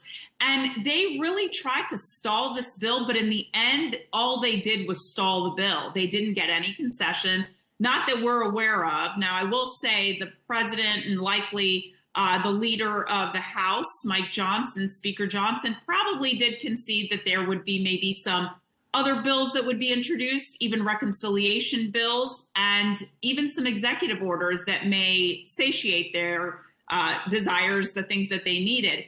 But to your point, we have a conservative House Freedom Caucus. We have Main Street Republicans. We have Republicans that, like I said, represent more liberal areas. So everyone has very different tendencies. And so, of course, that causes a rift in the party. But I think the biggest issue, I'd say, that maybe was more unanimous, even Republicans and Democrats, were the cuts to Medicaid. But I will say this, the president campaigned on cleaning up the government, and that's what this is intended to do. Medicare, a government-based healthcare program, the expectation of having people work or volunteer a minimum of 20 hours a week is not a lot to ask when you're giving them free healthcare and free benefits. Okay, I mean, I think, in fact, Speaker Mike Johnson said the GOP can afford 3 defections if this bill is going to go through. So it's a close one. But you alluded to it just a moment ago. I mean, one element of the divisive nature of this bill is that it was really the trigger, wasn't it, for that row between President Trump and Elon Musk. Do you think it's the end of the road for that relationship? Well, you know, sometimes you need people. A friend indeed is a friend in need. You know, it's like sometimes you just need to have that person help and not be an enemy. That's the point. And what you don't want for Elon is to have the president talking ill of Elon. And what you don't want for Elon is to engage in Republican primaries. Now, the president has come up with his own political action committee, which is a way to fundraise against anything Elon might do. But I think Elon has to realize, too, that this is the party of President Trump. There's an article in the newspaper The Hill today that says that Republicans are largely ignoring Elon. And that's because if it's meant to be a choice between the president and Elon, they're going to go with the leader of the party. So it's a little bit of a fractured situation right now, but I think that these two men seem to have, spats, but then they come together. Like you saw Elon this week say, I'll give credit where credit's due on these ceasefire agreements. So I think they respect each other, but they do have some differences. And obviously the biggest difference and what started this ball rolling was this very big, beautiful bill. Yeah, indeed, a big, beautiful bust-up it caused there in that particular relationship. I mean, these two men have been threatening each other in quite a public way. I mean, we've had Elon Musk threatening Trump, as we've been saying earlier on, with the startup of a brand new political party, which will, undo some of his hard work and perhaps spell some difficulty for him in the midterms next year. We've had President Trump threatening Elon Musk with deportation. I mean, in terms of the court of public opinion, who's coming off worse, would you say, in this row? Well, he never actually said he was deporting him. I know he was playing with the idea. Maybe toying with the idea, but I think that's what President Trump likes to do. But look, if you're looking at asking who started this, if we're going to be really childish about it, Elon was the one that went for the jugular in the first place. So I would just say that Elon started, down a road of going against President Trump, and that was not something smart to do. Someone like Elon is very invested heavily in various companies, and they have boards, and this doesn't look favorably upon what he's trying to accomplish, which I think, Elon is someone who does want to see the best for this country. Certainly he got involved to help President Trump and do everything that he could for President Trump and other races. But picking a fight with someone like President Trump is not a good idea for someone who's still in the business sector, still has, enterprises that he runs. It's just not a smart move. Any public sympathy at all, would you say, for Elon Musk? Or does it vary very much from one TV channel to another? I think think people still have that, feeling of Elon wanting to, help the president, be by his side, and all the things that he did. I wouldn't say he won the election for President Trump. Certainly President Trump won in a landslide. That's not because of one person other than the president himself and what he campaigned on. Certainly Elon was out there to help maybe energize the youth base. And that's always something that, we kind of have struggled with in the Republican Party, though I will say we've done a lot better as of this past election. I think that ultimately these two will, they will marry their differences. But the important thing is that right now there is a spar between them, and the two of them going after each other, I don't think it looks favorably on either one of them. But if you're going to go after President Trump, he's going to defend himself. I think that much we know. Yeah, indeed. And we spoke to Elon's father last night, who seemed to be sort of in disbelief about this whole row and the level it's got to. Let's move on to another subject, because I'm reliably informed you've been commentating on another issue in the United States, which is a slight sort of withdrawal of support on the part of the Trump administration for Ukraine and its war effort. What's the latest on that? Well, I think a lot of people are concerned about what does that mean when the U.S. wants to make sure that its stockpiles of munitions are adequately prepared and that we have enough to defend ourselves before we give it away to other nations. And so obviously Ukraine felt the brunt of that with an assessment by the Department of Defense that came out earlier this week. And so I think a lot of people are viewing this in the broader picture, the broader sense that what does this mean for the war between obviously Ukraine and Russia, and Russia cheering at what happened. The reality is that the president is always going to put America first. And so I think this is just a big shift from when President Biden was in office, and he was just writing blank checks to Ukraine, to where President Trump is, he has restraint. He's not just going to give everything away, and he's certainly not going to fight Ukraine's war for them, though he has not said he's pulling or withdrawing in any way the support. In fact, he's said very nice things as of late about Zelensky and the relationship. I think President Trump's always going to put America first, make sure that we have what we need as far as stockpiles. But also this puts Ukraine on notice that, this is not something that we're going to forever continue to fund and supply endlessly. I mean, clearly the US public is war weary, and President Trump, really campaigned on this pledge to end these forever wars in faraway countries, this being one of them. Do you think that the American public feels like, the time has come to pull the plug on support altogether, or are we not at that point yet? I think you still have a divide among Republicans as far as what we need to do in that region and what level of support we want to provide. And these members of Congress, some of them are, former military themselves. They are concerned about the threat of someone just invading Ukraine, as was done by Russia. But at the same time, they have elections that they have to win. And they know the unpopularity, as you said, of endless forever wars, and something that they don't want to fight. They don't want to be spending American tax dollars when our veterans are struggling to pay for wars that are not on our home front.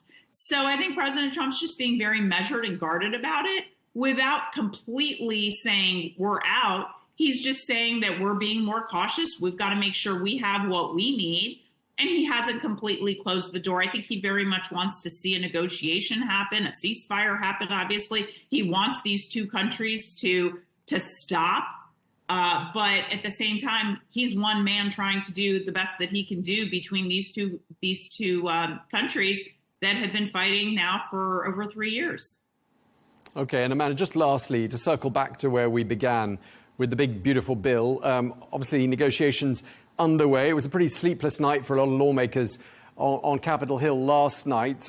Today is, of course, the 4th of July.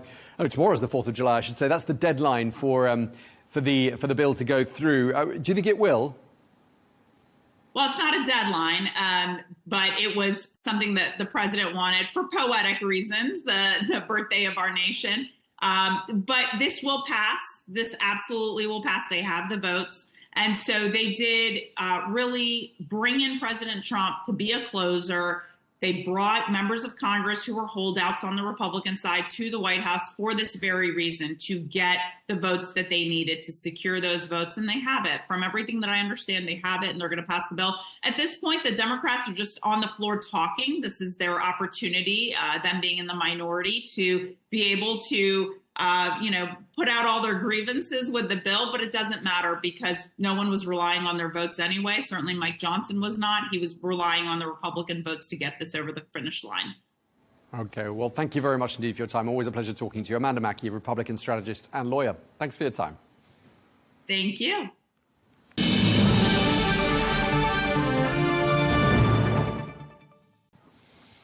And finally, for centuries, the Muslim world led the way in global intellectual and scientific development, especially during what's known as the Golden Age of Islam. Well, from the 8th to the 14th century, cities like Baghdad, Cairo, Cordoba, and Samarkand were thriving centers of learning, advancing fields like mathematics, medicine, astronomy, and philosophy. Well, over time, however, the leadership declined due to a combination of political instability, foreign domination, and economic shifts.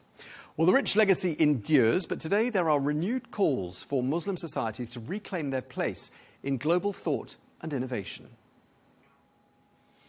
Well, one such call comes from Professor Ahsan Iqbal, who is a leading Pakistani politician, academic and reformist thinker. He is currently Minister of Planning, Development and Special Initiatives in Pakistan. Professor Iqbal, thank you very much indeed for joining us. You've held several key positions, including Minister of the Interior, Minister of Education. I'd like to start by asking you about your vision. What does the future of higher education and innovation look like in the Islamic world to you? I think it's not just the Islamic world, but if you look at the new global landscape, the entire humanity is facing a very big challenge. And that challenge is that as we enter into a new digital revolution age, where new technologies like artificial intelligence, quantum computing, biotechnology, and a host of other emerging technologies are redefining the paradigms that were developed during Industrial Revolution for the world economy, are drastically changing or becoming completely obsolete. And there are now new emerging models or alternatives that are emerging. So everywhere, if you see today, everyone is reimagining their higher education to prepare youth of their country so that they can proactively embrace the challenges that are awaiting them. It is said by World Economic Forum that most of the jobs that we have today are likely to become redundant in next 10 to 15 years. And many of those skills that would be required in 10 to 15 years are maybe at the horizon and not yet in the mainstream. So I think one big challenge for higher education is to embrace this change in a very proactive manner, to understand the nature, to understand what will it take in terms of new skills, and most importantly, how to come to grips with the new challenge of constant disruption and innovation. One of the leading employers once said that the key skill that they look in their new recruits is not a technical skill. It is their ability to learn, unlearn, and learn and again unlearn. Because the knowledge that we learn today will become obsolete very soon. So we don't have to hold on to it. We have to throw it out and embrace or fill our minds with the new knowledge. So in a way, it is now a lifelong learner's journey that we all have to embed into the minds of our youth. So in Pakistan also, we have redefined the meaning of higher education, and we have adopted a seven-factor or a seven-pillar framework in our universities. One, reforming the curriculum so that our academics is in line with the new realities, new challenges. Number two, focusing on research and innovation that is needed now as part of constant leadership in academic areas. 3, a very strong academia and industry linkage so that whatever research is produced, that is commercialized, that is put into productive use, and universities should become the powerhouse for new innovation, for solving the problems that our society faces. And then universities have to take the responsibility not just for their students, but also for the communities where they are located. So how do they serve the communities outside their boundaries? Similarly, how well are the universities prepared to embrace the technological revolution by developing a strong technology platform? Then also how universities internally are governed, what is their corporate governance, how good are they in terms of becoming a high-performance organization? And finally, what is the quality they are producing? What is the employability? Not just employability in the sense that they get good jobs or they create new jobs, but also one of their employers is the society. How good they are as citizens, as responsible citizens, because we are facing the challenge of climate change. So it is very important that while we embed our youth with the new knowledge, with the new skills, we also give them strong social sense of responsibility and ethics and values. Okay, I mean, are you seeing any generational shifts? Are you seeing any changes in attitude that are affecting how education is valued or approached by the next generation? I think there is definitely a great realization. And in our country, we also see that even if we go to the rural areas, parents are now realizing that there is a great value in educating their children. And they see that without education, the prospects for their children are very minimal. So there is a realization that education is the ladder. But what is most important, that whether education becomes an equalizer or education creates divisions within societies, whether the children of the rich families, they alone will have quality education, or whether poor children or children who cannot go to elite schools, through a reform in the public sector education system, would also have access to quality education. One very important challenge that we are facing is that of digital divide, because now we are also seeing that there is an opportunity and challenge of creating a new class of information have-nots and information haves. And this divide can be a serious divide in the society. So while we are seeing spread of education, what concerns me that there is not equal opportunity for everyone to benefit from education. So therefore, we are now focusing deeply to make sure that the public sector education system becomes a vertical social mobility ladder for the poor classes. Because I personally believe if you look at history, any country that has developed, it has actually provided vertical social mobility ladders through education to its lower classes, because children from lower classes have the spirit to struggle more, to work harder, to get recognized. And through this journey, they also become innovators. They also take their society upwards. They lift their society with their own journey. And mostly children from the elite, they are mostly embedded in status quo. So the key, I think, challenge for societies like us is how much stronger and how good vertical social mobility ladders we can create through education system, so that our youth from deprived sections of society, when they get opportunity to rise, they also uplift their societies. Okay, so clearly a big difference between people who live in rural, more isolated areas and people who live in urban areas. I mean, traditionally speaking, what would you say have been some of the biggest barriers to progress in the education system there? Can you please repeat your question? It was not audible.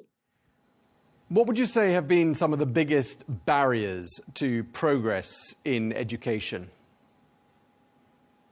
I think the biggest challenge to progress in education sector is lack of funding. I hope now our leaders realize how important it is.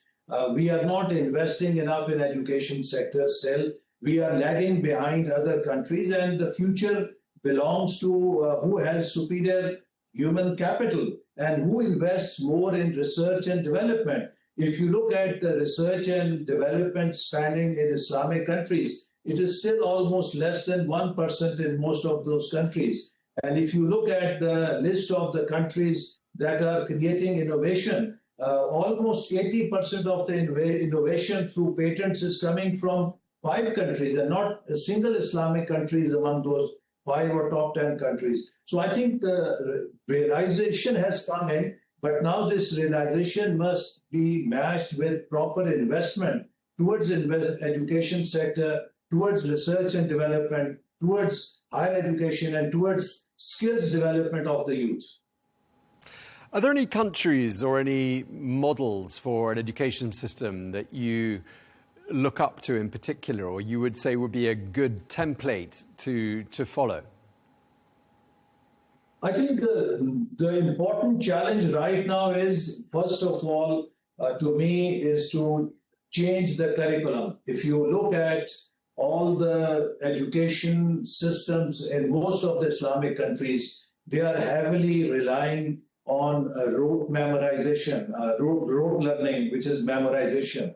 And they don't have a curriculum which is aligned with the new skills that are needed, which are based on critical thinking, which are based on problem-solving skills, which are based on creativity or teamwork, group learning skills. So I think the biggest challenge is there, and that is where we have to develop a new model of education, first with the reform in curriculum. And curriculum reform is not valid unless we also change the teacher training programs. Because if teachers are not trained to teach in new way of teaching, to inculcate creativity or critical thinking or questioning mind in students, then curriculum will fail. And if we have new curriculum, we teach our teachers how to teach. But if we do not change our examination system, which is still testing the students in memorization, then that will not work. So we also have to reform the examination systems. In Pakistan, we have experimented. Prime Minister Shehbaz Sharif set up Danish schools, which have become a model for us, where we tried new curriculum, we tried teacher training programs, and also given them examination in the new system. So what these schools are doing, they are producing leaders from the most deprived sections of the society. And now we are expanding these schools into other parts of the country and other regions which are less developed. So this Danish school system, I think, is one of the successful models that we have in Pakistan. You've mentioned that there are issues with the techniques that are used in schools, with the curriculum, with the examination system. As someone who's studied in America, which I believe you have, would you like to see Pakistan head more in the direction of, for example, United States? I think the strength that makes United States a superpower is not its arsenal, it's not its weapons.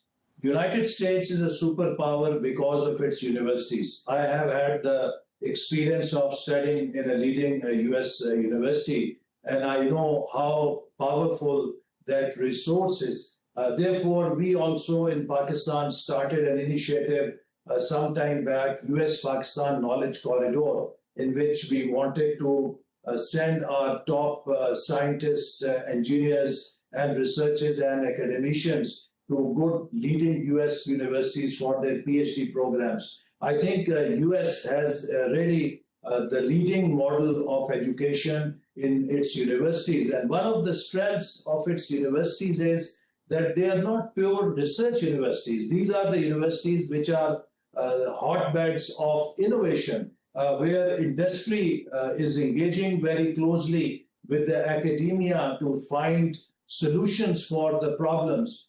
And the other important thing is that whatever research is done, it is then also collaborated with the private sector to create new products, to create new ideas which can benefit the society.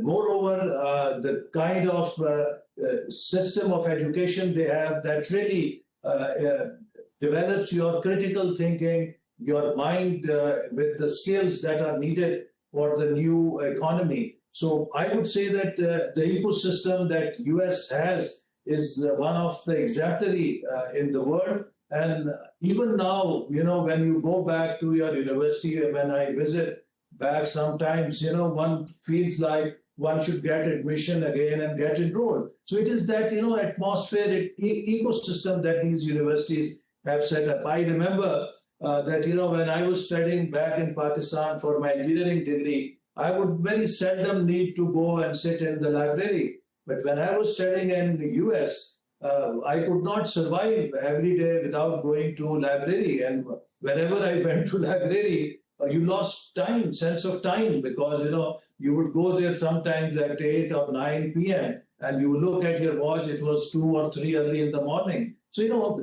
it's that whole atmosphere and ecosystem that you create. Your teachers, they are very helping. They are themselves into research, and they also engage their students in their research work. So I think we need to learn a lot from US higher education system. When it comes to sciences in the United States, there is debate, isn't there? There isn't just one system, just one way of thinking. There's debate, for example, on issues like evolution versus creationism. And it's not just in the United States. They've had that debate in lots of other countries. Has that been an issue and a debate in Pakistan? Well, I think in Pakistan, we do have a debate. Countries like United States and G7 countries, which are very developed, they are more, I think, involved. Their priority is to do while they carry out applied research, but they have to be at the leading edge of research. So they also invest heavily in pure research. They have to be leader in the space technology. They have to be leader in other areas. So a lot of pure research and research at the leading edge of frontiers of knowledge they have to do to keep their leadership position in the world. But in a country like Pakistan, where we have less resources, we have to have very applied and focused research. We have recently started an initiative, Science, Technology, Engineering for Development, because there was a practice that teachers and researchers would do research just to get published in high-impact fact journals. Now, that is good for their individual CV, or it's good for their personal professional citation, but it has no value, a larger value for the society. So now we are aligning the whole research agenda and the resources we have in our universities towards the practical problems that the country is facing. So for us, the priority is to have more focus on applied research, research that can generate dividends for the society and for the people. And just lastly, I mean, you've called for more collaboration, in particular amongst Muslim majority countries. Just tell us a little bit more about what form you want that collaboration to take. Well, I think there is a big challenge for the Muslim and Islamic world. There was a time from 8th to 12th century. If you compiled an innovation index at that time, maybe all top Nobel laureates would come from Islamic countries. They would come from Muslim Spain, they would come from Damascus, they would maybe come from Cairo or other parts in the Islamic world. And this was largely because Islam teaches a tradition of inquiry and observation and reflection in Quran, and that epistemology was followed by early Muslim scholars, and they were the leaders in their disciplines. But since dogma came into our societies, we stopped inquiry, we stopped research and reflection. We were really then left behind. And therefore, now it is time that we have to regain that leadership, the tradition of leadership in technology and thought. We should not just be leaders in population, we should also be leaders in thought and innovation. For that, I think no single country can do it today. And at that time also, a lot of this innovation was possible because of cross-fertilization of ideas, because these scientists moved in different parts of the world, and scholars from different parts of the world came there, and they learned from different countries and what was happening in other parts of the world. So now also we need to collaborate, and I think OIC should create an alliance for knowledge. It should create an alliance of OIC country universities where we can have collaborative platforms for researchers to work. We should have joint research centers which can pool resources in fields like artificial intelligence, in quantum computing, in biotechnology, and in other emerging sciences. Similarly, we should have collaborative platforms for young entrepreneurs in technology.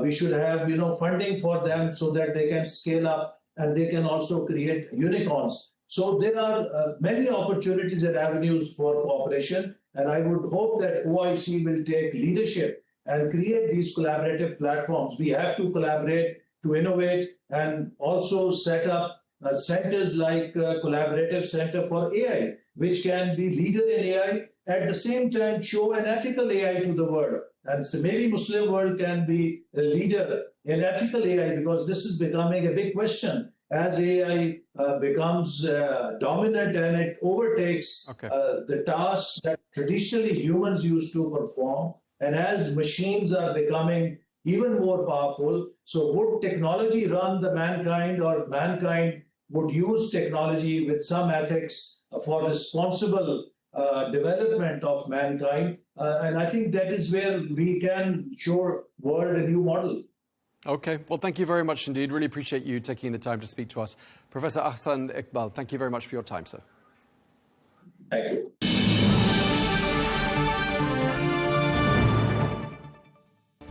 Well, that is all we have time for on Global News today. Thank you very much indeed for watching. Be sure to join us again tomorrow for more exclusive interviews. Until then, bye-bye.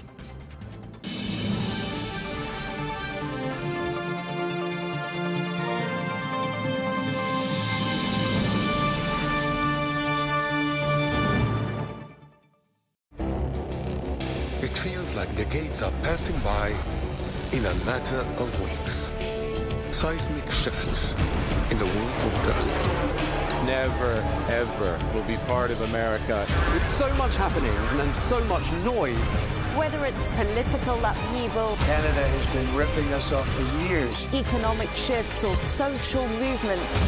And no one wins from tariffs. I think America can be more friendly to the rest of the world. The in-depth analysis and all the latest developments across the globe. To have an inclusive policy together.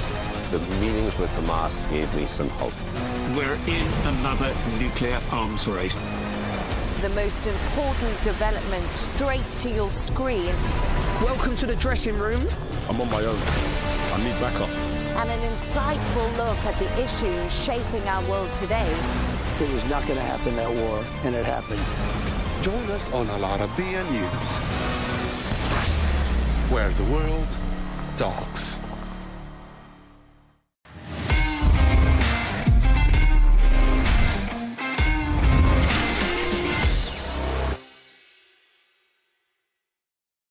Welcome to the dressing room without Arabiya News. Oh, mate. that happened. Glastonbury, yeah. Wow. What? Can we explain to people that might not know what Glastonbury is? Yeah, that's true. What actually is it? What did that's the only reason why I've got these on. Time. It's a festival. It's a music festival. It was more than that, Geese. They're the vibes. Wait. It's a music. It's supposed to be, because it used to be for the rock bands back in the day and everything. And then obviously the culture changes, and rock bands turn into blues. Then you got R&B, then you've got grime. Yeah. You got all sorts, and then you have raves within that as well. Yeah. Like day raves, night raves. Yeah. Whatever kind of rave you want, it's there. It was just great watching any kind of DJ. It was just great watching everyone go there. Like, it's like an institution. The first time going, everyone just has a good time. Yeah. I remember at one point, I was just sitting there and I don't know if I said one of you, I said, all these people just partying, all colours, people going mental, and I was thinking, they're going to be going back on Monday morning selling insurance or being in a dental nurse or something, and everyone was just having it. Was such a good I swear I had that conversation with you. I was like, see all these people in there. Yeah. Like, I've seen him. How does this country function? Yeah, how does this place function? So I knew once you get into that place, drop everything you're about. Yeah. Wherever you are in reality, just go here and humble yourself. And have a good time and don't judge. Yeah. You know what I mean? And that's the way I looked at it. And when you look at it from that perspective, I think it makes the transition a little bit more easier to get into the fold. Otherwise, if you don't, you'll be looking at, you'll be looking over your shoulder every time. Hope someone don't see me. Hope so, because I'm too drunk today. Or like, you can have a good time without getting drunk, obviously, but you can let your hair down at the same time with no one judging you. Yeah, and that's the beauty of it. You took a while to acclimatise, didn't you? I had to take a while, Coley. Mate, I felt I was like in Sahara Desert. It was hot. It was so hot. Mate, I've got my flannel on me all the time now because I've got to dab my head every other minute because it's so hot. Get one of them towels you can wet, rinse it out and it stays cold. No, you found one, didn't you? Yeah. Is that why you had that green thing on your head for the whole thing? My mate brought it. That was scary, mate. Yeah, you look like... Though. Do you know what you look like? The Joker. I was waiting for the red lipstick to come out.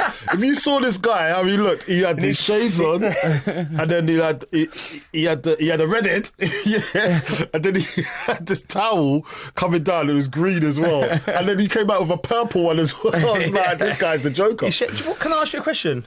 Why did you think it was good to wake me up every morning when you was coming in? I just see your head. It petrified me. Because that's another thing people don't realise. You're in a tent.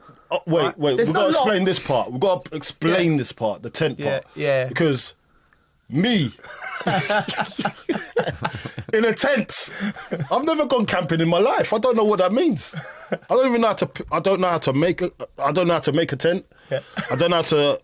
I've seen it on TV. I've seen it in the films, in the movies, in the horror movies. You usually get in the horror movies. Yeah. So I was like, what am I here to expect? I don't know what to expect here. But then you guys made me comfortable. Yeah. That's what we do. Every morning. You woke up, I think it was the second or third morning, like 6:30 in the morning. He's like one of them cockerels who wake you up. Like, I know he's coming. I'm lying there. Then I just hear, he bursts in with his green thing. All right, Keith. What are you doing? I just don't want you to miss out on anything. Mate, it's 6:30 in the morning. You didn't do that to me. Because he knows I'm grumpy in the morning. He knows I'm grumpy. It's just you. I actually went into you twice, but you never woke up. Did I wake up? No. Oh, wow. He woke up. He looked like he was going to cry. Well, I didn't know he was coming. Someone's bursting in your tent who looks like the Joker at 6:30 in the morning. It's actually... To be honest, when I look at the whole scenario with you bursting into... I do remember you coming in, but I just pretended I was sleeping still. Bang out of order. Bang out of order. But do you know what? This is the thing about Glastonbury, these festivals, right? You have to proper... embrace it. Otherwise, there's no point going. Yeah. So, all right, I was moaning about the tent. Yeah. But the main thing I was worried about, I've got a weak bladder. Right. Okay. Yeah. So I'm trying to go wee everywhere. Yeah. So I had to take this little cup with me. Oh my God. So when people weren't looking, I was having a little slash. Yeah. I had a cup with him a few times. To be fair. Oh yeah. That's what I was doing because I couldn't handle it. It's not like you got a toilet like civilised people. The tent was quite a way to the toilet, weren't it? It was too long, and I can't wait that long. I remember in the morning, I see a geezer because all the tents are in a line, right? And you can have a little wee next to the tent. No, don't do that. No, round the back. Oh, Colin. Where are you supposed to go? Go in a cup or something. Oh, yeah, that's what I was doing, though. All right, yeah. But then I was splashing it out next to the tent. Splash it somewhere else. It's not in the tent. It's outside the tent. It's on the grass. I need it. It's fertile. It was fertile. I don't think it was fertile. It was brilliant. The tent thing.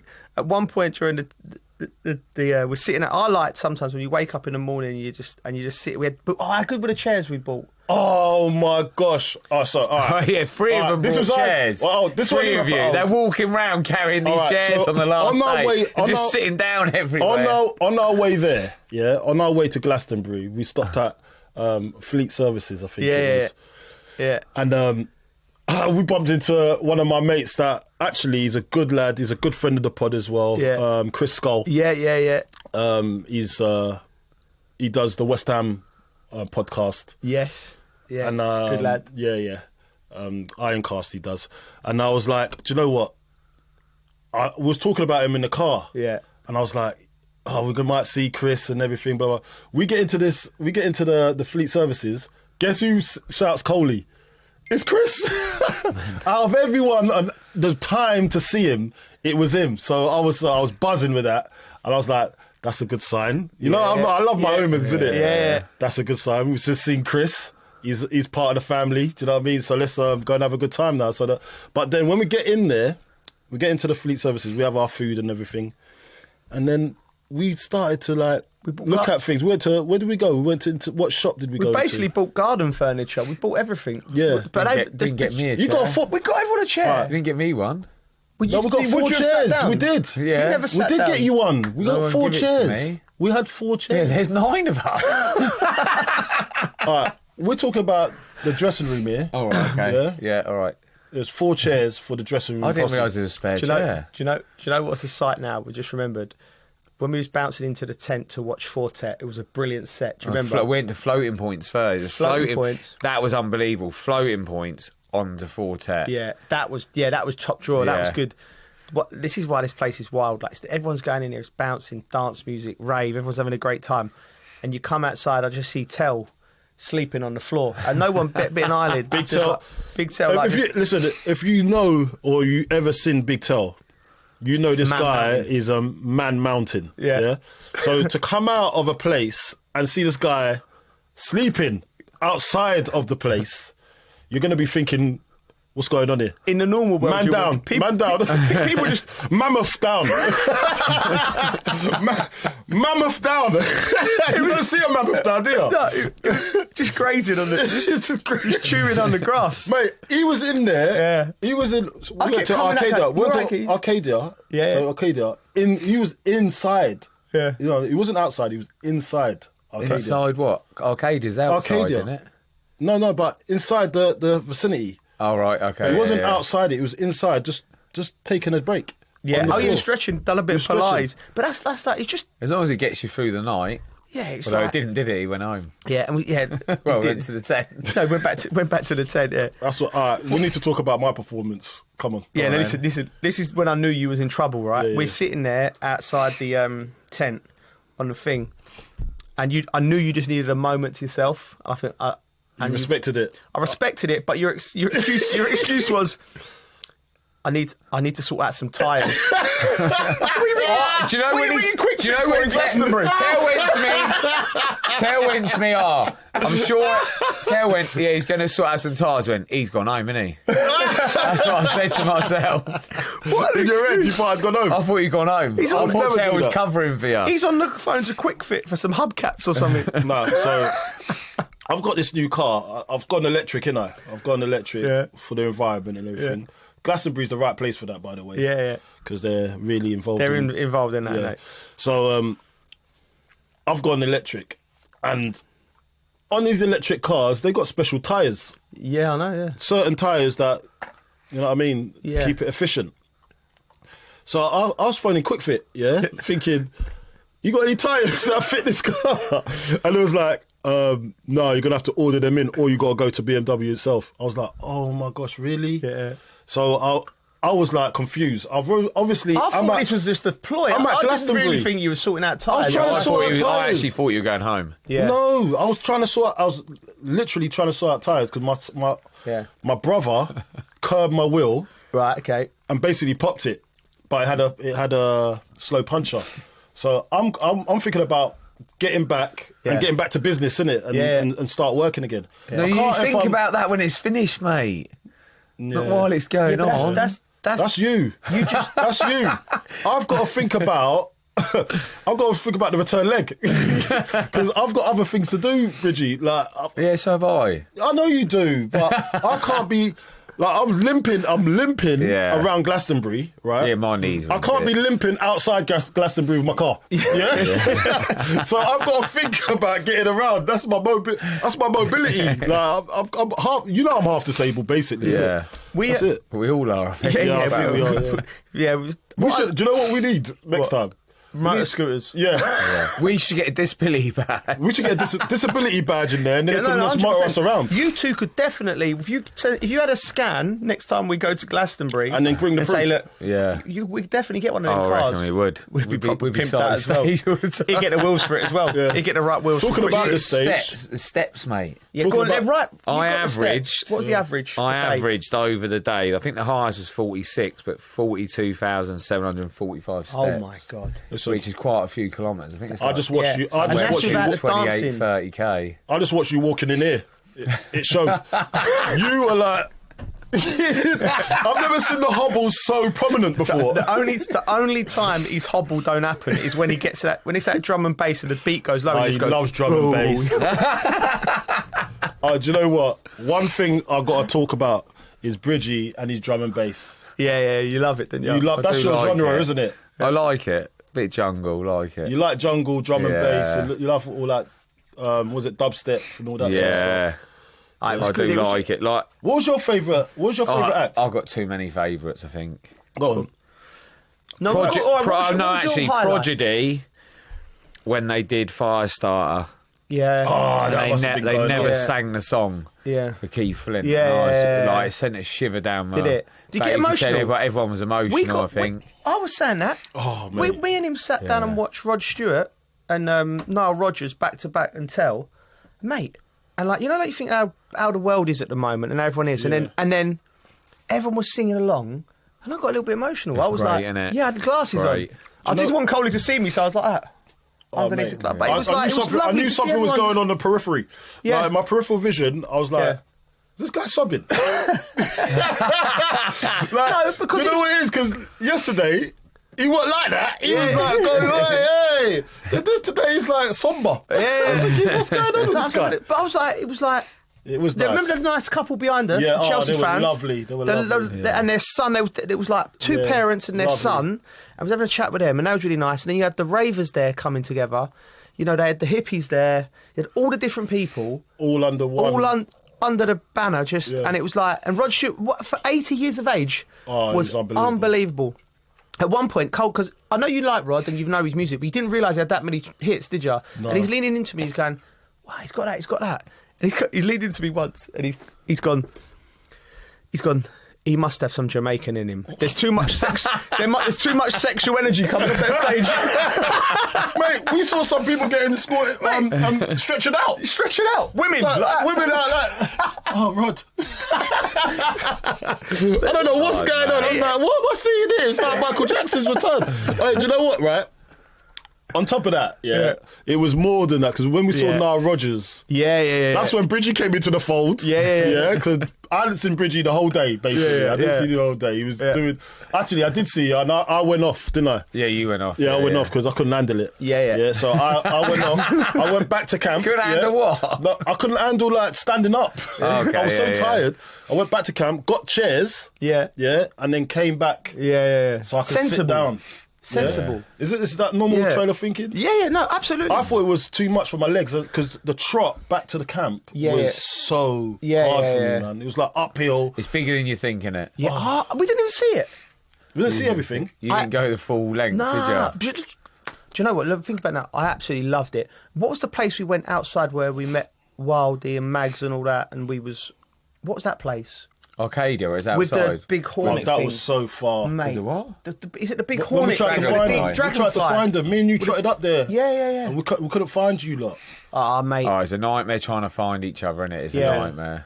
Yeah. Phones but they got the Glastonbury app, but my one didn't work. I couldn't find anyone. Yeah, sort that out, Glastonbury. We need that. We need that bell, because that was good. Yeah, and Glastonbury. What we do need is a few disabled carts around, yeah, like, for the lads. We can get about. Yeah, for the lads. Right, my knee is.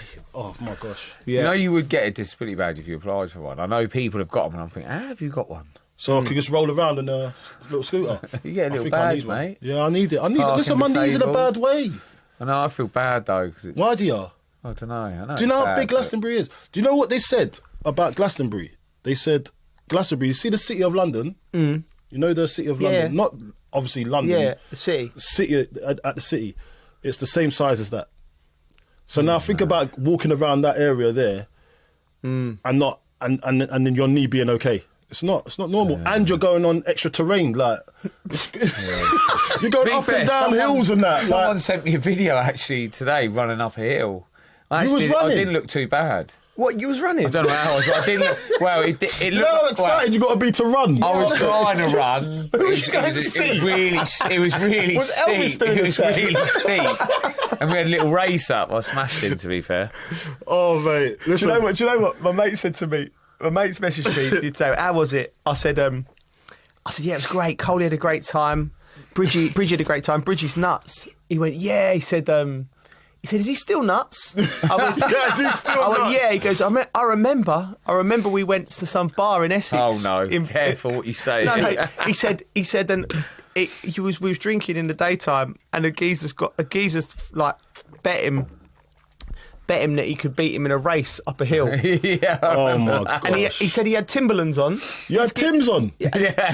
he just like, you know, remember prime of his career, just ping this geezer up the road, like, so that's just competitive. You're just so competitive. Yeah, I remember. Do you know what it is with Bridgie? He's so competitive. Yeah.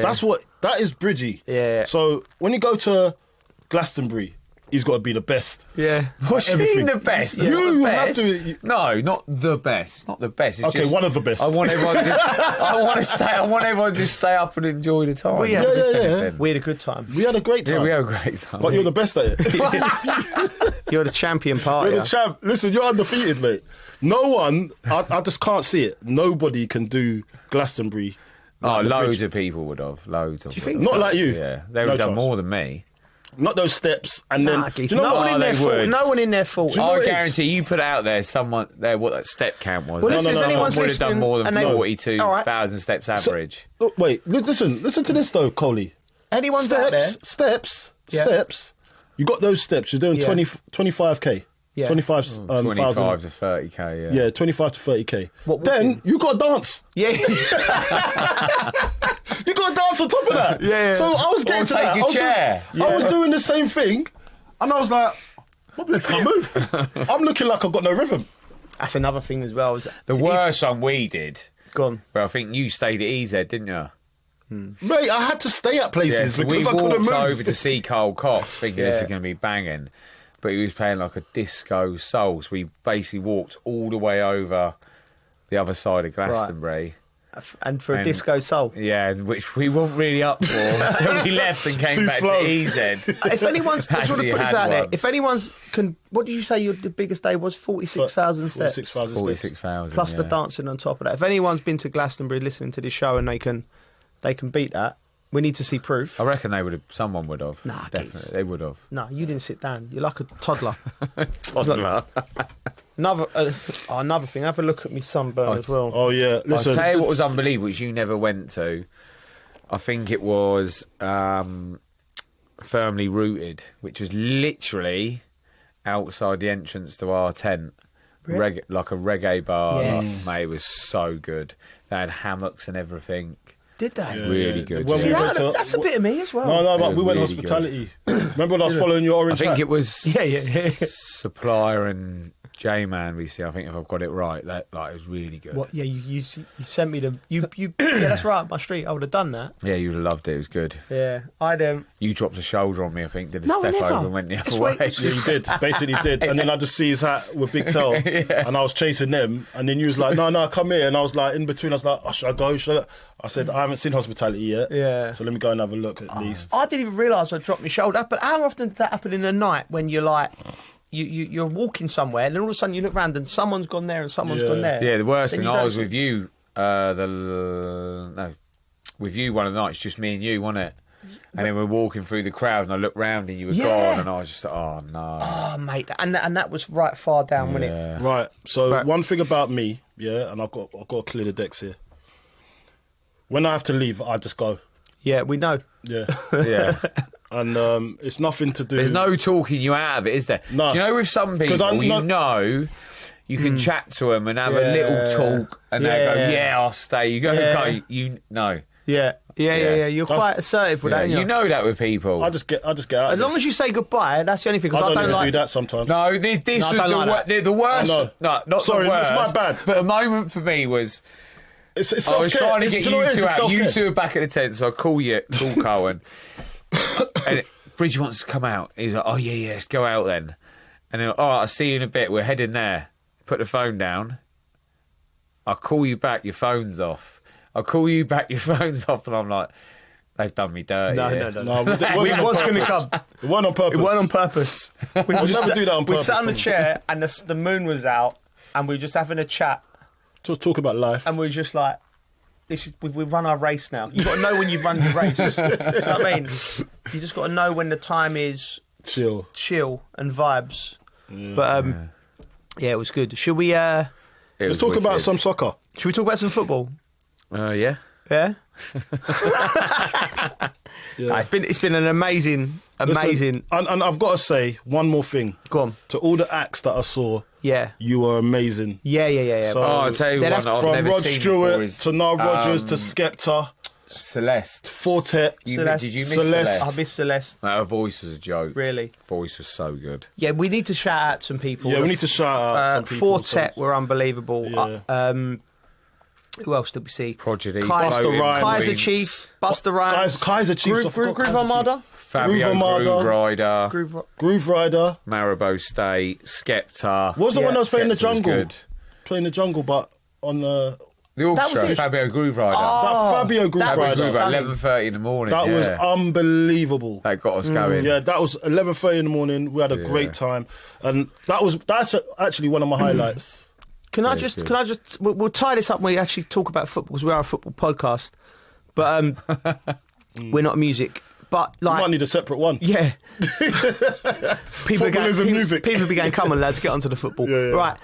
So, like, all of them people we just said, all the artists, and I think Glastonbury, what I've seen, I know there was like political things that going there, all that, and but we didn't see that there. We didn't see that there. Like what I saw was just peace, love, people having a good time, and just artists, just whether they're DJs, giving it their bands, just expressing themselves and just seeing happiness, and it was brilliant. It was so good. What else did we see? We got to wait 2 years. Oh, yeah. We saw a Carlton Cole flag, didn't we? Yes. Yeah. Oh, my God. Yeah. That was a bit weird, didn't it? Yeah, mate, you were shy. I've never seen you shy. I was like, we need to go and find him. Did you go and say hello to him? I was just thinking about my knee. Did you not go and say hello to him? I wanted to go say hello, but I couldn't. I would have gone and got him. I didn't see him. Imagine the geezer holding the Carlton Cole flag, sex, drugs and Carlton Cole. Imagine you just tap on his shoulder. Mate, he would have loved that. No, I would have loved... No, Bridgie, I wanted to go. Yeah, I wanted to go. But going to find them in a melee of people, there's like thousands and thousands. How am I going to find that one flag? How far away was it? Quite far? I didn't see the flag. You didn't? Who got the video? It was on Instagram. It was on Instagram. I thought you took the video. No, I'd have gone over there if I'd have seen it, obviously. Yeah. We need to find out who it is. Yes, please. If you're there and you brought that flag, please get in touch with us. Yeah. Because, listen, Glastonbury's an institution. Yeah. We love it. It was great. Lionel Messi ain't got a flag. Cristiano Ronaldo ain't got a flag. This man here got a flag. Never recorded one track in history, and he's getting flowers. That's how much love he's given. Do you know what? I've got to thank you. Thank you for supporting my movement. It's actually your movement, but you can use my name if you want. It's all right, but thanks for bigging me up, and it made me feel special. Thank you very much. We'll bring the flag next time ourselves as well. Right? We need to get one of those flags. We do. Is that what we're going to do next year? Mate, you see some wild things at Glastonbury. Are we going to have a flag next time? To be fair, I think we actually should. Yeah. Because we can't find each other, and then when you lose, straight away you can see it. Yeah. That's a shout. That's a great shout. And then there's a meeting point for everyone. So if it's the same, it's a good shout. Just like bringing the chairs on the last day. I don't want to carry it. You just get a massive flag stuck on your head, and we know where you are at all times. It's just you. You're the meeting point. All right, let's get some football, boys. Right, yeah, Glastonbury, we love you. Well done to all the artists and everyone involved. Yeah, wicked. Right, football. What a week. What a couple of weeks it's been for England under-21s. European champions. I covered all the games, so I'm well versed in it. And it was such a great journey for them players. And you have to really start. Lee Carsley now, back-to-back, the first manager in history to win back-to-back under-21s. Not any French manager, German manager. And what he's done for English coaches now is remarkable. So we need to, and Ashley, obviously, his assistant, he leans on, and the rest of the staff. But what a performance from them, Coley. Yeah, listen, obviously we were occupied for the final, but I'd look at it and I think, how far have England's youth got now? Yeah. We've won a few things. We've won under-17s World Cup, I think. 19s we've done. 19s 20. We've done. So there's a few things that we're now getting that winning mentality. And I thought this batch of players that are playing in the England first team at the moment, because they've had that kind of experience, they'd move it on to the next stage. Yeah. Now, these boys that have won this Euros Championship, now I look at them, I think, do you know what? They're the next in line, yeah. And if you look at the whole scenario, are they going to be able to transfer this into England's first team so we can go and win things? Because now we're getting the taste of winning things, being winners, and that only crops up from the youth. Yeah.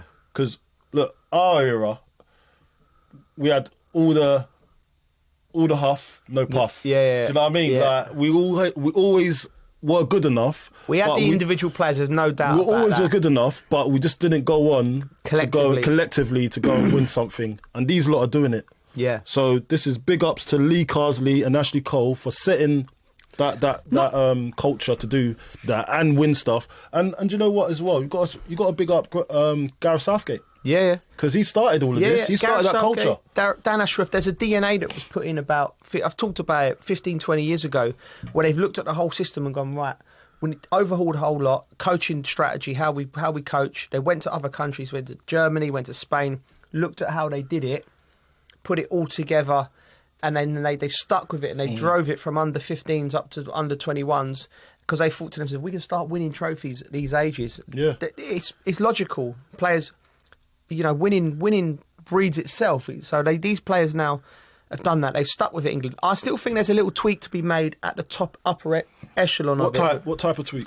I think it's a case of the manager. I think the strategy and the way we play now, we never had... I don't think our strategy was going in the... I thought our strategy was always going in the wrong direction. We always played football the wrong way.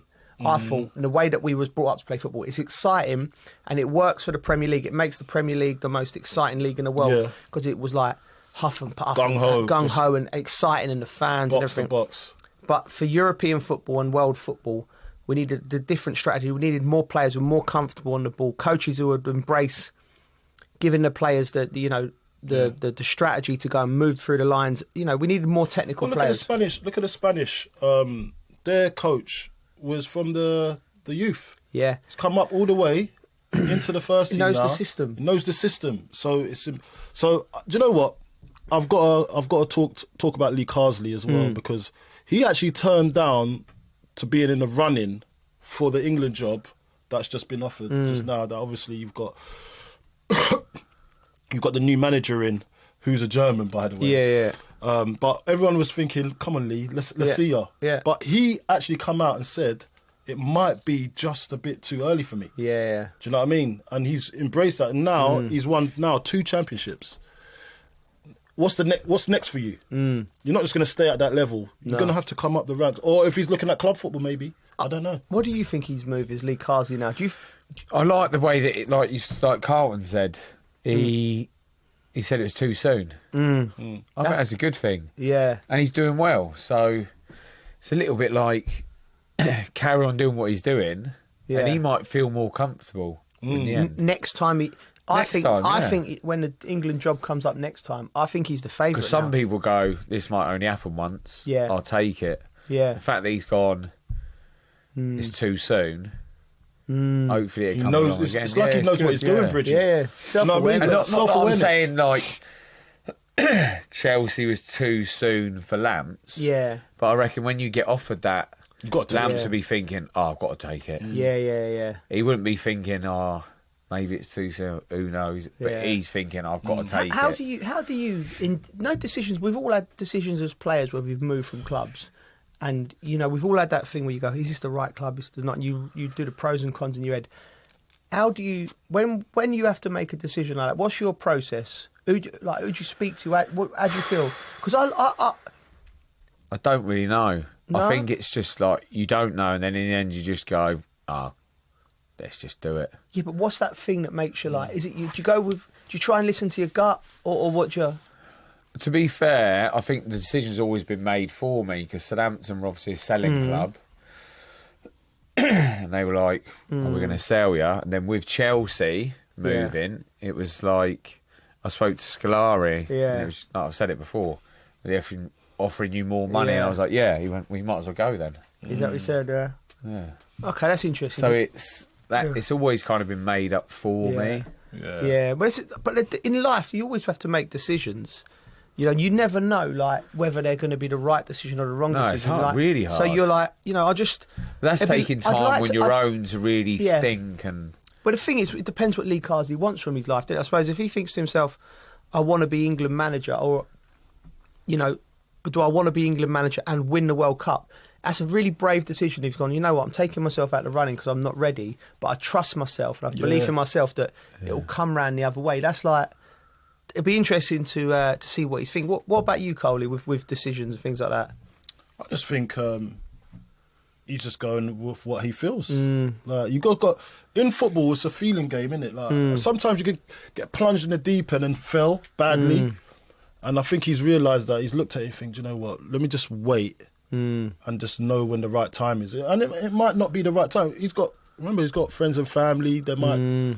It'd be advising him the right thing to do. I remember when you're talking about Lamps there, actually, it was like an offer you can't refuse kind of thing, And because he's in the system already, he can refuse it, really, because he can just bide his time, you know, and get to that level where he thinks, I'm going to tick all the boxes now.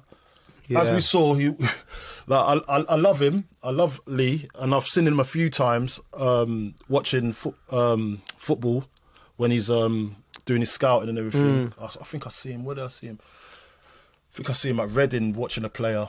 And when I looked at him, he's very reserved, isn't he? But he came up to me and I was like, "Oh, how you doing, Lee?" But I didn't recognise him at first. That's how bad it was. I was like, because I just thought, wow, he's such a humble person. Yeah. Like, he doesn't put it in your face that he's England manager or anything like that. He just wants to be a normal geezer. Yeah. And I think he's got the right person next to him with Ashley. Yeah.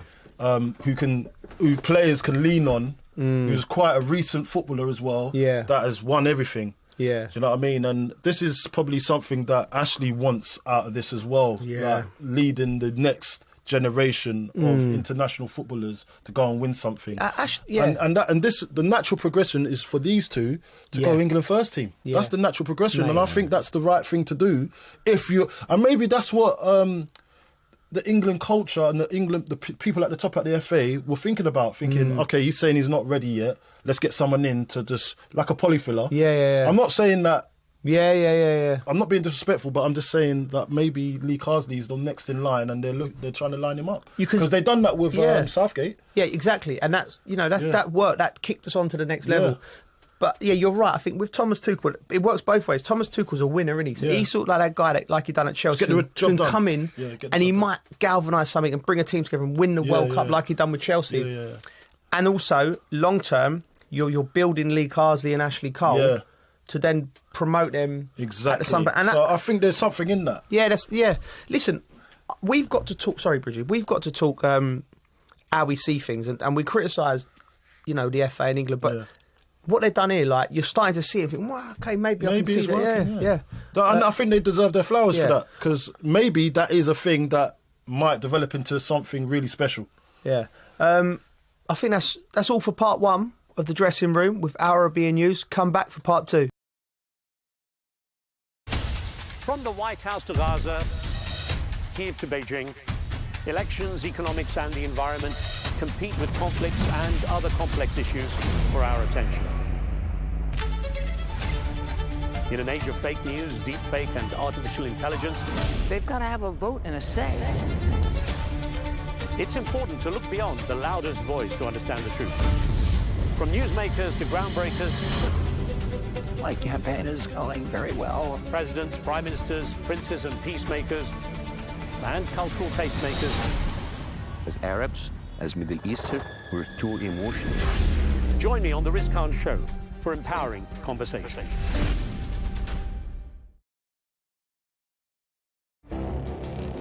It feels like decades are passing by in a matter of weeks. Seismic shifts in the world order. Never, ever will be part of America. With so much happening and so much noise. Whether it's political upheaval, Canada has been ripping us off for years. economic shifts, or social movements, And no one wins from tariffs. I think America can be more friendly to the rest of the world. The in-depth analysis and all the latest developments across the globe. To have an inclusive policy together. The meetings with Hamas gave me some hope. We're in another nuclear arms race. the most important development straight to your screen. Welcome to the dressing room. I'm on my own. I need backup. And an insightful look at the issues shaping our world today. It was not going to happen, that war, and it happened. Join us on Arabiya News, where the world talks. We have to take care of our people, and we're going to take care of our people first. For in-depth analysis and all the latest developments across the globe, make sure you join us every weekday. President Trump is trying to negotiate a ceasefire. With so much happening, so much information, and so much noise, International law will have no part in his administration. it can be hard to keep track. Tariffs will just fuel inflation. We're going to fight these tariffs. But you can count on us to tell you what you need to know. We stand by your side. Join me, Tom Burges Watson, for Global News Today, right here on Al Arabiya News. Now, it's been more than a week since President Trump brokered a ceasefire, drawing a line under the 12-day war between Iran and Israel. Well, Washington has suggested that nuclear negotiations with Tehran could resume as early as this week. But the Iranian Foreign Minister Abbas Araghchi seems to be suggesting that talks are unlikely to restart quite so soon.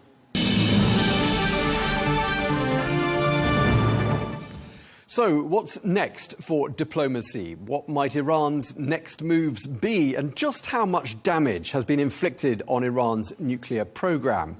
Well, we're joined now by General David Petraeus, who is the former director of the CIA, a position he held during a pivotal period.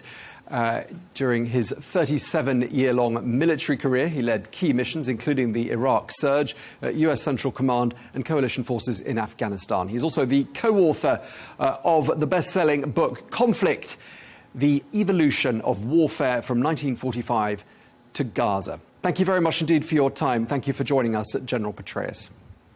Good to be with you, Tom. You have described the damage inflicted by the United States and Israel on Iran's nuclear program as being very, very substantial. Would you go as far as to say it's been obliterated? Well, I think there are some unknowns still that would lead me to stick with what I originally assessed as very, very substantial. That's a lot, obviously. We don't know, though, how much was done inside the mountain of Fordo. I think, again, very significant, but that'll require some time to determine. And we're not sure also whether there might be some of the highly enriched uranium, the 60% enriched uranium that may have been stored elsewhere outside of Natanz, Fordo, and possibly Esfahan, as well as some centrifuges that could enrich it further of course, to weapons grade being over 90%. So I think that's the reason for hedging a bit on this. The bomb damage assessment process takes time. It takes all sources of intelligence, everything that you can bring together and synthesize, integrate, to reach a conclusion about how significant the damage actually has been and whether there still is some enrichment capacity and some highly enriched uranium to enrich. Okay, so we still don't have all the evidence. We haven't got the full damage reports. Doesn't sound to me like you think we've seen the last of Iran's nuclear ambitions. What are your thoughts? I think that's probably correct. In fact, what I would love to see now, the best case of all would be that Iran would agree to a nuclear accord that would essentially ban any enrichment of uranium in Iran. It would also allow the International Atomic Energy Agency to verify that, to oversee the process of the dismantling of all of their nuclear enrichment architecture, and allow them to go anywhere they want at any time in the process of so doing. I'm not sure that Iran will do that. I would suspect that that's probably not the case. But then I think Iran needs to do a little bit of reflection and recognize that it is in an exceedingly weak position, given that all of its air and ballistic missile defenses those have been obliterated. I think it's fair to say, given that not a single Israeli aircraft nor American aircraft was even hit, much less shot down during the 12 days of this campaign.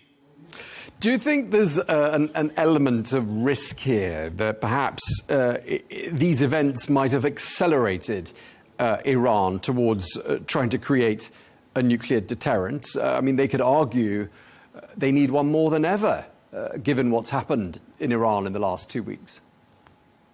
One can make that argument. Sure, there's risk in everything, but there's also enormous risk to them if they were to be revealed as doing that.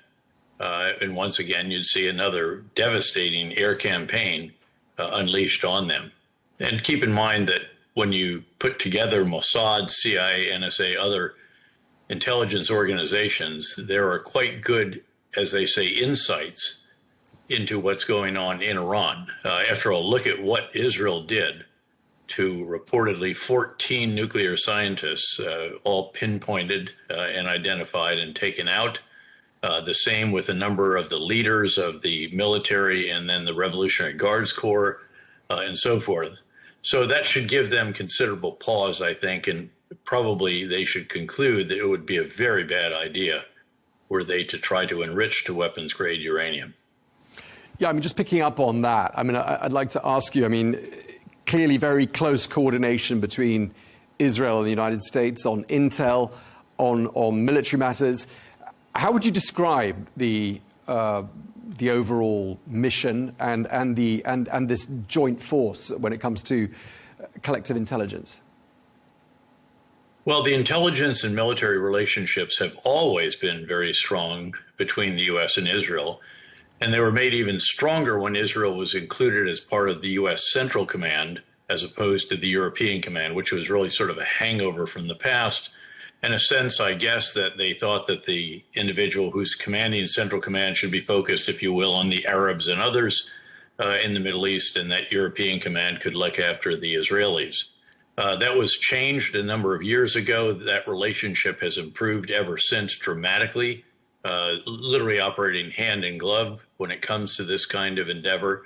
And that's been very, very good, as it turns out, in operational terms, as we have seen with this very, very impressive 12-day campaign by Israel and also the very impressive strikes by the United States. And there was talk of a rift between Prime Minister Netanyahu and President Trump in the weeks preceding the first Israel strikes. Do you think that rift was somehow manufactured to add a little bit more sort of a surprise element? Not necessarily. There have been rifts between presidents of the U.S. and prime ministers of Israel as long as I can remember. There were rifts when I was the commander of Central Command, and we still had a relationship at that time, although they were not formally part of our area of responsibility. There was a rift when I was the director of the CIA, and it didn't affect the relationship with Mossad at all, nor did the rift previous to that affect the military relationship. Those have always been very, very strong, and they have clearly stayed very strong. One other point I might make about Iran sprinting to a bomb if they have some HEU left and some centrifuges that can enrich it. I don't believe that they have the capability anymore to metallize it. Esfahan, that facility, which was hit, it was one of the 3 sites the U.S. hit. In this case, it was hit with cruise missiles launched from a submarine after Israel had already hit it very hard.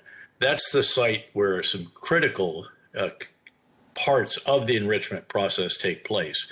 They turn the uranium into something that can be actually enriched in the beginning, and then at the end of the process, if it's at weapons grade, they turn it into the kind of metal that can actually be shaped into a nuclear device. I don't think that they have that capability anymore as a result of the strikes on Esfahan. But again, that's another of the unknowns that is out there. Sure. I mean, events move very quickly during the course of the last couple of weeks. I mean, within hours of an Iranian attack on a U.S. military base here in the Middle East, President Trump was brokering a ceasefire with Iran. I mean, were you surprised by the pace of events? And did you think perhaps things were perhaps a little on the hasty side as far as President Trump's handling of all this?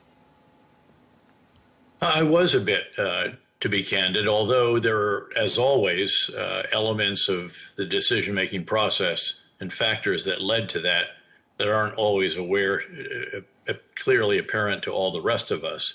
One of those undoubtedly had to do with the opportunity for Israel to refurbish, to replenish its interceptor stocks for intercepting the Iranian missiles. Iran's missiles are dramatically reduced as a result of both their use and then a number of those that have been struck in warehouses and on launch pads, as have been their numbers of launchers. Nonetheless, that gets a bit concerning over time. You know, how many missiles and launchers does Iran have relative to how many interceptors does Israel have? And I'm sure that Israel is making the very most of this opportunity to manufacture more and more and more of those interceptors to be sure, absolutely certain, that they never run out before Iran does. Do you ever offer any advice to the Trump administration? I mean, have you ever been asked for it? And is it at all common for a former CIA director to be asked for advice by an administration? Well, yeah, in fact, the director of the CIA called me in a month or two ago, supposed to be 30 minutes, and I left after an hour and 20 minutes. So, sure, those who served in positions before you did often will reach out. That's customary, and it takes place. Depends, obviously, on the relationship between the incumbent and the alumnus of that position. Okay, that's interesting to know. I mean, just sort of before we move on from the 12-day war, as it's been dubbed, some people, we spoke to John Bolton yesterday, former US National Security Advisor, seem to suggest perhaps they could have gone further. The Israelis and the Americans could have gone further and perhaps, quote, finished the job. Do you tend to agree with John Bolton? I was just with him yesterday, as a matter of fact. In fact, we were on stage together at Aspen Ideas. I have generally been a bit more cautious about that than he has, the possibilities for that. Certainly, there are elements within Iran that might want to break off.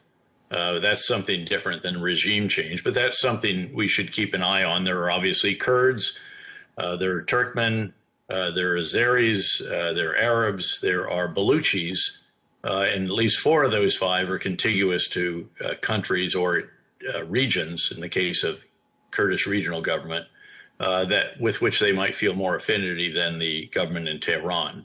When it comes to overall regime change, however, I think that's pretty tough to envision other than from within the regime. Typically, when these situations occur, when a regime is weakened to the point that it might be overthrown, the individual or group that's on top at the end of it when the dust settles is the one that has the most effective and charismatic leader and the most guys with the most guns. And in this case, there's no real opposition leader who has emerged. If he had, he'd be in prison or dead. Although we should note that Israel did bomb the entrance of the prison that holds most of the political prisoners of Iran.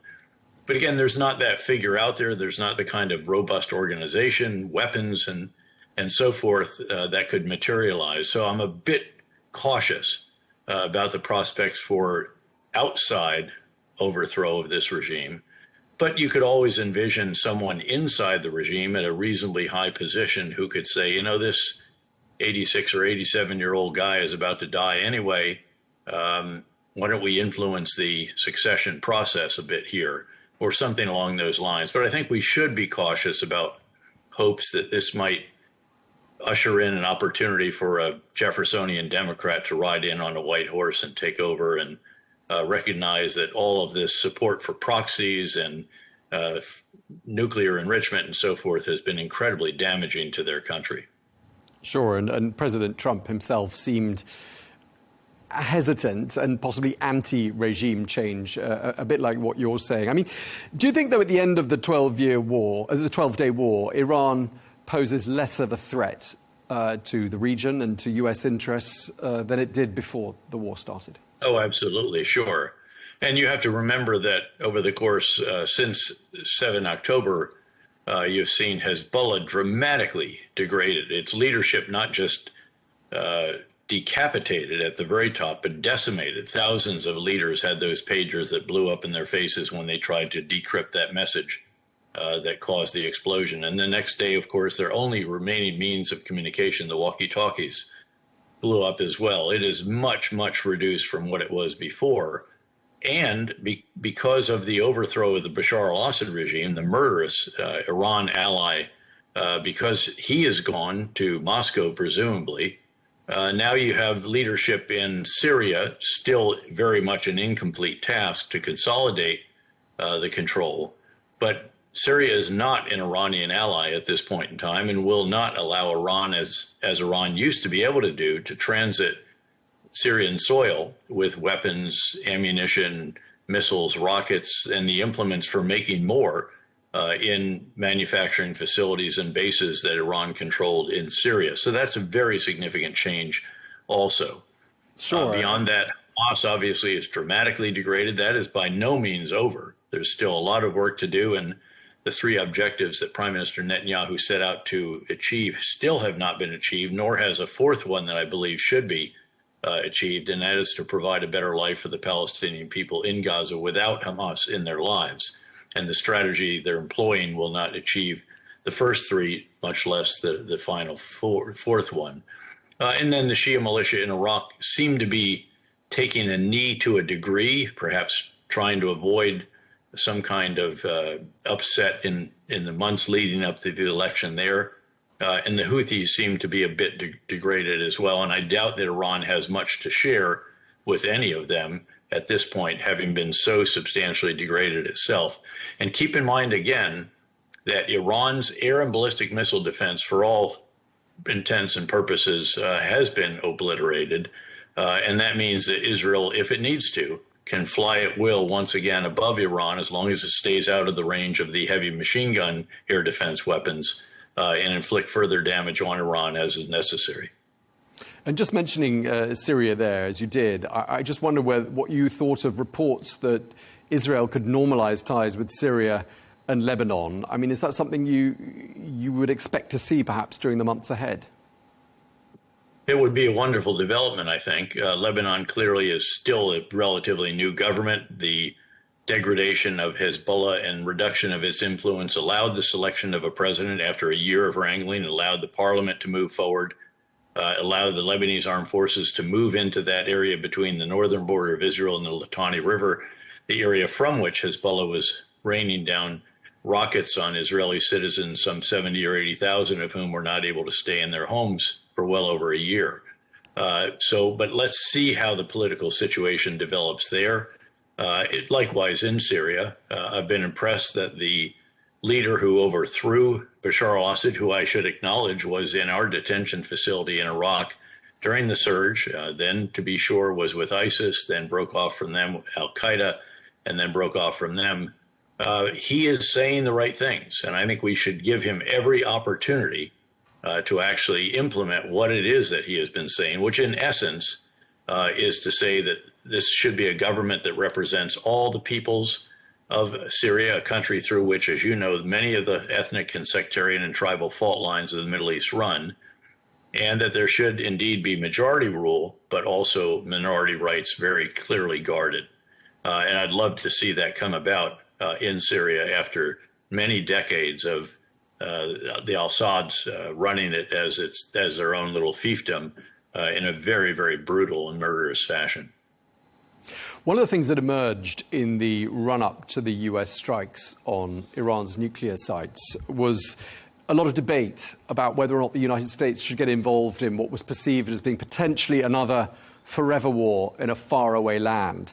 I mean, this aversion in the United States amongst the public and amongst people in President Trump's own party seems to be a legacy, doesn't it, of what happened in Iraq and Afghanistan? Sure it does. Yeah. No, those are long wars. They were tough. We, by the way, didn't need to leave Afghanistan when we did. That was very sustainable. That was a big mistake. And I said so publicly at the time that we would come to regret it. And I hope that we have. We've plunged the country back into the kind of 7th or 8th century interpretation of ultra-conservative Islam, to the regret, I am sure, of at least 50% of the population, if not much more than that. But be that as it may, those are tough, long, hard wars. We did have Iraq in a very good position when our final combat forces left in late 2011. And tragically, the government of Iraq then pursued highly sectarian actions that undid a good bit of what it is that we all had fought together and sacrificed together to achieve. Regardless, those were tough. And I think you have lessons of the most visceral experiences that one has seen during one's lifetime, and this is a case where that is true. In fact, I wrote my PhD dissertation at Princeton on the American military and the lessons of Vietnam, another very tough war, which actually overshadowed some of what we did early on in Iraq, to its detriment, I would add as well. Yeah, but do you think the fact that the US public is a bit war-weary and they're fed up with these forever wars is the right driver to shape US foreign policy? Isn't it the wrong way round? Well, it depends on what it is you're contemplating. I mean, Syria is not a long war for the United States. We have no boots on the ground. There's no intent to overthrow the regime, as was the explicit case in both Afghanistan, because the Taliban refused to turn over al-Qaeda. They were sheltering, and because, of course, the murderous regime of Saddam Hussein in Iraq. This is a totally different war. People should recognize that. I think President Trump has gone to some lengths to explain that, because there is a part of each party in the United States that is, again, absolutely averse to anything that would look like in Iraq or in Afghanistan again. But this is all part of understanding the domestic sources, the domestic factors that play into the determination of foreign policy, not just in the United States, but in any country. And do you think President Trump should try to engage with Iran? Do you think the Trump administration will engage with Iran? I mean, there's talk about perhaps an Iranian delegation visiting the White House. Do you see that as likely?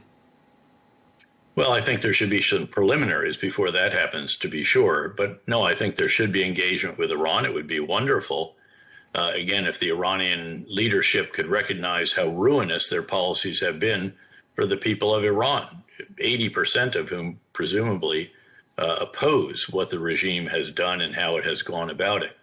This is a country with extraordinary potential that has repeatedly failed to live up to that potential because they're too busy trying to cause mischief and problems and mayhem in other parts of the region.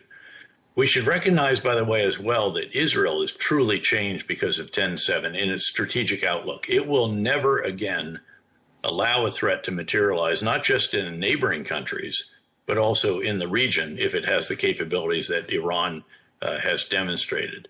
So I think absolutely they should sit down. They should absolutely give up their nuclear effort.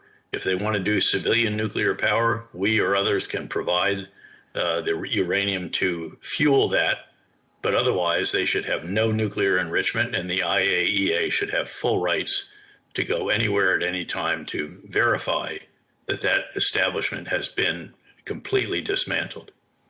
Aren't you concerned, though, that Israel has slightly overreached when you consider all of the campaigns that Israel's been involved in across the region, Yemen, Iran, Lebanon, Syria, the Palestinian territories? I mean, does that sound to you like overreach? It sounds to me like the response of a country that has experienced the most horrible day in its entire history, the worst day for Jews since the Holocaust, the worst intelligence mistake in their entire history, and there were others, of course, the Yom Kippur War among them, the worst military readiness failure, the response was wholly inadequate, and the worst political miscalculation. And that's why I mentioned they have changed their strategic outlook. And I think that that is appropriate. Think about what took place on that day, what they experienced, the losses. Keep in mind that we lost not quite 3,000 on 9/11. The equivalent losses for us of what they sustained for their population would be over 40,000 killed and 7,000 taken hostage. So no, I don't think that that is necessarily overreach. Iran has long been at the root of all of these problems as well, with its murderous proxies. I should note that hundreds and hundreds of American soldiers were killed in Iraq by the explosively formed penetrators that the Quds Force of the Revolutionary Guards Corps provided to Iraqi Shia militia who were funded, trained, and guided by those in Tehran. Okay, and just lastly, I mean, just to wrap up this conversation, overall, how would you rate the Trump administration on foreign policy? Does the world feel like a safer place with President Trump in the White House? Well, I think it's still very much a work in progress. We saw an astonishing gathering of NATO leaders, for example, just last week. I don't think anyone ever could have imagined that a U.S. president could get NATO leaders to do what they did, which was to commit to not just 2% of GDP on defense, but to 3.5%. Yes, it's over a period of time, to be sure, but that is very, very encouraging. And for me in particular, having been a NATO guy, if you will, having a NATO hat position as a 1-star, 3-star, 4-star, while also having a U.S. hat, and having watched repeatedly presidents of either party in the U.S. rail at the insufficient spending on defense by Europeans, and all of a sudden you see them make that commitment. And it'll be 5% if you add in other ancillary actions and tasks that help support the movement of combat power to the Eastern Front, if you will, in Europe and so on. So I think that's very, very significant. The tariffs very much still out there waiting to be resolved. The sooner, of course, that they can be resolved, the better. The smaller that they are in general, also very much the better. That's still quite disruptive, and it creates enormous uncertainty among consumers in the United States as well as countries overseas that are dependent on trade with the United States. In the Middle East, I think, again, still very much a work in progress, but a very encouraging set of results from that particular work. Okay, well, we've covered a number of topics. We could have covered a number more, but thank you very much in the meantime to General David Petraeus, former director of the CIA. Thank you very much indeed for taking the time to speak to Arabiya English. Thank you, Tom.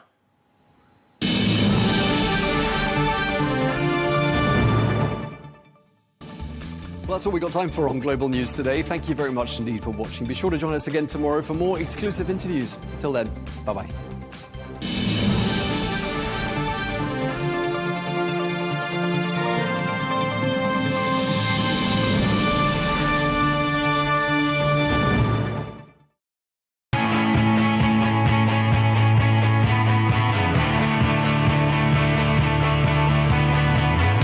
Welcome to the metropolis, the big city.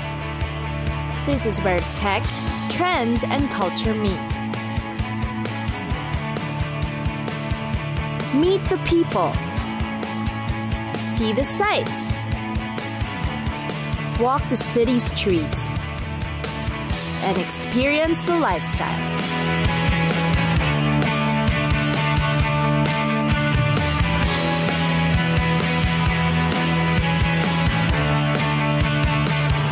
This is your first-class ticket to the cities of the world.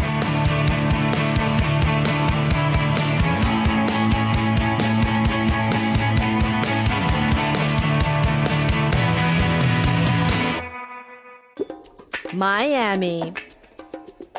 If you would hear that the city of Miami gets an average of 3,200 hours of sunshine, you'd probably head over to the city in an instant. The winters in Miami, in fact, are sunny too. Because of this, Miami has become known as quite a cheery city. Aside from the endless sunshine, there are many other reasons to explore the city. First are the beaches. A laid-back and easygoing city, you won't resist its beautiful beaches.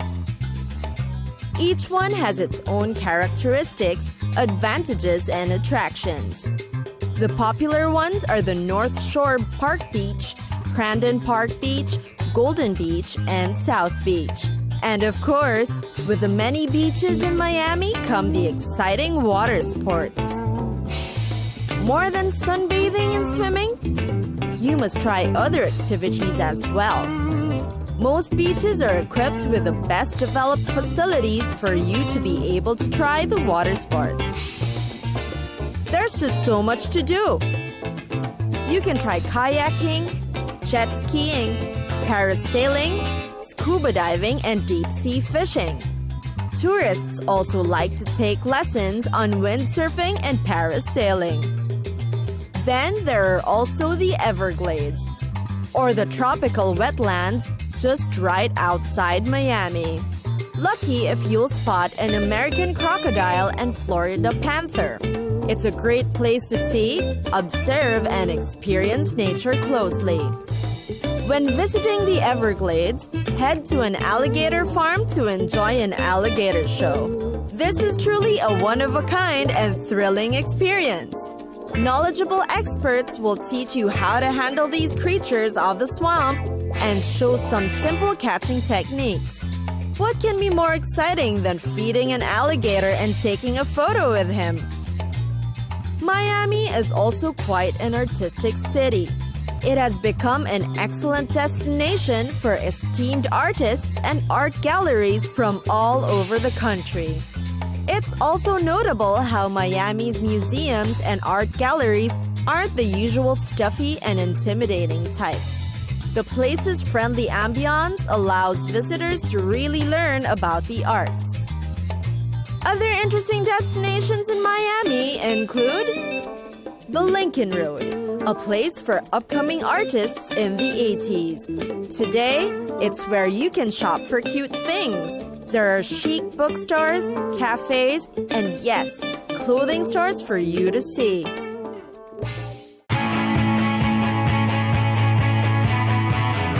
It's time for us to go.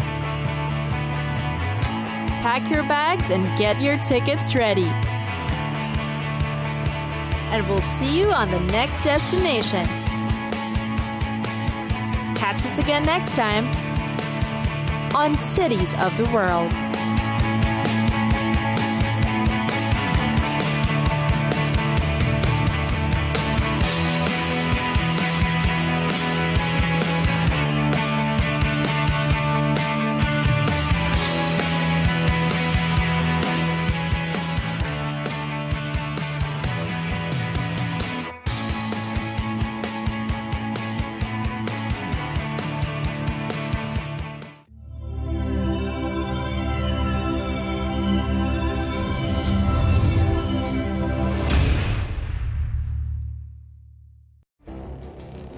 It feels like decades are passing by in a matter of weeks.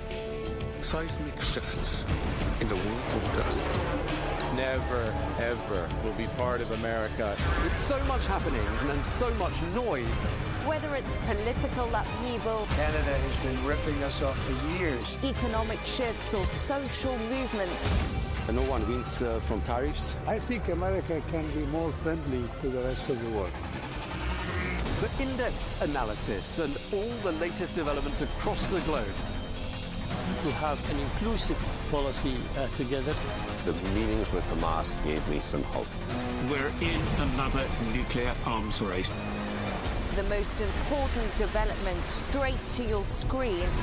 Welcome to the dressing room. I'm on my own. I need backup.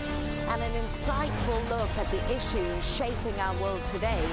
It was not going to happen, that war, and it happened. Join us on Arabiya News, where the world talks.